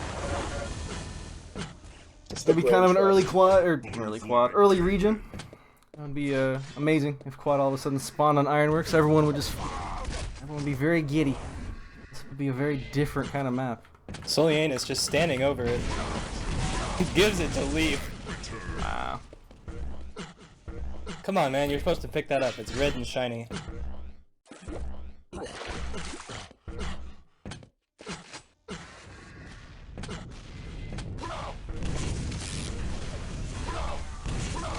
It'll be interesting to see how Siberia goes regardless of the outcome of this first map. wish this map was banned. Welcome to fourth caster. He wasn't quite too happy with his results. So what the hell are you trying, Leaf? You are not that ninja. Like, you can't double back that much, bro. That's too extreme. Anyways, yeah, Genik was obviously just feeling down about himself, so we invited him in here to cheer him up. It's obviously not working, and now I get to mute everybody. Blue flag returned. Alright, Baked, Vibration. What's up? How's it going? Pretty good. Hey. I'm pleased with the match I'm seeing so far. History did not repeat itself. Arabix did not land himself on that first rail. Just kind of put things in Blue's hands, but Solianus just wasn't paying attention and didn't get the regen, I guess. It's a big deal to get the first rail, honestly, on this map.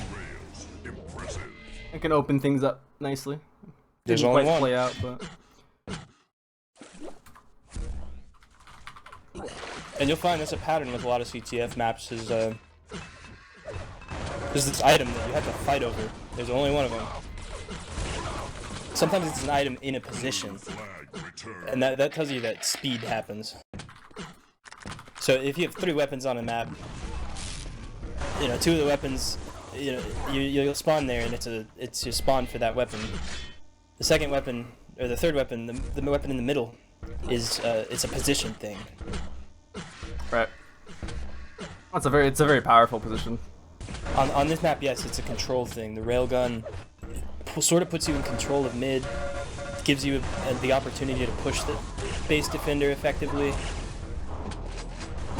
It's actually a pretty big deal when you have a base defender who does not have a rail. It's oftentimes the player in mid's job to go and give them one. Just times they don't have to push all the way out. I've noticed. Excellent. And there's rail ammo, kind of an obscure spot, should they need it, but... I always really hate, too, when you have a base defender that has enough armor, and a mid player who's doing this job correctly, and you have to go up against it, because it's like, going up against that double rail, especially as an offensive player, like, you're not usually going to have a lot of stack unless you stole red, and then...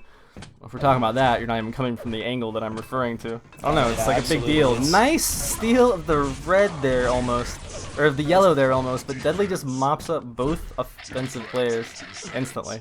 It's like you were saying before, it's you can be turned into a factory if both defenders happen to hold rails. You know, get out, you get in, you're already railed, you get railed again, you're dead. Your run's over. I'd say the only map that's worse than that, or like that, that's worse in that regard, is actually Spider Crossings.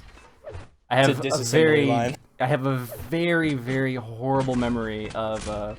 You guys remember the Chilean team from last year's QuakeCon? The one like they surprised everybody with how good they were at CTF.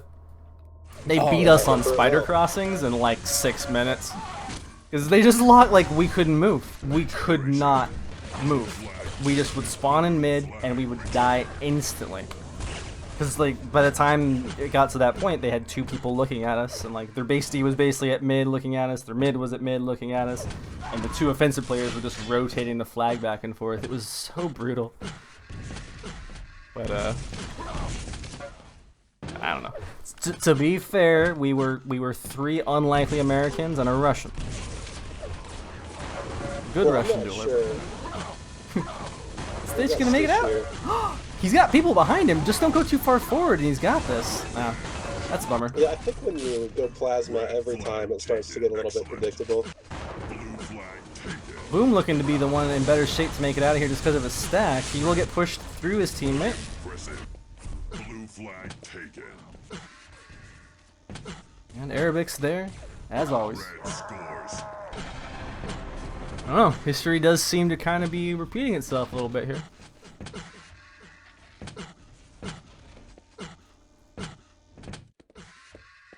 It doesn't really surprise me. In fact, what does surprise me is that Mom Spaghetti actually won this map the first time. Not because they're bad players, but because Ironworks is a map that really rewards having a lot of CTF experience. And Beefy Leaf is definitely more experienced than CTF, regardless of individual player skill. Yeah. I think, what was it you said, Baked, when you first came on? And you were saying Ironworks is a map that you pick when you think you're better than the other captain? Exactly, yeah. When effectively you feel that each of your positions has the advantage over the other team, that's when you pick Iron. If you've got a weak point, you're gonna want to stick with something that's, you know, it's a little more opaque. This map is so transparent, though. Everything anyone does is painfully obvious. If you've got an offender who isn't doing their job, suddenly your base is under siege. If you've got a base D who really just shouldn't be there, can't hit LG, you know, you get a bunch of flag pickups that have to get beaten down in mid. Just the attention of the enemy team is your weak point on this map. Yep. I was gonna say I gotta give props to 2 players again on Beefy Leafy just now. First of all, the captain Leaf Green for being aware multiple times about where his incoming offensive, you know, his incoming attacker is, and just being able to pick that flag up as it goes down. And again, Airbucks, not only for this move, getting another cap, but for earlier, where he just, as Ballin was about to make it out of the base, out of Red's base, and get their first cap for Mom Spaghetti, but he ends up running into, basically, running into Airbucks looking straight up at him with a rail, in a position that you could tell he just got a call from his team. He just turned right back around, like, you know, I don't know. Yeah, it's beautiful to see comms in this game because Quake is usually so hectic.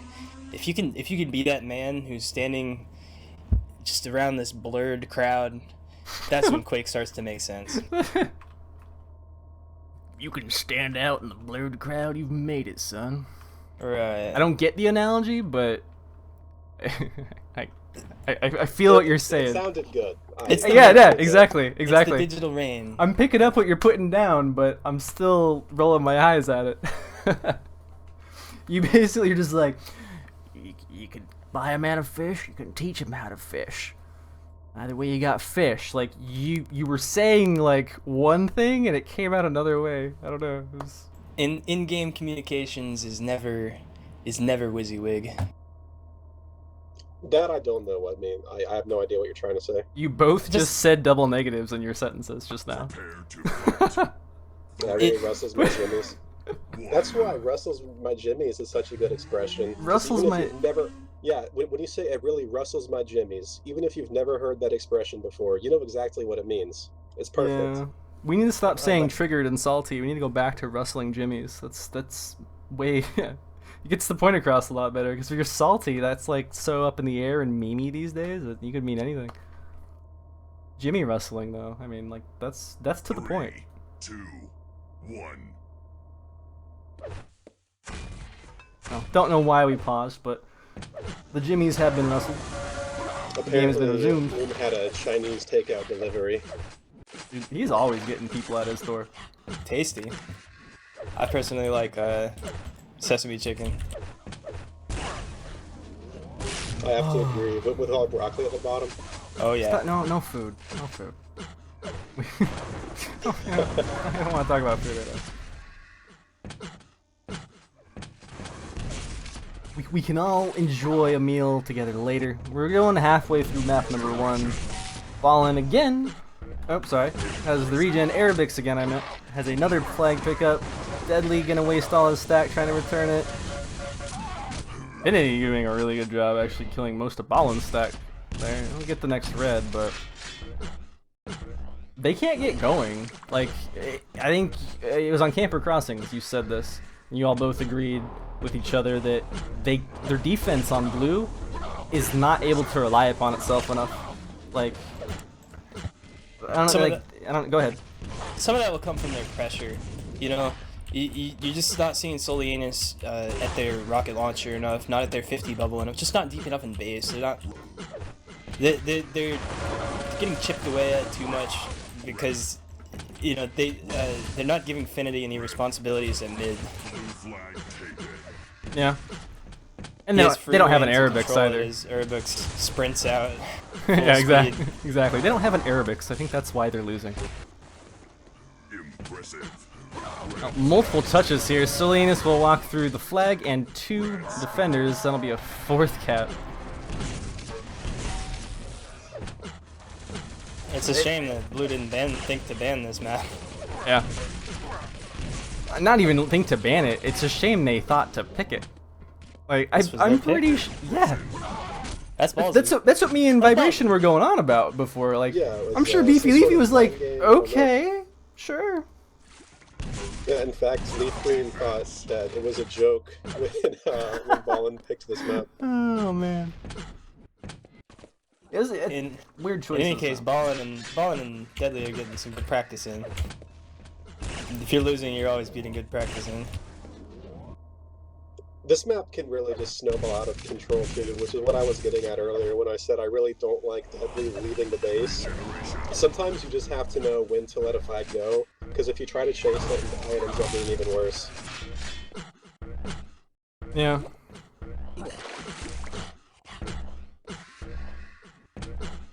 I mean, Beefy Leafy did cap limit. Like what was who was it? Wind and Friends, Pithy's team on this map. And they've been playing well on this map. I know you said that most teams in North America, you know, are going to be okay with it just because it gets played so much in the pickups, but you have to realize where your limits are. Like, there's certain maps I like in Duel and TDM and, you know, various modes, and there's certain players I know that I shouldn't play my favorite maps against them because they're just that much better than me. See if Deadly can make it out of here this time. He's lingering a lot. That's gonna give It's gonna give Beefy a lot of time to set up a makes a counter defense here and potentially get a cap. He does stay Their own. quiet through mid. Infinity just catching him. And Airbix, of course. Blue flag returned. Airbix really kind of reading blue, recognizing when the base defender is even slightly out of position. That might be from calls, you know, because for the most part, you'll know who the defender is. So if you call that the defender is in our base, you immediately know to go after the enemy flag, no matter what. Because if anything, you can stall.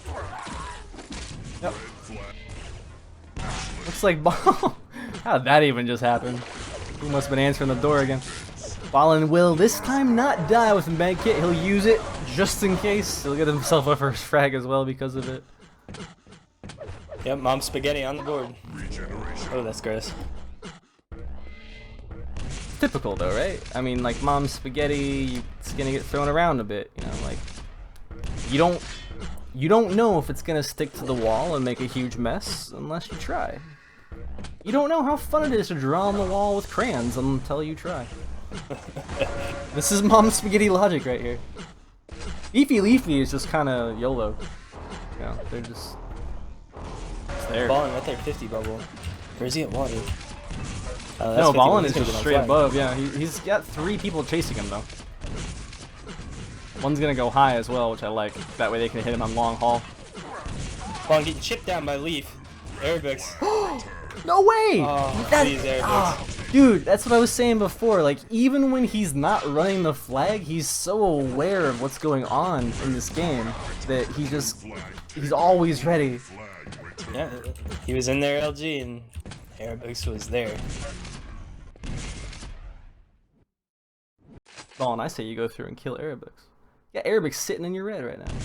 Actually, See, probably not. He's probably long gone. Yeah, way gone. For the viewer, you know, you got a player Ballin in this region pushing in by 50 bubble, gets himself on flag, gets all the way through mid, and you got on the other side of the map, Erebix doing the same thing. He was at the enemy 50 bubble, but instead of going on flag, he had the wherewithal to return from 50 bubble to get the flag back for his team, preventing another cap.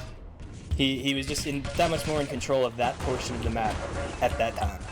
It was really calculated too. Like when he delayed, what was it? Boom rushed ahead of him one time. It was last best of 3 in the grand finals. I guess the first Ironworks between these two in the finals, and he let Boom go ahead. Boom ended up dying, and then he didn't even move forward. And I'm like, what is he thinking? What is he gonna do? And then the enemy flag carrier comes up the pad right in front of him. He returns his flag and then he goes and caps. Like, it was, I don't know. He's just really aware. He's played really well on Camper Crossings as well, and Japanese Castles. I haven't seen him on any other maps, but in particular, like, he must feel very at home here. You can tell. Yeah, the best players punish and bully, and sort of in CTF, the flag Bully pickup's is the the good word ultimate for what punish. he's doing. Yeah, bully is definitely a good word for what he's doing. Solanius trying to push into the red base again. He's going to take out a little bit of stack as his mate. I guess Deadly will Blue's- go down as well. Blue's handed a basey position off to Stitch, who's looking to rail mid. Red sort of falling back. We'll look for Erebix to slip through mid and take Stitch out. Red flag returned. Erebix steals Stitch's mega, Blue flag returned. not able to get far with flag.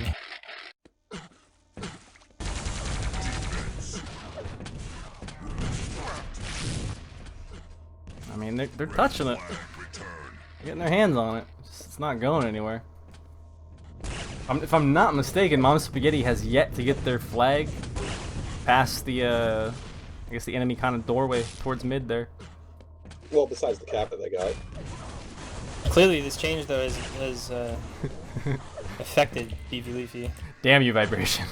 Seeing Deadly in base. They haven't got their flag past the mid. They have a cap. Okay. They threw it. That is true. They lawn darted The the only flag problem, though, across the map. and that's how they got it out. I like this from Airbooks again. He's, guess what, waiting for the quad, or keep saying quad, waiting for the regen, because, well, he's not. He's like the only player that I've seen do what I always like seeing CTF players do. Something you see TDM players do when like a weapon's coming up. Is they're just super patient. They just wait for the perfect opportunity. Look at how fast he just made it across the map. They have no idea that he was even there. I don't even think Deadly, the one he just killed, knew that he was there. And again, I'm going to sound like a broken record. That's why you do not leave your base if you're D, especially on this map, because it just opens the door for that kind of play. But in their defense, to be fair, they have put Stitch onto defense. And,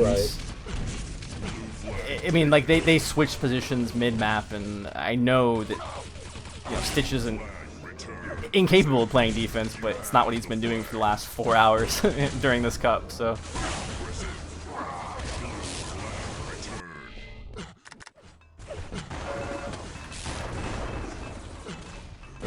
We'll have to see what happens on Siberia. I mean, this might just be a clean sweep by the lower bracket team.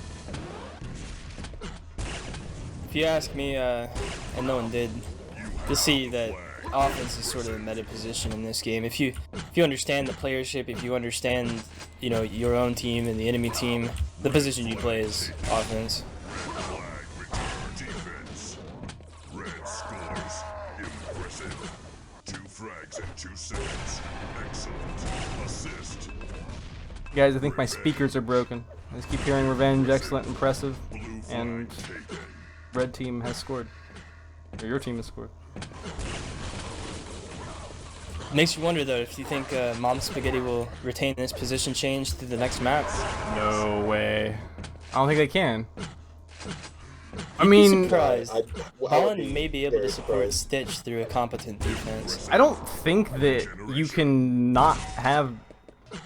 Okay, that was really bad grammar, but I really don't think that you can take Deadly off of defense and have this team maintain a chance. Because if you take Deadly off of defense, and even if you put Ballin onto defense, then your offense just got a whole lot weaker.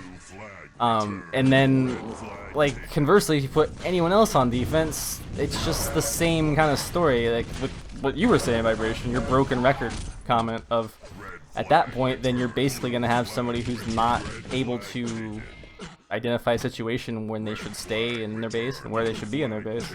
I don't know, I feel like you play together for the last several hours, you have to have some consistency at this point. I mean, yeah, they're gonna lose grand finals and it's the time to try something weird, but it's such a balanced team and just kind of a meh jack of all trades team that can you really do anything crazy like that and have it work out? In terms of the phenomenon we're seeing, it's almost as if they're having to leverage Stitch into the position of their lead offender, and Ballin is stuck as a high armored support offender. So effectively, what you have is just a weak offense on Blue's side with a firm defense, but it never turns into a 3-man push for Blue at this point, for Mom Spaghetti at this point. Yeah, no, that's true. Because in a draft cup, similar to any pickup game, you're always gonna have a heavy top end usually, and then there's gonna be a lower end player as well. Ideally, you have everyone just kind of balanced out, but I'd say that. And not to rag on Stitch, he did really well earlier against the other teams, but he is definitely, like you said, the weaker link here at the moment. I don't really think they know where to put him where he's going to be most effective right now. Defense is the mechanical, offense is your meta play. Yeah, I mean, yeah. You said I wonder if they'll keep it. The lineup, and maybe they should. This is their last chance. I mean, nothing's working so far. They did kind of make a huge blunder and decide to pick Ironworks. There you go. Okay, but I mean, maybe they should keep it the way it is. This is a map in particular that you can rotate items and build a stack up on pretty easy. So. Well, I was gonna say, I do think that Mom Spaghetti has a much better chance to win this map. Maybe more so than any other map in the pool. I was mentioning that earlier on Camper Crossings, I think that's the map where the power-up is least important. Siberia is the exact opposite. On Siberia, the power-up is everything. Yeah. It's very difficult to get a cap without the power-up. And conversely, if you do have the quad, it's kind of difficult not to cap. The It's reason for difficult that not is- to cap. Go ahead, yeah, continue. it's true, and the reason is because the base is so open at the flag area that it's basically impossible to position yourself in a way where you're not going to be taking damage. Yeah. So as a regular offense player, if you're pushing in there without quad, you have no way to avoid just getting hit with everything. That applies if you're the bastie as well. If you're the bastie on this map and the enemy team has quad damage, you're terrified, because you're almost definitely going to die, at least in my experience. Yeah, well, and two, from mid, where the quad is, I'm on Solanius right now, for those watching the stream, he goes through there, there's a med kit there, underneath the little slide area. He just passed by where the red spawns, and then if he actually just keeps going, then he hits Mega, he goes to the teleporter, you hit yellow, like, all the resources are boom, boom, boom, boom, boom. So it's like, if you get quad at the right time, and you push them at the right time, you can steal everything from them, including the flag. And it's just, I don't know, like, would you say this is a noob-friendly map, or do you say this is a poorly designed map? Because I know a lot of people don't like this map. I feel like this map is stale. I feel like the placement of railgun allows for too easily contested flag pickups, honestly. It's right below the jump pad, right? Right, yeah. Oh, yeah. So as the offensive flag carrier either goes high or low, anyone will have a railgun. It's just central to the map, and it makes things stale. I wonder Yeah, if... I don't think this is a bad map. This is a map where you have to approach with a different mindset. We saw on Ironworks and on Camper Crossings, Leaf Green's team was really applying constant pressure. That was their strategy, just push, push, push, push, and eventually you're going to break through. Siberia is more about quality over quantity. A small number of really strong pushes is going to be a lot better than a large number of weak pushes. Alright. I wonder if maybe this map is something that would benefit from removing removing certain weapons from it. I've often thought that more dynamic. Yeah, exactly. That's what I'm saying. Like, I've always found it interesting the dynamic that's created when you remove certain weapons from maps. Like, can you imagine having a plasma gun on Aerowalk? It doesn't see like you're like, oh, take the plasma away. It's not that big of a deal. But can you imagine it on Aerowalk? Like, be a really, really annoying time. That's Imagine just because... DM13, aka Lost World, with a rail. You know how camp heavy, like that map would be even slower, or conversely, it would just be a complete spam fest depending on where you put the rail. Just because like there's such fast damage on a map that you normally are trying to do setups and whatnot. And I think that CTF maps do the same thing. So you're talking to the wrong person, because I think every map should have rail. well, no, okay, T4 Vertical Vengeance. It does not have a lightning gun. All those jump pads, that map. I'm just saying, it's a very unique dynamic that's created when you take away a weapon. And Right. I don't really know of any CTF maps except Japanese Castles that do that. Japanese Castles not having a lightning gun. Well, Infinity, and this is only as of the most recent patch. Oh, Troubled has- Waters too, sorry. Go ahead. On Infinity has a railgun, sort of. So it doesn't deny it completely, since railgun is sort of central to the game.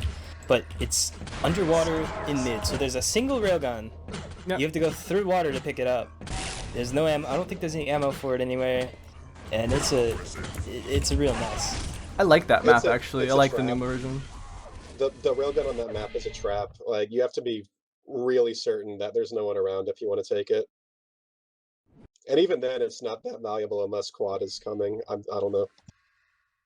I don't know. I think. Oh, you said unless quad is coming? Yeah. Yeah, on that's Infinity, what I was I just like gonna hitting the say. rail, Yep. as quad is spawning. Yep.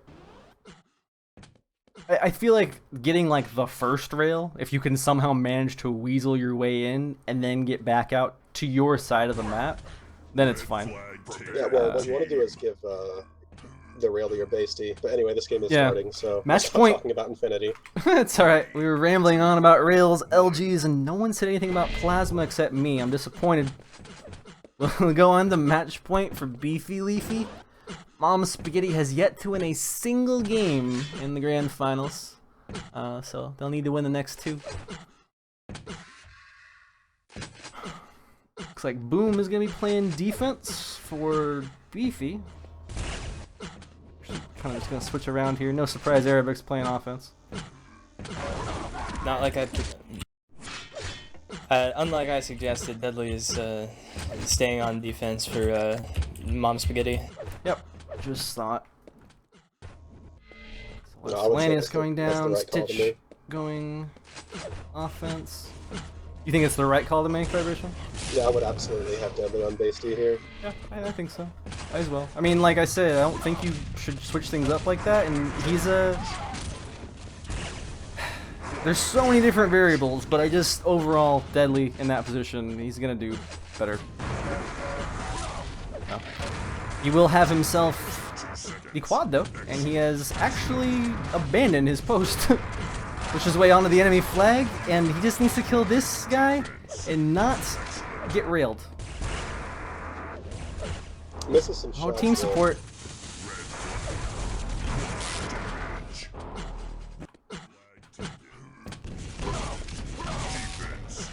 Stitch gonna pick up the slack. He's like, I'm so sorry, dude, that you had to go offense.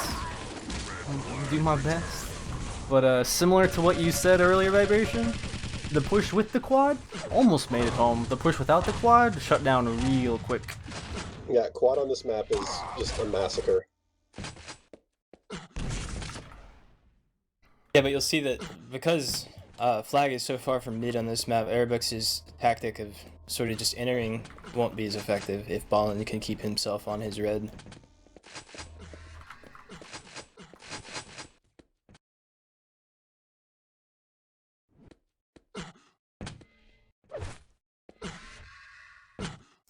Saw when the first draft cup happened, Butcher and Madrigal were on a team together, and I believe Leaf Green actually was on the team with them as well.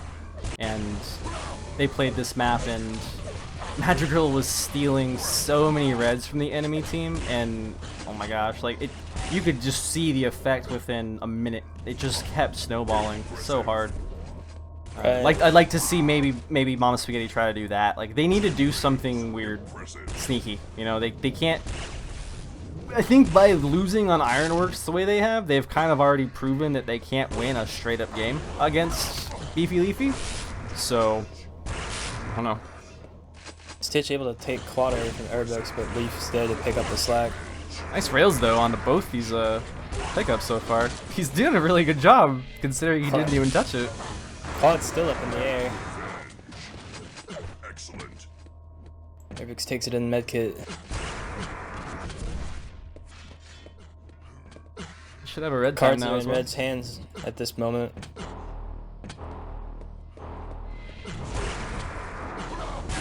Leaf is Basty eats 2 full rails. That's Flag returned. it's lucky that the quad was the one that caused that. Just because, like, man, it's gonna take a while to stack back up for him. Arabix actually knows the timing on enemy red, and so this could get ugly.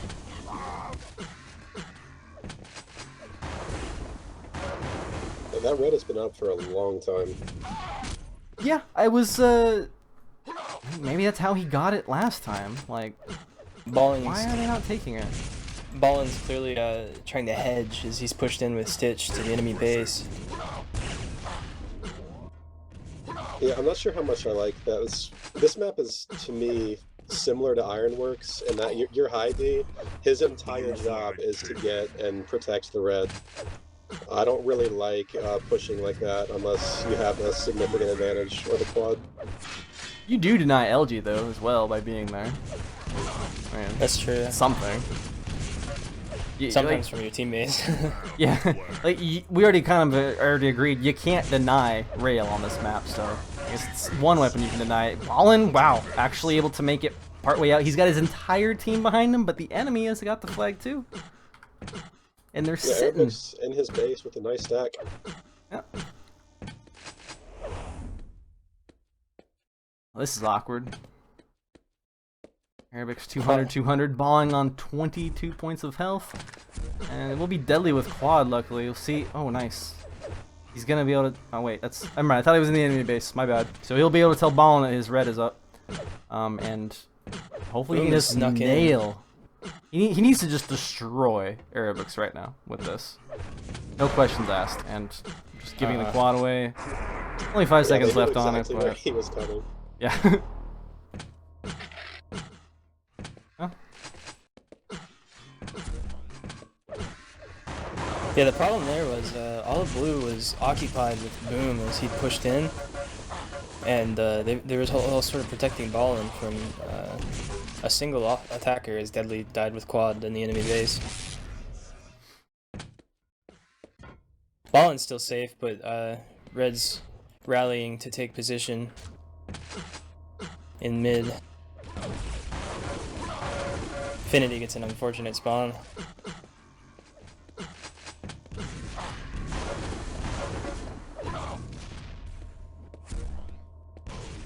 Yeah, both flag carriers on about 200. I'm guessing that this stalemate is not going to be broken until the next squad spawns. Yep, most likely.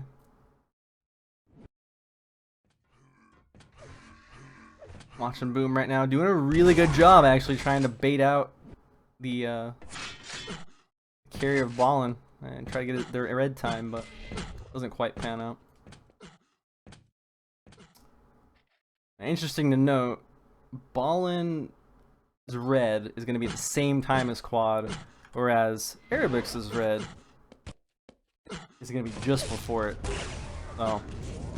Red is in position to take quad here in 2 seconds, but Leaf...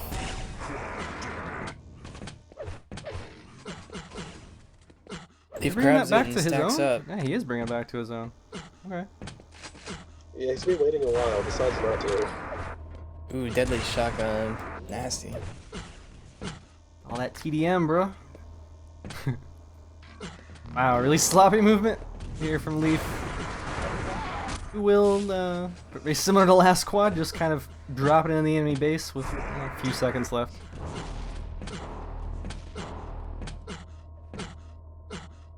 Still very quiet.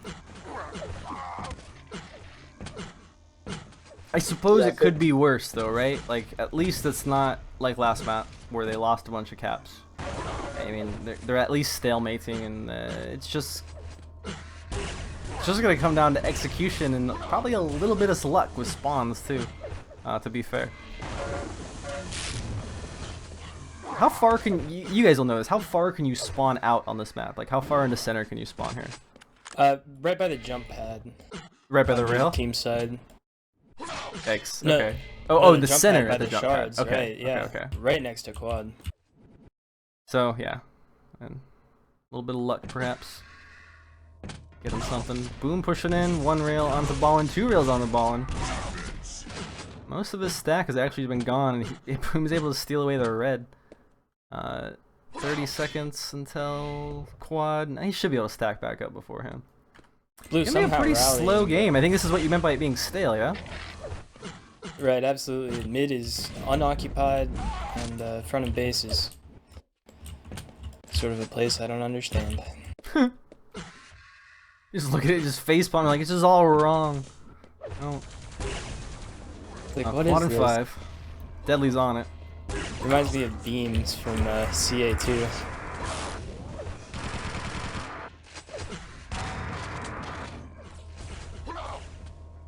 Yeah, both of these teams realize just how important the quad is. Oh, this red.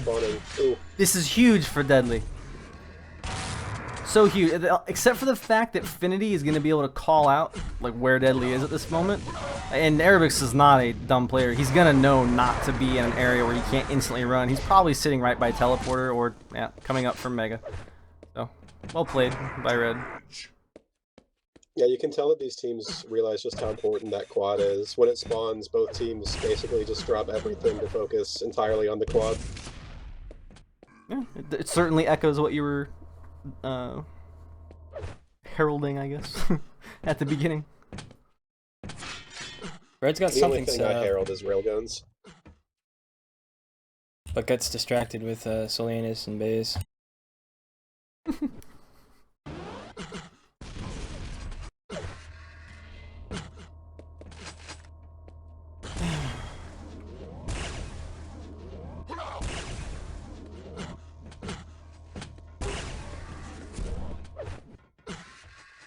Wynn's team did take third Fallen, but it's because, I think, of Pithy. Pithy was a beast. He carried the crap out of a lot of situations. If you missed it before, watch the camper crossings between Wynn and Friends and I believe it was Beefy Leafy. He has a quad run that is absolutely stellar. On you said camper? Oh, I'm sorry. Yeah, it was camper crossings, wasn't it? No. Yeah, camper. Right. Yeah, that was amazing. You made me second guess if we played Future Crossings today. My brain just went completely dead there. And quad will explode. No one seems to want to pick it up. Stitch will be the man to do so. He's got himself a kit.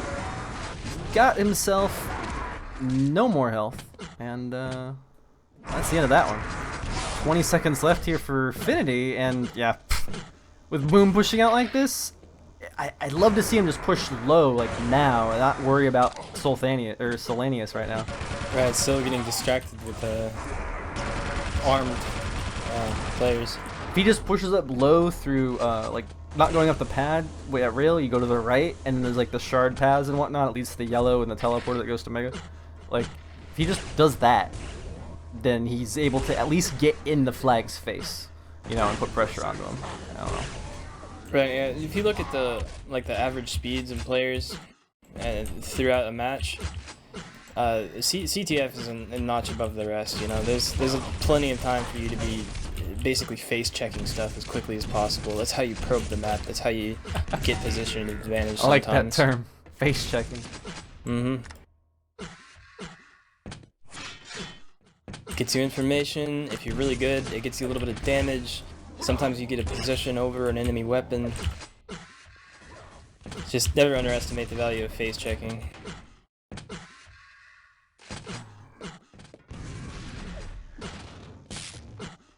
Man, both teams just completely shutting each other out on every push into base. I mean, like, occasionally you see one team steal the other team's red, but the base Ds have been so untouched, they don't even care. They're just still sitting 200-200 practically. Solean is going to get under Arabux. Becoming a little bit of a problem in red base. Yeah, I'm watching it now, but with that weapon choice, that's over.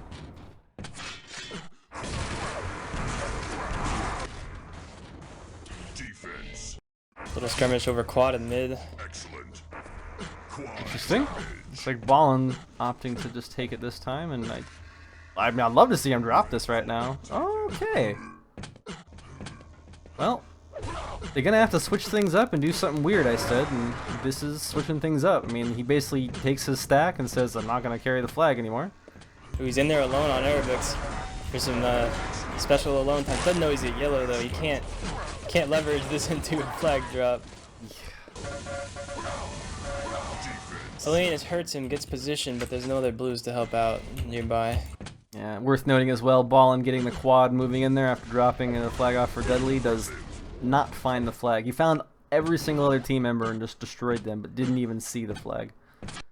So, Deadly up back up to 200-200 now as the new flag D, Arabix. Oh, on that, like you said, minor attack from Solanius. It's more of the same, if you will.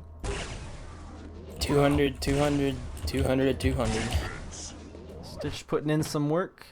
Solanius, or sorry, Arabix down to 144. Okay, no, he got a yellow, and then he's down to 140 and 1. Okay, wait, no, he just got the mega.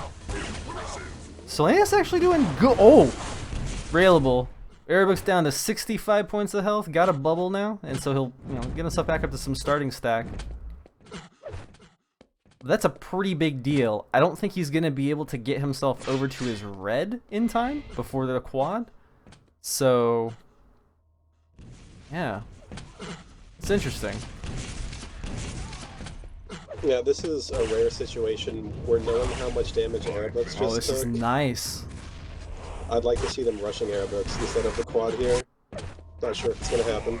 Sorry for the auto switching there, guys. I've got to turn that off at the very end. Airbucks is able to get Mega and keep himself alive at the very end there. Red flag taken.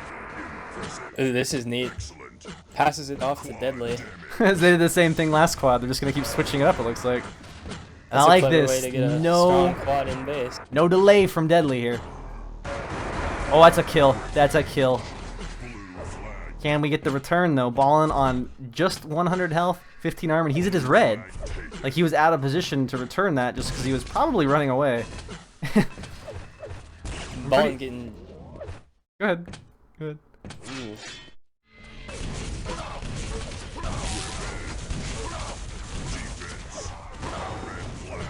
Yeah, the problem with that strategy of handing off the flag like that is it can easily backfire, because suddenly your flag carrier is not nearly as stacked anymore. Absolutely, they did the right thing, but their execution just failed. In their defense, while you guys were watching that, I mean, like Airbucks did go nearly get killed like 3 times before that quad even came up. So, to be fair. Flag returned. But now, I mean, now that we don't have anyone who's like completely solid on D, I wonder. I mean, I kind of wonder what we're gonna see Mama Spaghetti do. They're 3.5 minutes away from losing the cup, basically losing the draft.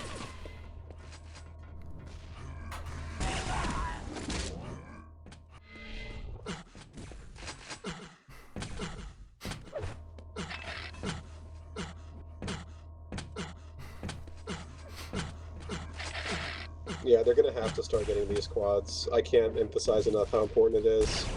And Ballin is gonna get it. They've been getting the quads. To be fair, they've been getting every single quad, but usually it just explodes right afterwards, and then it's kind of like a shuffle for a while.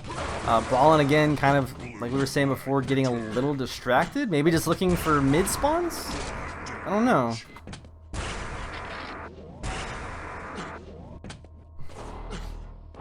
Deadly obviously has pushed Stitch back to offense or defense again, wanting to push a little bit harder with offense.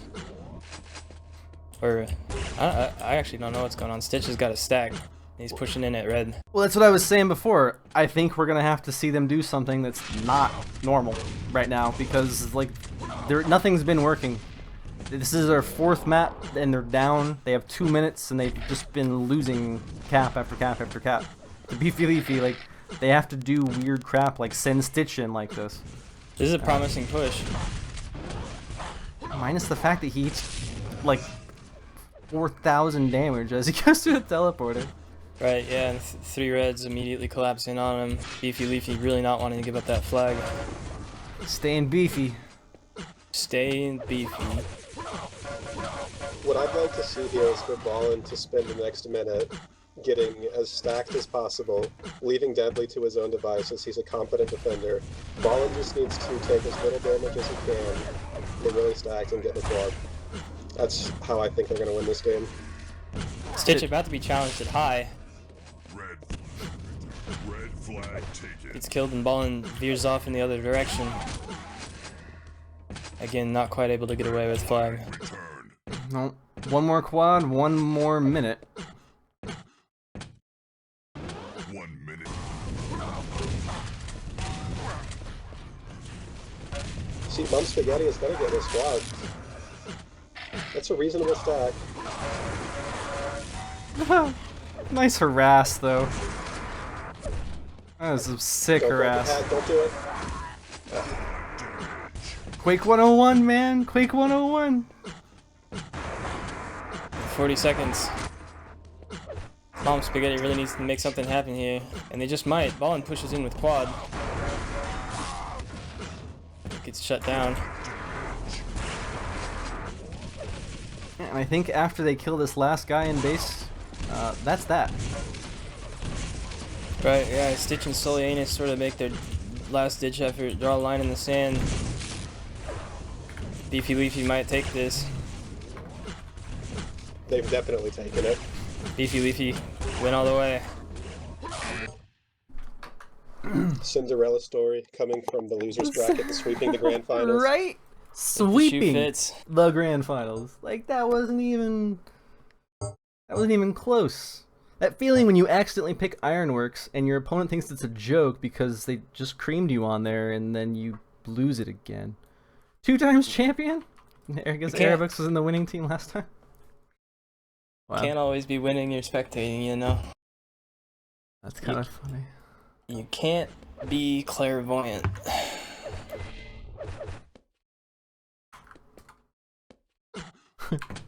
Airbooks for MVP? Yeah, I'd say so. Yeah, I'd agree with that. Definitely. I also have to give a shout out to Leaf Green, though. He's a player who I've been playing with him for a long time, and he's been my teammate and stuff in the past. Mm-hmm. And just recently, like within the last, 3 to 4 months, he's improved astronomically. It's like a completely different player. Somebody else said that, actually, recently. I forget who, maybe it was Jahar, actually, last cup. No, is it F for this Jahar? It doesn't really matter. Somebody else said that, so that's cool that you see it as well. Thanks for watching, everybody. Thanks for playing as well, you guys. Sucks that the two of you who are here now, Vibration and Baked, you got eliminated so early on, but I mean, I guess them's the breaks, right? Yeah, it GG's happens. though. It's all about the game, man. It was a good cup. Like, despite the abundance of Ironforged, it was a good cup. We need some Spider Crossings fans next time. Or some Infinity in the map pool. I would love to see some Infinity in the map pool. Infinity in the map pool would make me proud. Just no Shining Forces. Like, please no. I don't know. Ah. If I have to go with both to get one, fine. I'll do it. Well, you guys have anything else that's let me actually ask Thunder real quick. Do you guys have anything else that you would want to say, other than that your rail is the best in the world and that you too identify sexually as a plasma gun baked? Anything else? Pound nactf.ql. That's all. Yeah, I was going to say the same thing. I was also going to shout out my best rail in the world thing, but you covered that, so no, I'm good. All right. Cool. I feel like we've bonded enough that I've gotten straight to the core of both you guys. Just ask Thunder. He says he's not sure when the next cup is, but they'll announce it soon. And he also would like to say thanks to Bogdog, I assume for server support. Yeah, putting up servers and whatnot. So thank you so much to Bogdog for that, and in general. Of course, thank you to everyone who's watching. But mostly to everyone who's playing CTF and keeping it going. Keeping North American Quake in general going is it's no small feat. Like, it actually takes all of us. It sounds cheesy as hell, but it's true. Like we can't just, I don't know, like the last time I tried to do pickups with Anarchy, they turned me down. Like they didn't pick me. It was Anarchy, Bones, Sarge, and Crash, and they just 2v2'd, and I never got to play. It was horrible.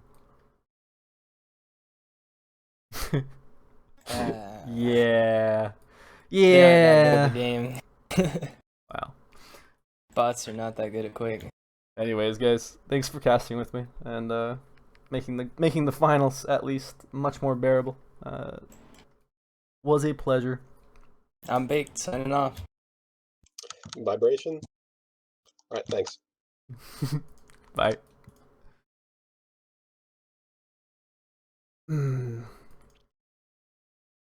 And yeah, well, if you guys missed any games, VODs will be on the channel. VODs will be on the YouTube. Hit up North American CTF and have a great night.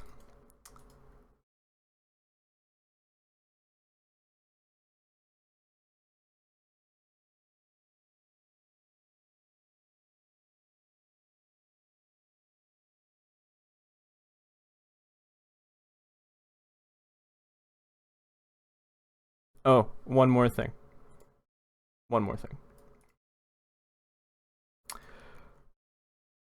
Keep quaking.